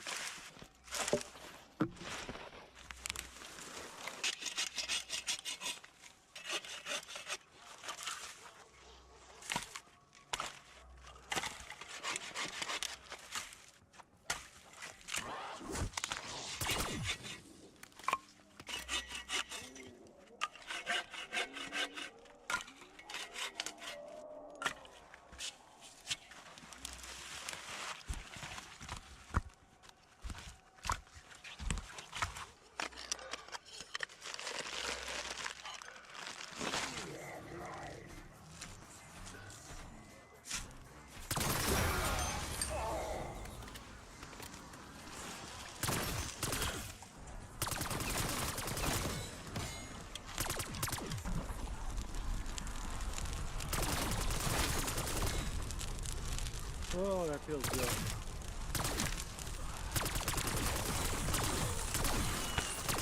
My gloves are soaked. I'll dry these things out.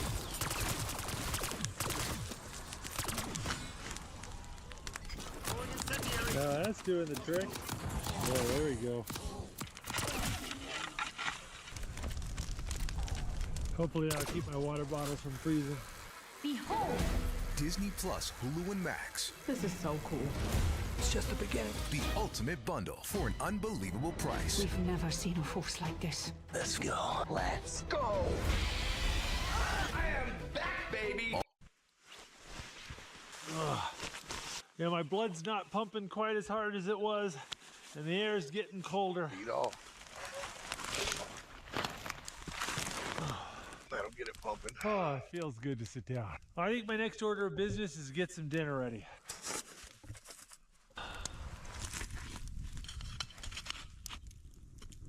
Well, I'm melting some snow for my dinner, but that's going to take a little while, so I'm going to have some little snacks. Cheese, crackers, and salami here. Got a feral pig salami from Texas. Nice cheese, wild boar salami, and a Ritz cracker. Wow. Ooh, got this nice blueberry Wensleydale. This is good stuff. Boy.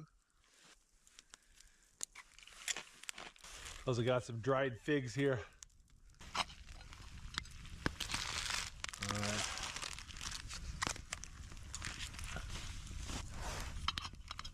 I got some instant curry and rice cooking up, and I'm looking forward to that. I'm really hungry and tired. And it just tastes so much better than dehydrated camping meals. There we go. I love this boiling bag rice. Two of them. It's just great for campouts like this. Little instant Japanese curry here, just heat and serve. Lived off this stuff though when I was in Japan. All right, curry and rice and a piece of pilot bread to eat with it. Not too shabby.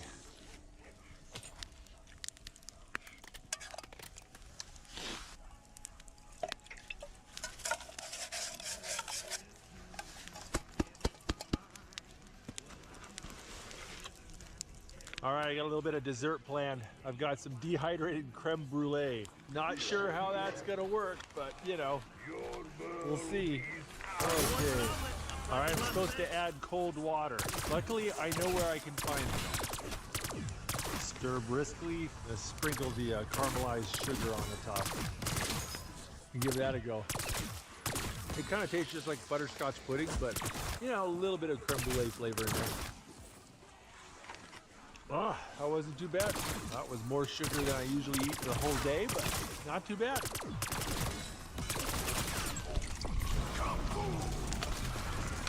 Now that I got dinner in me, I need to do something about my bed. The ground here is really lumpy. There's about a 5-6 inch dip right there, and then there's like a 10-12 inch dip right there.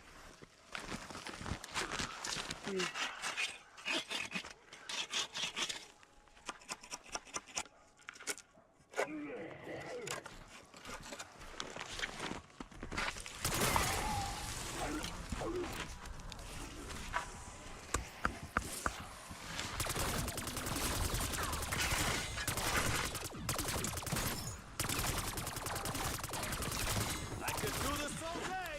I got plenty of corpses.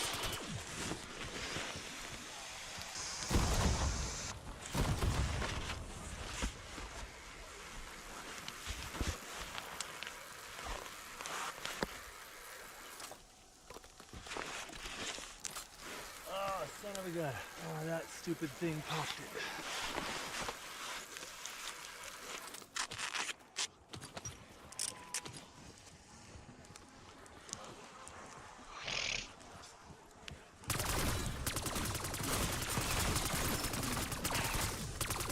We'll find out how good of a job I did tonight. Hopefully this will hold air, because if not, it's going to be a really miserable night. All right, moment of truth. Well, it's been about 30 minutes, and my ugly patch job seems to be holding air. Enough air that I think we can give it a go. Now it's nice and level. You playing tonight too, Jay? Thought about checking out Delta Force tonight. Down booties, keep my toes warm. Sure it'd make fucking D-Trey's weekend. Down pants, try. Hey, he wasn't lying. Well, it's pretty late. Once that I'm shit very drops, tired, he'll be so on here I'm gonna with drop a the team, and I'll camera. switch in 9 I'm gonna days. see you guys in the morning. This is Fred. Fred runs his own landscaping business. With my two brothers. They take their business very seriously. Sure do. Fred traded up to serious commercial I auto definitely like insurance it. from I like Geico, the all little for game. seriously It's low just rates. nice. So when's it gonna happen? Big Geico surprise. Wait, what? Some hair metal guy gonna pop out of those bushes? Wait, hold on. No, this is a serious Geico ad. Oh, my bad, bro. Yeah, no, I'll just put these back for you. Trade up to serious commercial insurance with Geico. Awesome. He's probably playing one of them other boys. in the I'm Sunny Discord, though. Anderson. I have a TV show, I have a cookbook, and I also have ulcerative colitis. And I'll tell you, getting to the point where I can be this. Good morning. It's about 6:30 a.m. and I think I'm gonna get I'm up. just playing I this, need to get an early directed start. I've been thinking about it, What's up? and I think I figured out how I'm gonna get out of here without having to go back up that hill. I think I got a plan B. But it's pretty cold right now. It feels just a little bit above zero. I get that fire going. Snowed a bit last night. There's quite a bit of snow on my tarp. My boot froze to the ground.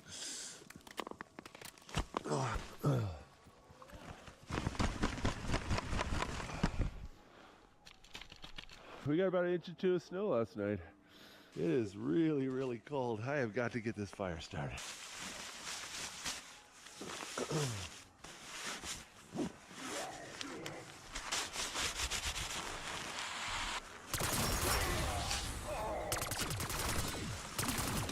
Sunshine's the best disinfectant, so I left some into your skull. Oh, that's the stuff right there. Oh, that's nice. I'm in a little bit of a hurry today, so we are going to bust out our stove. We got to boil a bunch of water. What did you tell me in the chat? IT, you know what that means? Well, my stove's frozen.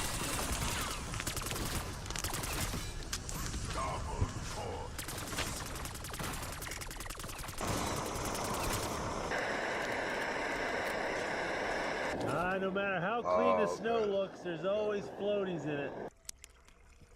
You get a lot of junk in your water when you melt snow. Some of it floats, some of it sinks. You pour off the first little bit to get the floaters out, and then you throw away the last little bit so you don't get the stuff that's on the bottom in your water. That'll take care of about 95% of the junk. I'm in a bit of a hurry this morning, so we're going super simple. Instant oatmeal. Some instant oatmeal with little bits of alder twigs in it.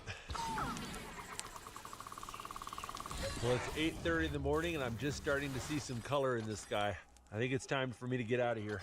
I just kind of use the leftover water to clean out my cup, and then you drink it. Melting snow takes forever. You don't waste water.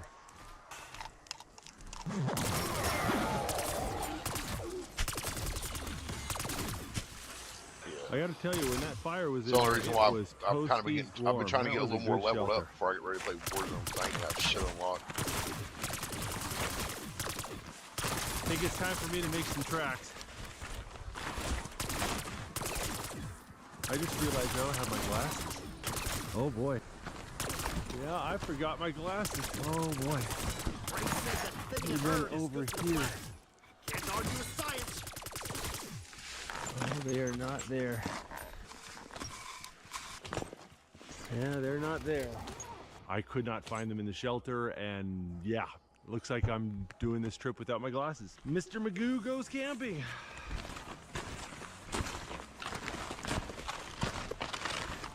Well, I had a lot of time last night to think about it, and I think I've come up with a plan B how I'm gonna get home. It's gonna be a longer hike, but it's gonna be flatter. So I'm gonna have to make some serious tracks if I'm gonna make it to where I wanna be tomorrow. I ain't gonna lie, I should have done more of my time today than what I have. Tomorrow I definitely need to get the work trip vlog. I just want to get up and watch the shit while I got time to do it. All right, guys, I was looking at my map The last inside night, and I cleaned think I out, figured out spray my the plan fucking B. bed out.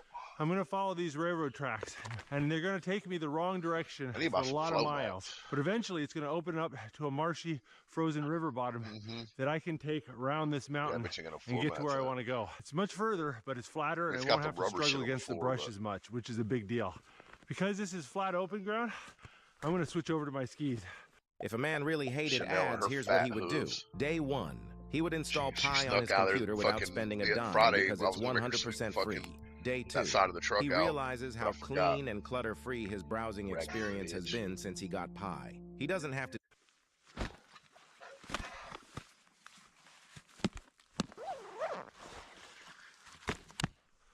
All right. These trekking skis float on the snow a lot better than the snowshoes do, so you don't have to pick your leg up. You just kind of slide across the snow, and it burns a lot less energy. But unfortunately, they don't do well maneuvering around the woods or going up hills. Well, I got a bit of a rough day ahead of me, and I'm way behind schedule, but look at this. This is gorgeous. Looks like a Hallmark Christmas special out here.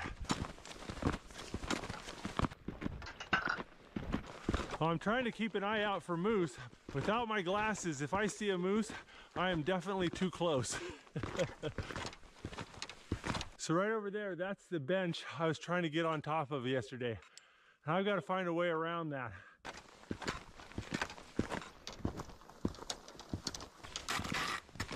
I'm not crossing this bridge because it's safe.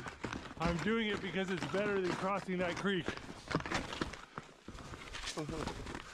Better gallop, My boy. seal skins keep coming off. Seal skins are I love basically watching. You ever synthetic watch any hair of the outdoor that boys on allows you to YouTube? slide forward, but grips when you push backwards. dad- It's what his allows dad you and to his scoot sons. across the snow and pull He's- your pole they're- easily. he's a little bit nerdy, This but right he's- one is he does some pretty loose-fitting, and dope it keeps shit. coming off every mile But or he so. was Hopefully crossing this a problem train. doesn't get He's in worse. Alaska. He was But if it does, crossing I'll over a bust fucking out my a train snowshoes. bridge. But that's the sketchy part of And going he out was in this like, deep "I'm not snow. crossing this because it's Your safe. I'm snowshoes, crossing your it because I don't skis want to break, be in that you're creek." And it stuck. like look down, and it's like everything's like snowed over, like Check a it little out, fresh creek. moose tracks. One of my Like, big yeah, fuck concerns is I that. come across a moose on the tracks, and that moose won't get out of the way for me. It seems like every year in Alaska, someone gets attacked by a moose while cross-country skiing. Hey, check it out. There's somebody's shovel and their sled right there. Someone's got a homestead or a cabin off in the woods over there, and this is where they come to access the railroad to get into town to buy supplies. And when they come back from town with all their groceries, they'll put it in the sled and take it off into the woods. There's not a lot of snow on that sled. They probably caught the train that I hopped off of. Yesterday when I was on snowshoes, I was averaging about 1 mile per hour. On this flat terrain with my cross-country skis, I'm doing about 2.4 miles per hour, making much better time. Oh, we picked up about an extra inch of snow since I started, and it's making the sled harder to pull. You know, snow conditions have a huge impact on your ability to travel in the wintertime. If we were to get a dump of a foot or two of this light powdery stuff, we wouldn't be able to do diddly squat until the snow settled and compacted a little bit. Check it out, there's two moose up there on the hill. Look how deep they're sinking. Their bellies are rubbing in the snow.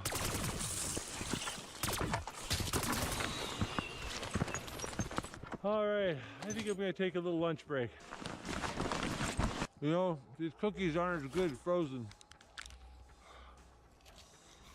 I need to eat quick. I'm starting to get cold. All right, enough lollygagging. Let's get going.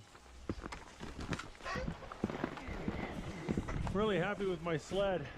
I've been looking to buy a Pulse for a number of years. Finally found one that was made here in Alaska by a company called Northern Sled Works. Turns out they're the same company that makes the Arctic Oven hot tent that I use. I'm really pleased with it. It's much lighter and pulls a lot better than my ice fishing sleds. Oh, the snow just keeps coming down. It's getting deeper and deeper. Harvard owes me a beer when this is I can't over. even see my skis anymore. All right, there's the bench we've been trying to get around. Oh, that's pretty. Oh, I've been going for about 5 hours, and we're a little more than halfway done with what I wanted to accomplish today. Almost a 9,000. It's gonna be a long day today. My feet are starting to really kill me. I'm This shit'll worried rot I'm your gonna start brain. getting blisters real soon here. I'm making good time, but this is taking it out of me. My feet are getting chewed up. I'm a little worried about whether I'm gonna make my destination tonight.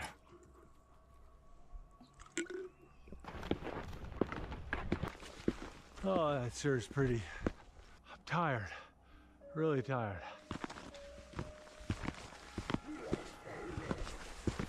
We're starting to climb over the foothill of a little mountain here, and you can see the valley to our left. On the other side, that's the mountain we were trying to get around. Still got a long way to go before I get to any highways or roads, but it's a big milestone. The sun's gonna set on me any minute now.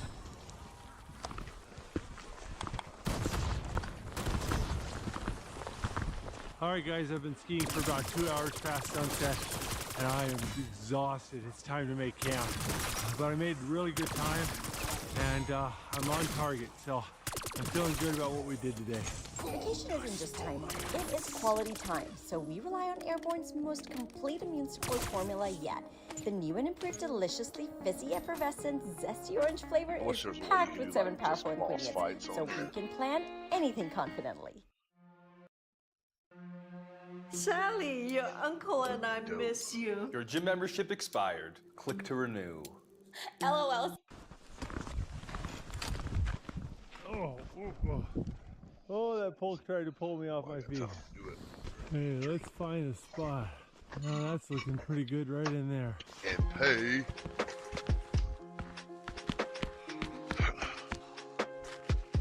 Cool, man.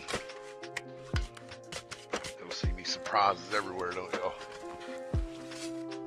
Don't see me get out of here, you piece of shit.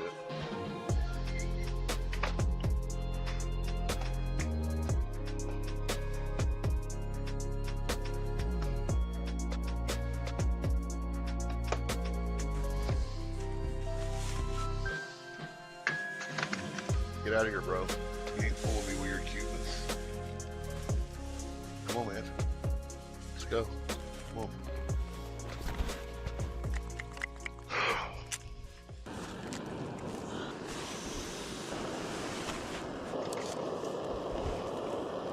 I'm just waiting for my water to boil so I can make some tea and make some dinner, and I am just freezing. It has gotten really cold out with the setting of the sun, and now that I'm not moving, it's it's nippy.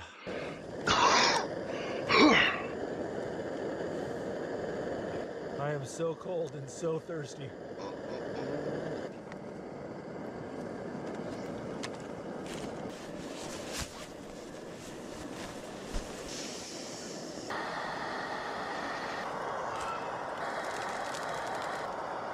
Took a couple hours, but I melted about 3 liters of water. I got it boiling hot.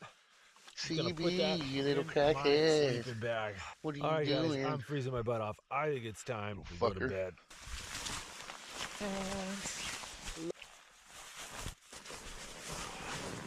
So I'm gonna turn this off. I'll see you guys in the morning. Hey, Piss good off, morning. the both of yous. Chubby, get out my way. It got really cold last night. It stopped snowing and then cleared up, and the temperature dropped really aggressively. I think it was around 0. Once I get out of this sleeping bag, it's gonna be bitterly cold, so I want to start moving as soon as I can. So let's do this. My socks were a little wet last night, so I took them off and put them in my bag. Now they're all nice and dry. Smell horrible though. Okay, these puffy pants I bought are the best thing ever. They are so warm. My legs and feet get so cold at night. Oh, my hot water bottles. Hopefully that'll defrost them a little bit. The sweat from my hands made my gloves a little damp, and now they're a little bit frozen.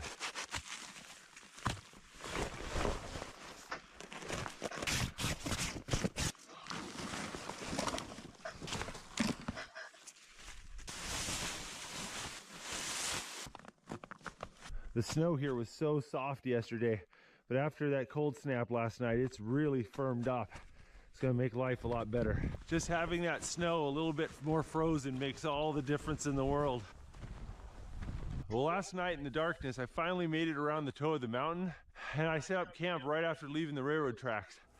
So now today, got an easy jaunt across flat ground, but I still got a break trail, and my legs or feet are very sore.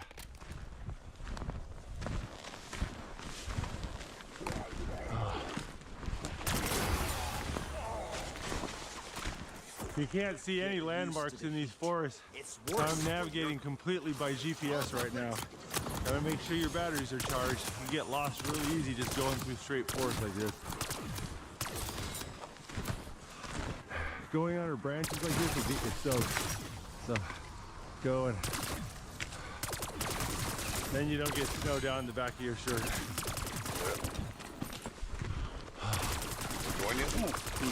Just stepped in a tree well.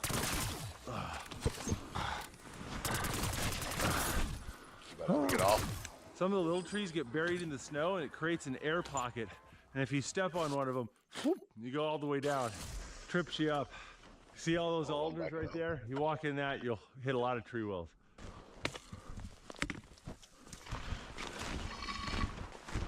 Oh, can you guys hear that? I can hear the highway. We're close. Oh, I think I see it.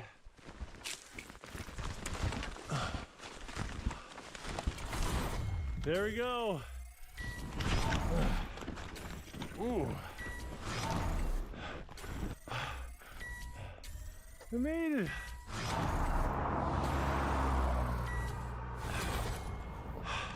The first people I've seen since I got off the train.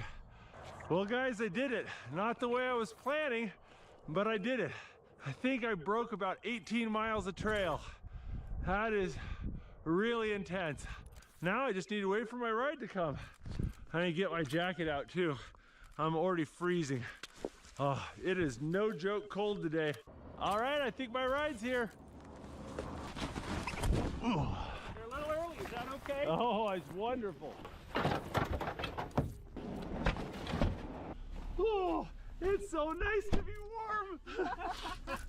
Well guys, I made it back safe and sound, and hopefully you guys enjoyed this video. If you want to see more videos like this, check out the Outdoor Boys YouTube channel and click subscribe because we put out new videos every Saturday morning.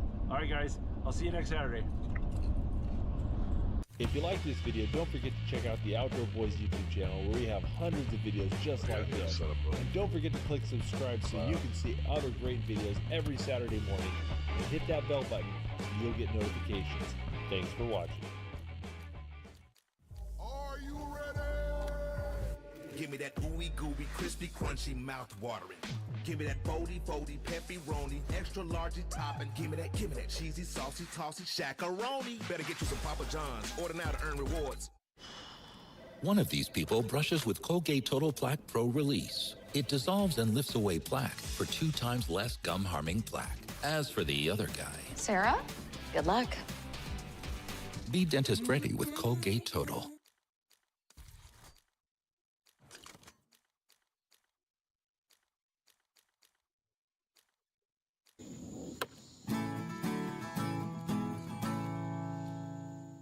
Luke here at the Outdoor Boys YouTube channel, and it is a beautifully sunny day here in the Alaskan bush. It's about 25 degrees Fahrenheit, so it is just absolutely perfect weather and a gorgeous day to do some bushcraft and survival camping. Look at these fox tracks right here. Got this fresh skiff of snow here from last night, and look at it. There's probably 3 sets of tracks right on here. Oh, it's so nice to get out and about on sunny days like this, but it comes with its own set of problems. You can actually go snowblind out here. It's so sunny and there's so much snow that you get 2 or 3 nice days in a row, you'll get sunburned on your eyeballs. Hurts like the devil. Whoop. There's a little red squirrel right there. Could have shot the guy, but man, I've eaten them before. They're not very good. Alaskan squirrels are not like the ones down in the lower 48. They're scrawny and stringy and don't taste very good.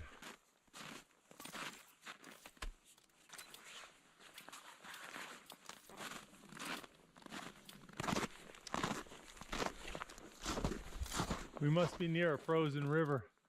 Look at the size of these cottonwood trees. You only get big cottonwood trees near water. Oh, here's the river. You guys see all the snow machine tracks? These frozen rivers become our highways in the wintertime. I'm gonna walk along this river a little bit. Might find a little log jam, would give me a lot of firewood. I might find a gravel bar to build my shelter. Maybe some open water, so I got nice easy water sources. But look at that view, huh? Yeah, Alaska does not disappoint.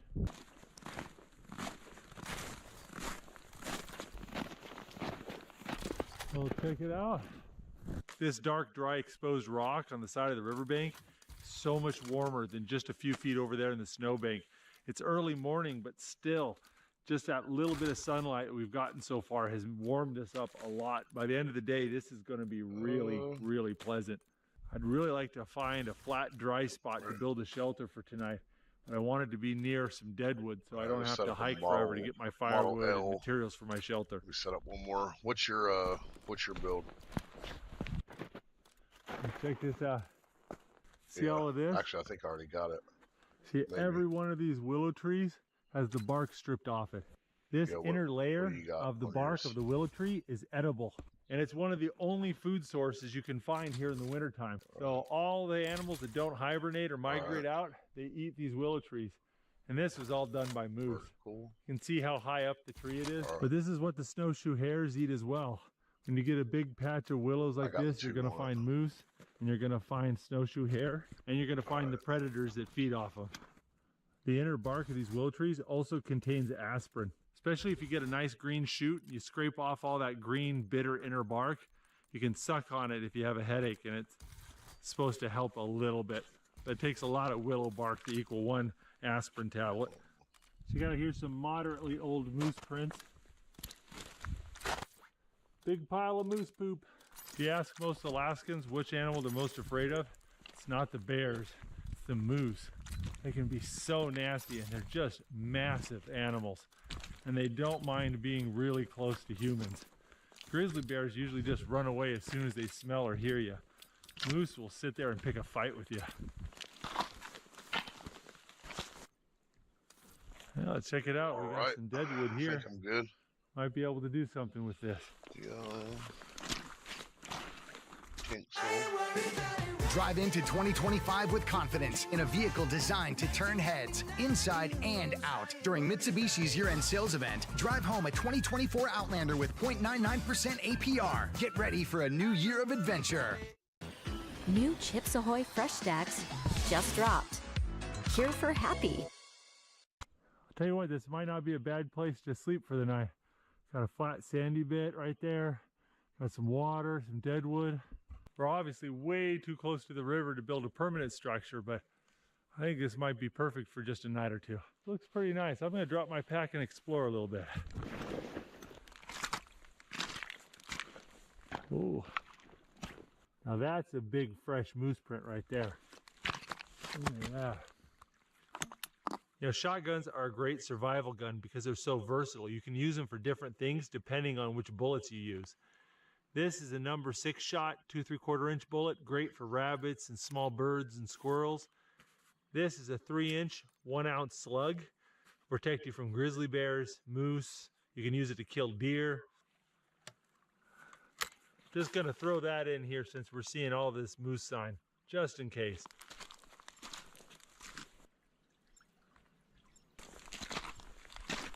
In a few months, this spot I'm walking is gonna be under about 4 or 5 feet of water.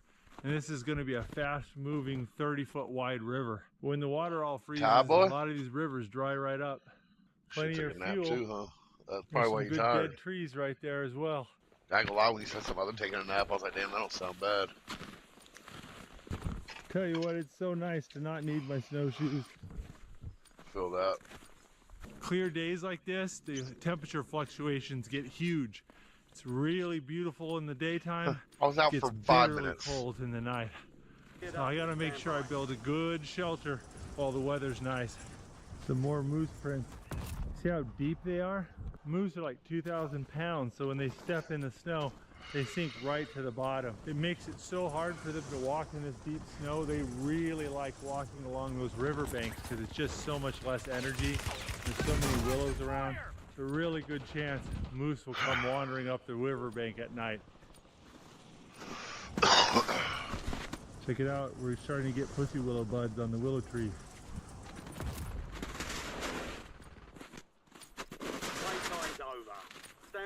Oh, the snow's starting to thaw out. Clapper of cheeks. Oh, the snow's starting to thaw out and I'm starting to sink a little bit.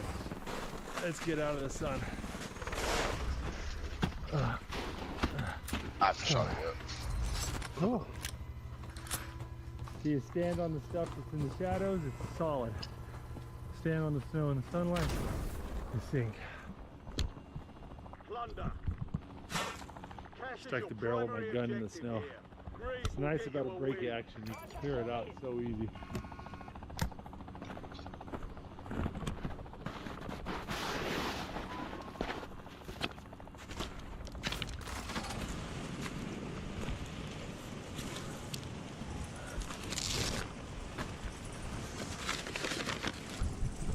Nice little trail snack. This is a Cornish pasty, traditional pastry in southwest England. They're a great trail snack because you can eat them cold and with dirty hands. This is like a pork and raisin one, a little non-traditional.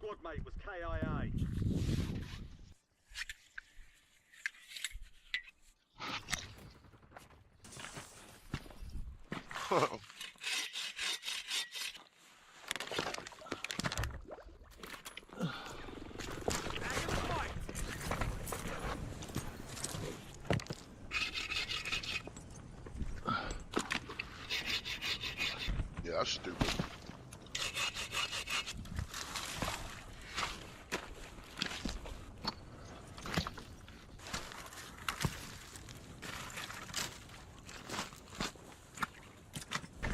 Come check this out. That is the first butterfly of the year.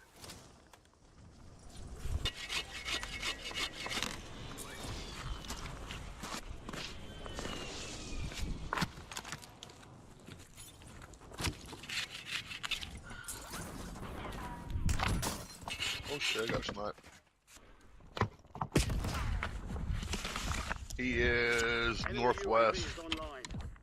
On top of this building. This is a nata, the traditional Japanese hatchet. I bought it in Kyoto in 2018 when we did our world tour video.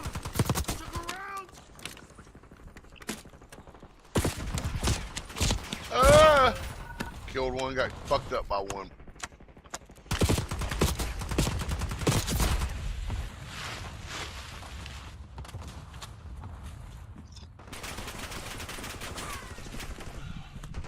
No. Oh.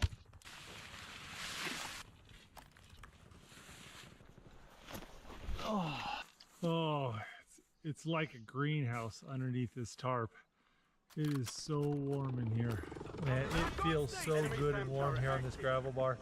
I can't even begin to describe it. Here, I need to bust out my thermometer and show you guys. So I've got two thermometers, and you can see right here, the ambient air temperature is about 34 degrees Fahrenheit, so just slightly above freezing. But I put another thermometer here in the sunlight over here on the rocks. Check this out. Look at this. on the gravel bar, it is 80 degrees. 80 degrees Fahrenheit. There's a 46-degree difference. Yeah, we had another one down at the temperature bottom. of Oh, the air sniper back and here. the temperature of this riverbank. He broke. That is massive. Oh no, I don't want I'll your tell you what, gun, it feels pretty amazing on this riverbank right now. But all that's going to change tonight when the sun sets. It's supposed to get down to about 14 degrees Fahrenheit. So we need to store as much of this heat as we can and store it in our shelter. I'm going to show you how to do that really easy. Right here, bro.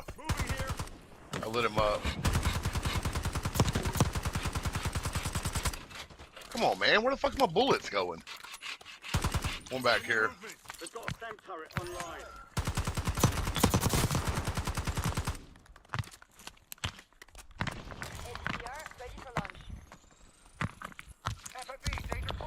Behind it. Was behind it.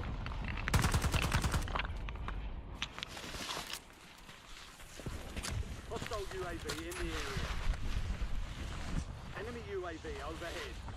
Fred traded up to commercial auto insurance from Geico for serious customized coverage that grows with his business. So when's the big Geico surprise? Oh, I'm Hey, getting little hit. guy gonna pop out of those bushes? No, this is a serious Geico ad. Never mind. Get more with Geico Commercial.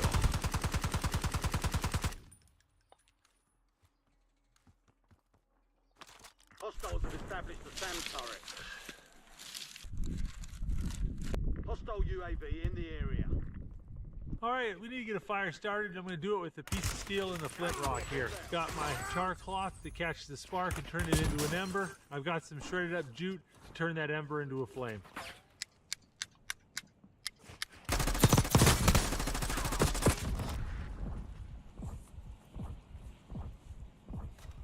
Yeah, I just lit one up there, UAV but is online. very top. Enemy advanced UAV overhead.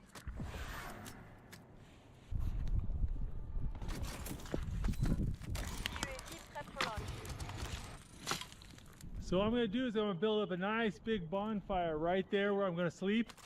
It's going to heat up the ground, store a lot of energy down in the rocks. It's also going to dry out the ground, and it's going to make it really warm inside the shelter. Plus, I'm going to boil some water to drink because I forgot to bring any.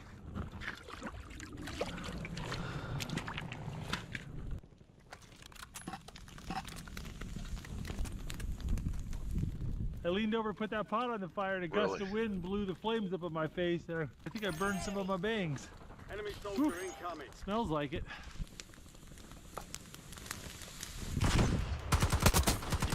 He's down. Enemy SAM turret active.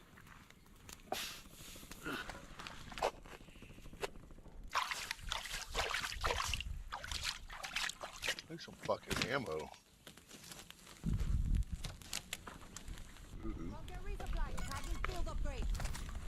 Well, I got a nice fire going and plenty of room to burn it.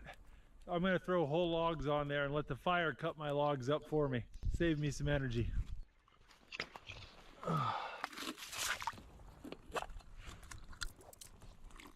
Hostile UAV in the area.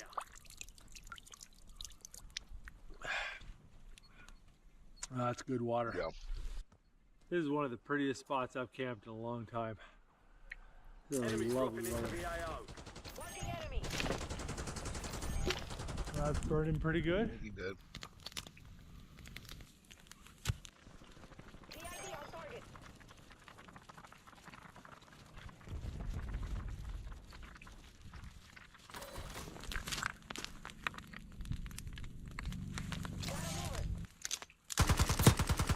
I hit him once.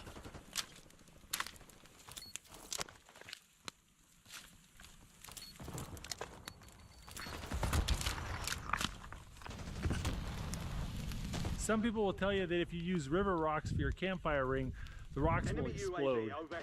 We're going to put that to the test today, aren't we?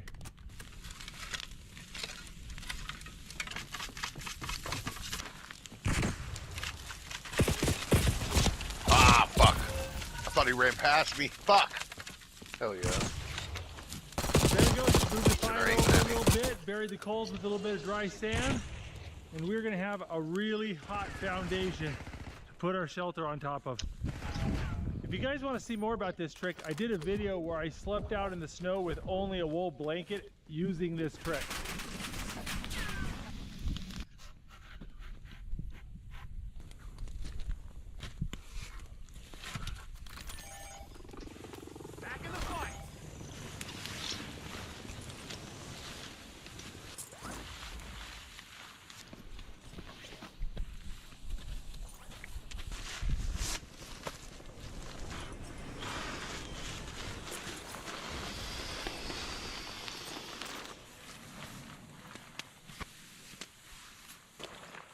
Up here? They've got a SAM turret online.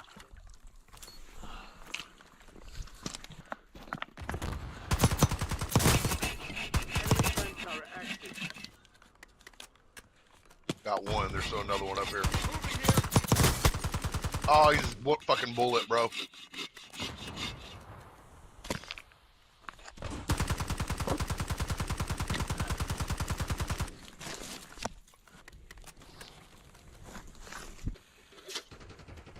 Well, it looks like the sun's about to disappear over the mountains.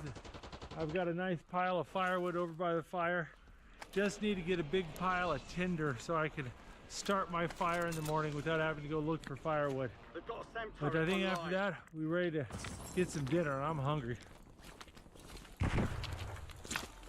I'm Sawyer, and a little thing that I love about the Chick-fil-A chicken sandwich is the crispy chicken filet. You get the tenderness of the chicken and that zesty pickle. It's savory and tasty. What's not to love? The holidays are all about being together and eating together. Real customer paid for their testimonial. That man! What's up? Fast mapping on everything you buy, you understand? Hunt down enemy squads and secure their cash.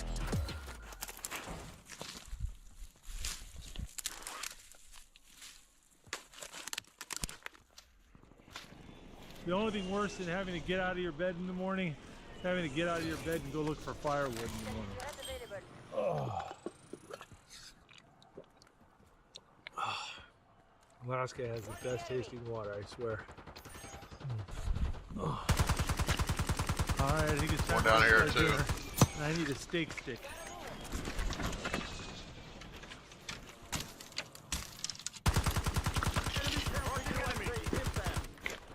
Enemy UAV is online.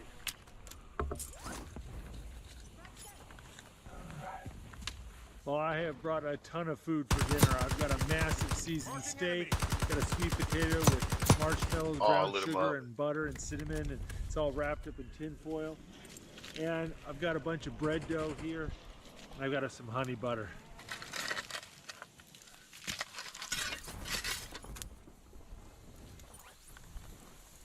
Enemy counter UAV inbound.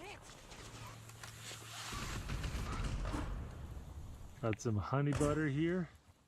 I'll loosen the lid a little bit and just sit it by the fire like so.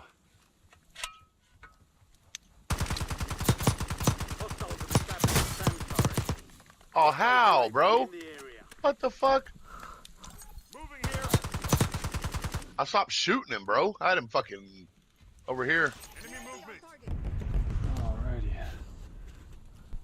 The enemy's attempting to exfil. Move to intercept. Hostile airstrike incoming. Enemy counter UAV inbound. All stations, enemy attack helo is in the area. Target that bird and secure the cache. Enemy soldier incoming. Seasoned meat, honey butter. Oh, fresh he's all bread. but down, bro. These are good things. Oh. Hey, right here.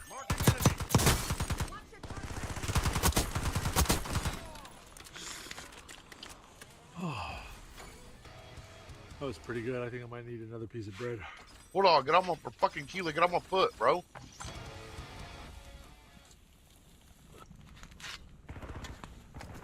Enemy There SAM we go. turret That's active. looking good. Oh, fuck. You got me. There you go, campfire version of sweet potato casserole with the melted marshmallows and butter and cinnamon. It's fabulous. Just gotta let this cool down. Enemy buy station incoming. They've got a SAM turret online. Well, that's nice.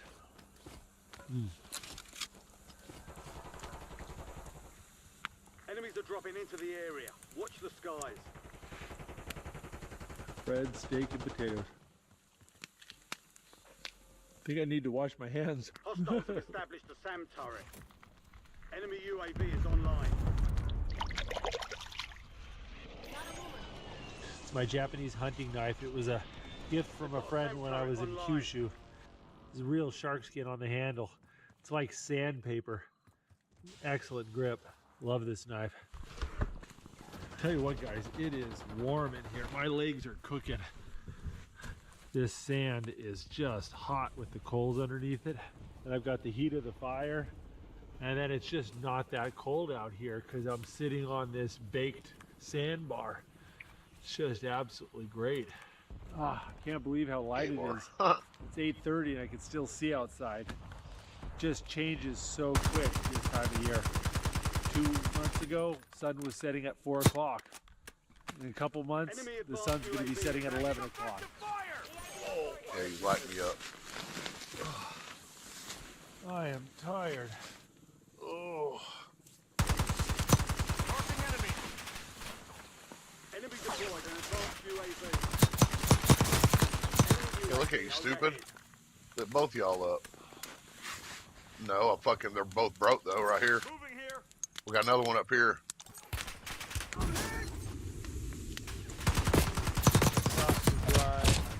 How? No way I didn't kill him, bro. Sleeping bag here. It's been a really nice day.